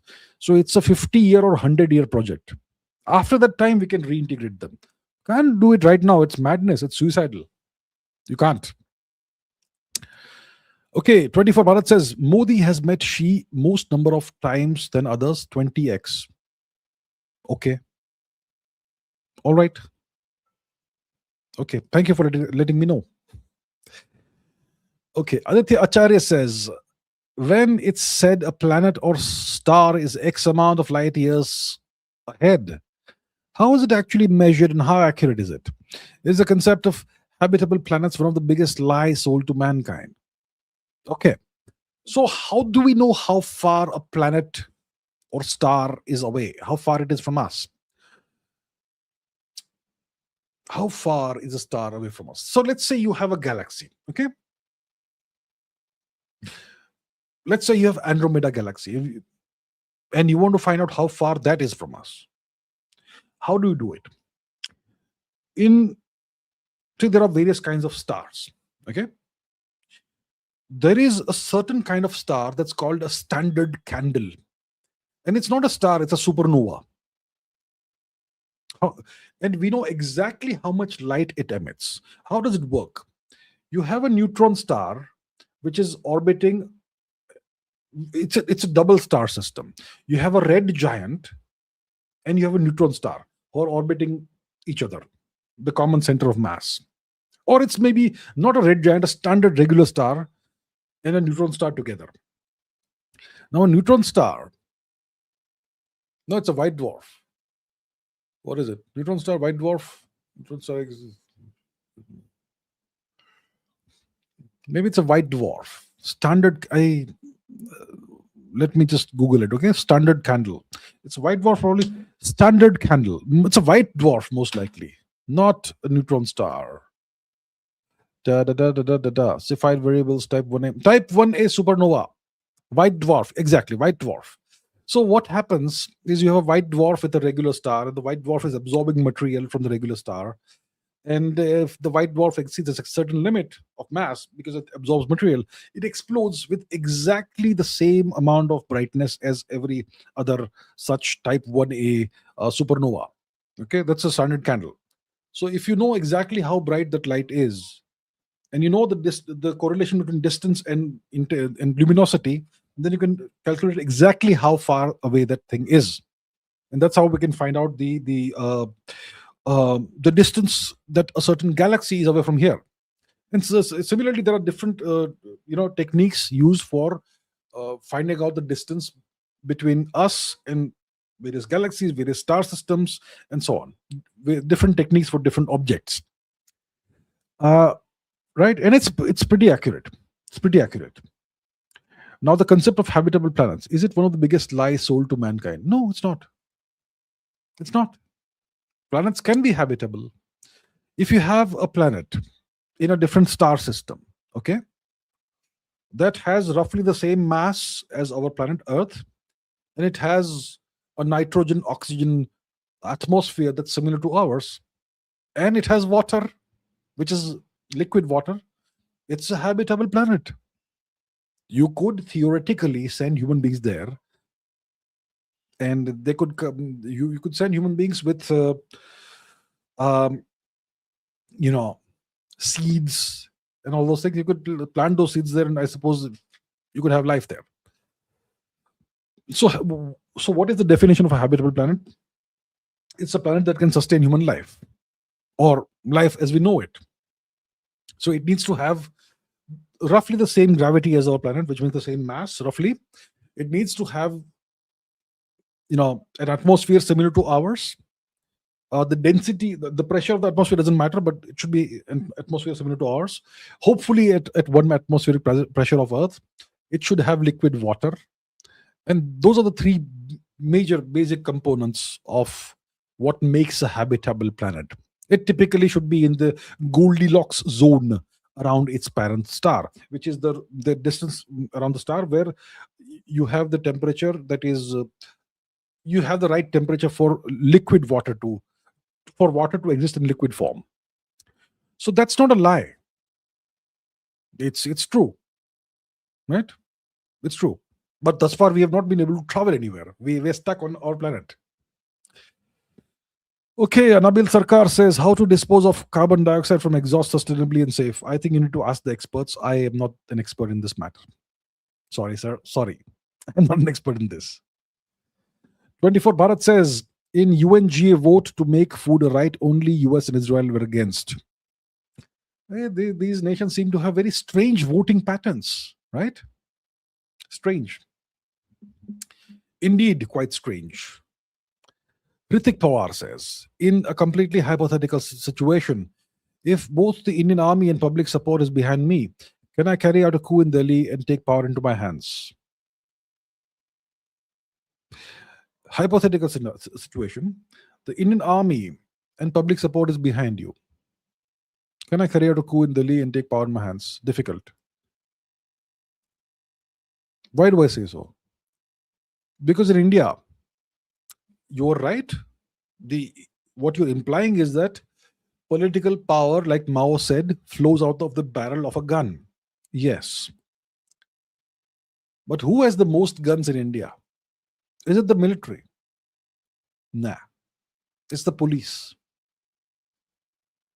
If you want to do a coup, you will need support from the police.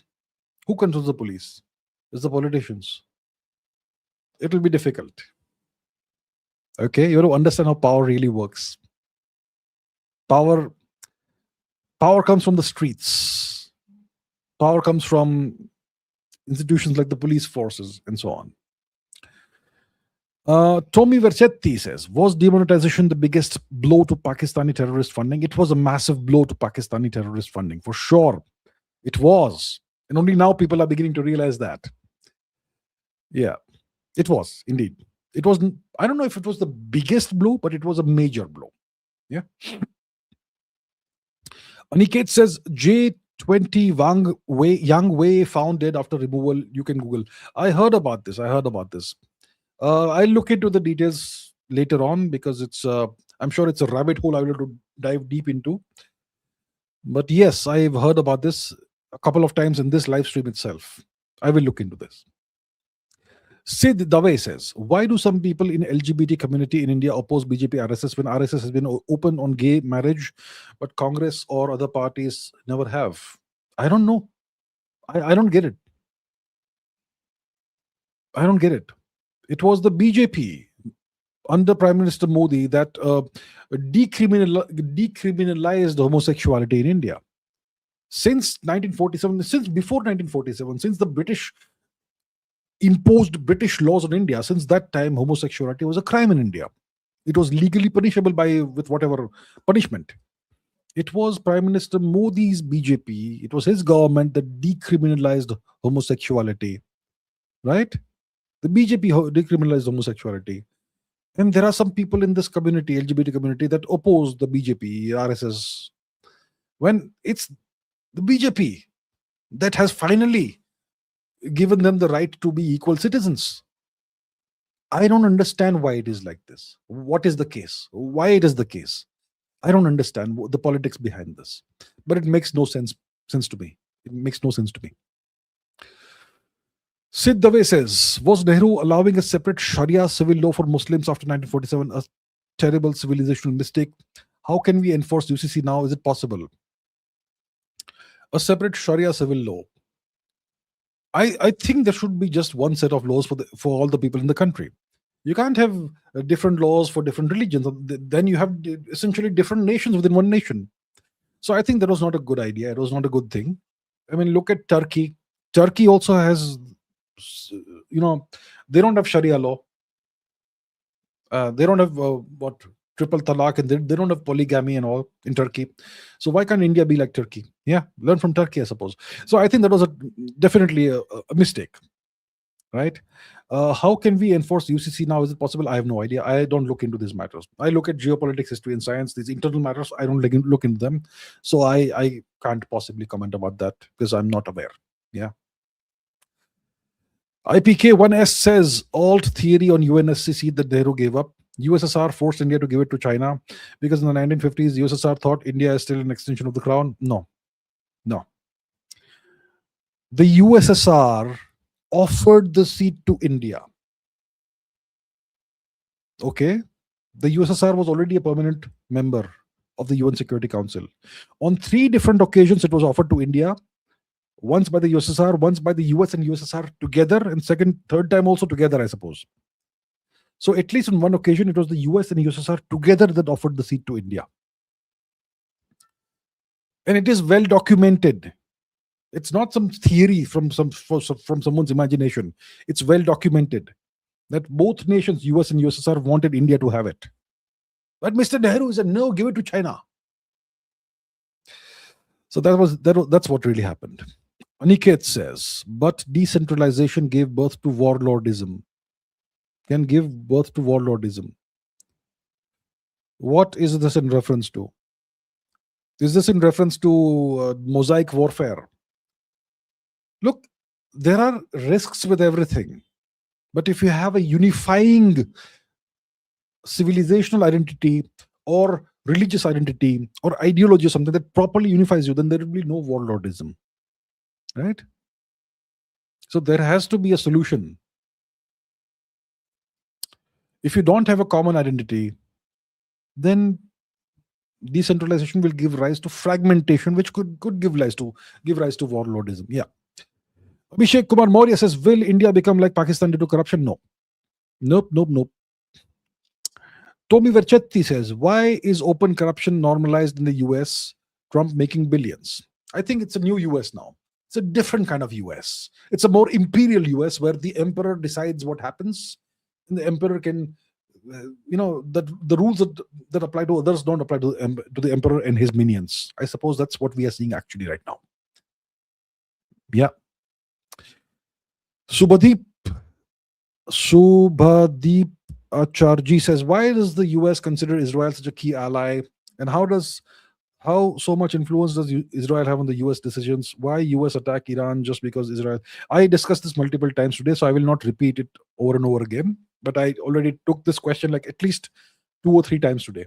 Yeah, so I've answered it. Aditya Acharya. Thank you very much, Aditya Acharya. Thank you very much. Yashnagarkar says, given how divided and conflict-driven humanity still is, would the confirmed extraterrestrial contact change that or just intensify rivalry?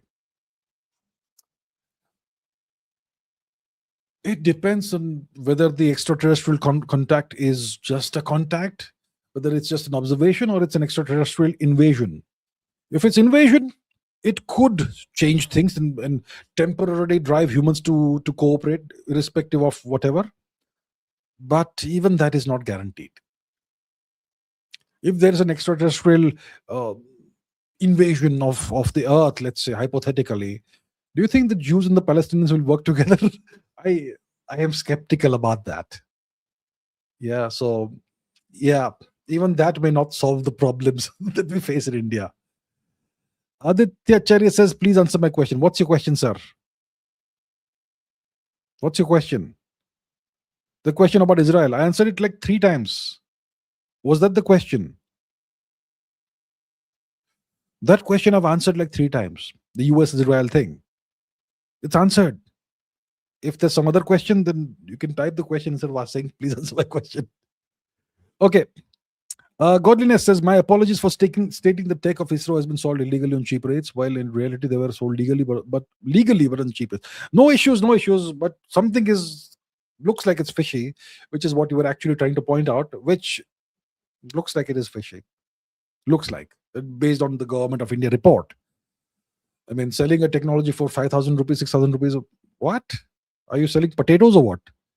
So yeah, something seems to be potentially fishy, and that's what you were trying to point out, and I appreciate that. Herman Boyaja says, how should India deal with a dual front Shaitan Bozorg leftist within India? Shaitan Bozorg leftist within India, soft power hijack, and Shaitan Akbar Pakistan, overt external hostility. How should India deal with this? Well, India needs to clean up its act internally. The first thing India needs to do, see these internal issues which are orchestrated by outsiders, right?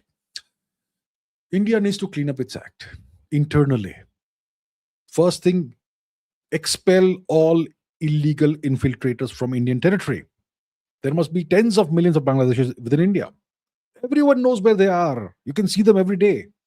But the government of India does nothing about them. I wonder why. Expel them all out of India. All illegal infiltrators, whether they are Bangladeshis, whether they are Pakistanis, whether they are Cookies, whether they are Rohingyas, expel them all. That way, that internal fifth front or whatever it is will no longer be there. Secondly, crack down on all missionary activity in India. If somebody wants to convert to a foreign religion voluntarily of their own inner desire, let them do it. Nothing wrong with that. But this artificial industrial scale demographic re-engineering project or projects that the foreign powers are running within India, those have to be stopped. So these are some of the things we can do about Shaitane Buzurg. When it comes to Shaitane Pakistan, we just have to stockpile our missiles and drones, and when the time comes, blitzkrieg. 72 hours maximum. Pradeep Kumar Roy says, sometimes I feel like I'm watching a test match while watching your live streams. Early 2000s memories. Yeah, I know. A test match generally lasts 6 hours, right? A session, I mean, a day. And you have a lunch break and tea break in between. Lunch break is about 45 minutes, 50 minutes. Tea break is like 20 minutes. So it's about 7 hours long. And this live stream is already 4 hours, 37 minutes long. So it's approaching test match magnitude now. Okay, IPK Vanes says YouTube channel Lay Real Talk exposed that CCP asset Jiang. Lay Real Talk. Okay. Jiang. You mean the professor? That professor who was very famous these days. Okay. All right. I'm not aware of that, but all right. MK for Mukesh Kumar says Jai Hind. Ukraine-Russia war best struggle. Israel, US, Iran, Asia suffers. Winters versus summers. LPG shortage and imagine inductions join ACs this April. Okay. If there's an LPG shortage, you'll have induction heaters that people will have to use, right? Electricity. So this summer, there's going to be, everybody will be using ACs, obviously, because it's hot in summer. So there's going to be a surge in demand for electricity, which is going to, put additional stress and an additional burden on India's electricity grid. So the demand for electricity will rise, and I hope that doesn't cause problems. So yeah, yes, these are real issues we're going to potentially have to face very soon. I hope the government is prepared for it. Pradeep Kumar Roy says, how to create a black hole. No YouTube videos found. It's very simple. How to create a black hole. You take an object. Okay, let's say it's 1 gram. Okay, 1 gram. You calculate its Schwarzschild radius. The Schwarzschild radius is given by R is equal to 2 mg by c squared. R is equal to 2 mg divided by c squared, where m is the mass of your object, g, capital G, is Newton's gravitational constant, and c is the speed of light. 2 mg by c squared is R, the Schwarzschild radius of your object. So if it's 1 gram, what is the Schwarzschild radius? Let's calculate the Schwarzschild radius of a 1 gram object. Let's ask Google. I'll not calculate it myself. I'll ask the AI. What is the Schwarzschild radius of a 1 gram object? Calculate. It's about 1.48 times 10 raised to minus 30 meters. Okay. 10 raised to minus 30. So that's definitely bigger than the Planck length, actually, which is nice. Yeah. So all you have to do is you take your 1 gram object and you cram it into a space of smaller than 10 raised to minus 30 meters. That's how you create a black hole. As simple as that. If it's 1 kilo, 1,000 grams, then it's going to be, you have to cram that 1 kilo object into a space of roughly 10 raised to minus 27 meters in diameter. You can do that, you're going to have yourself a black hole. As simple as that. The trick is to find the strength to squeeze that 1 kilo thing into that small space. Yeah. Okay. McLevin says BJP doing great in geopolitics but terrible internally. I could not comment about what's happening internally. So, okay. All right, sir. McLevin, good to see you. Okay. Sayan Majumdar says, your thoughts on the proposed National Aero Test Center. Can it end reliance on foreign testing of Kaveri jet engine in high altitude trials? See, what we need is a dedicated test bed, which is an aircraft on, it's a test aircraft on which you can attach engines that you're testing. So typically that sort of aircraft will have 4 engines, and one of the engines is the one you're testing. So even if it fails or whatever, the aircraft will keep flying because it's got 3 other engines. That's what you do. So that's the kind of aircraft we need, so that we can actually test our jet engines not in a lab, but up there in altitude, to take it to whatever altitude you want, whatever speed you want, and test it out there. That's what we need right now. I think we are relying on Russian help for this. So if we have a proper national aero test center with these facilities, it will be fantastic for India. It'll be great. Pradeep Kumar Roy says, what is more dangerous, black hole, pulsar, neutron star, or exoplanets like WASP-1b? What any of these things? See, a black hole is dangerous if it's in your vicinity and you have crossed the event horizon. Then it's curtains for you. But if it's lurking somewhere nearby, it's not going to be dangerous for you. It's not a vacuum cleaner that is going to reach out to you and suck you in. It's not like that. You replace the sun with the black hole, the only thing that will change is that we will have no more light here. It will freeze. But the planets will not be sucked into the sun, into the black hole, if the black hole is exactly where the sun is. So black holes are not inherently dangerous as such. Pulsars, not dangerous unless you're right next to them. Then it's going to be a problem for you. Neutron stars, once again, not dangerous unless you're right next to them or you collide into one. Exoplanets, don't go to one of these exoplanets and you're fine. I don't know what WASP-1b is, but 12b is, but I'm sure it's pretty interesting. Shall we see? Let's see. What is this exoplanet? WASP-12b. What is that? Extreme hot Jupiter. Okay, it's a hot Jupiter. That's a certain class, a certain category of exoplanets, which is a gas giant, which is orbiting very close to its parent star. So one side is super hot, other side is super cold. There's tremendous hurricane level winds going on over there, and it's evaporating rapidly. So that's a hot Jupiter. See, don't go to any of these places, then you're perfectly safe. Okay, Polynomial says, cousin in 30s alcoholism. Any advice from Hinduism? I don't know what advice to give from Hinduism. I don't know. I would say take your cousin to a reputed detoxification center and make sure that he or she goes through the whole course. And I don't know how to deal with alcoholism. I don't know. I think you will need advice from experts in this matter. I am not the right person to give any kind of advice in these situations. Okay. And I don't know. I'm sure there is good advice that comes out of Hinduism, but I'm not aware of it. Yeah. So I can't say. I'm very sorry to hear this. Please take care of your cousin and take him or her to the right expert and seek professional help. And yeah, I hope it turns out well for your cousin. Okay, all the best. Pradeep Kumar Roy says, is life possible on exoplanets like Kepler 4, 5? Look, I don't know. Let me see one by one what these things are. Kepler 452b. So 452b, I said. B. A super Earth. Okay, how large? Super Earth means it's a Earth-like rocky planet, but it's much larger than the Earth. And no, no, no, I'm not watching this. It's about 1.5, 1.6 larger in diameter. Okay.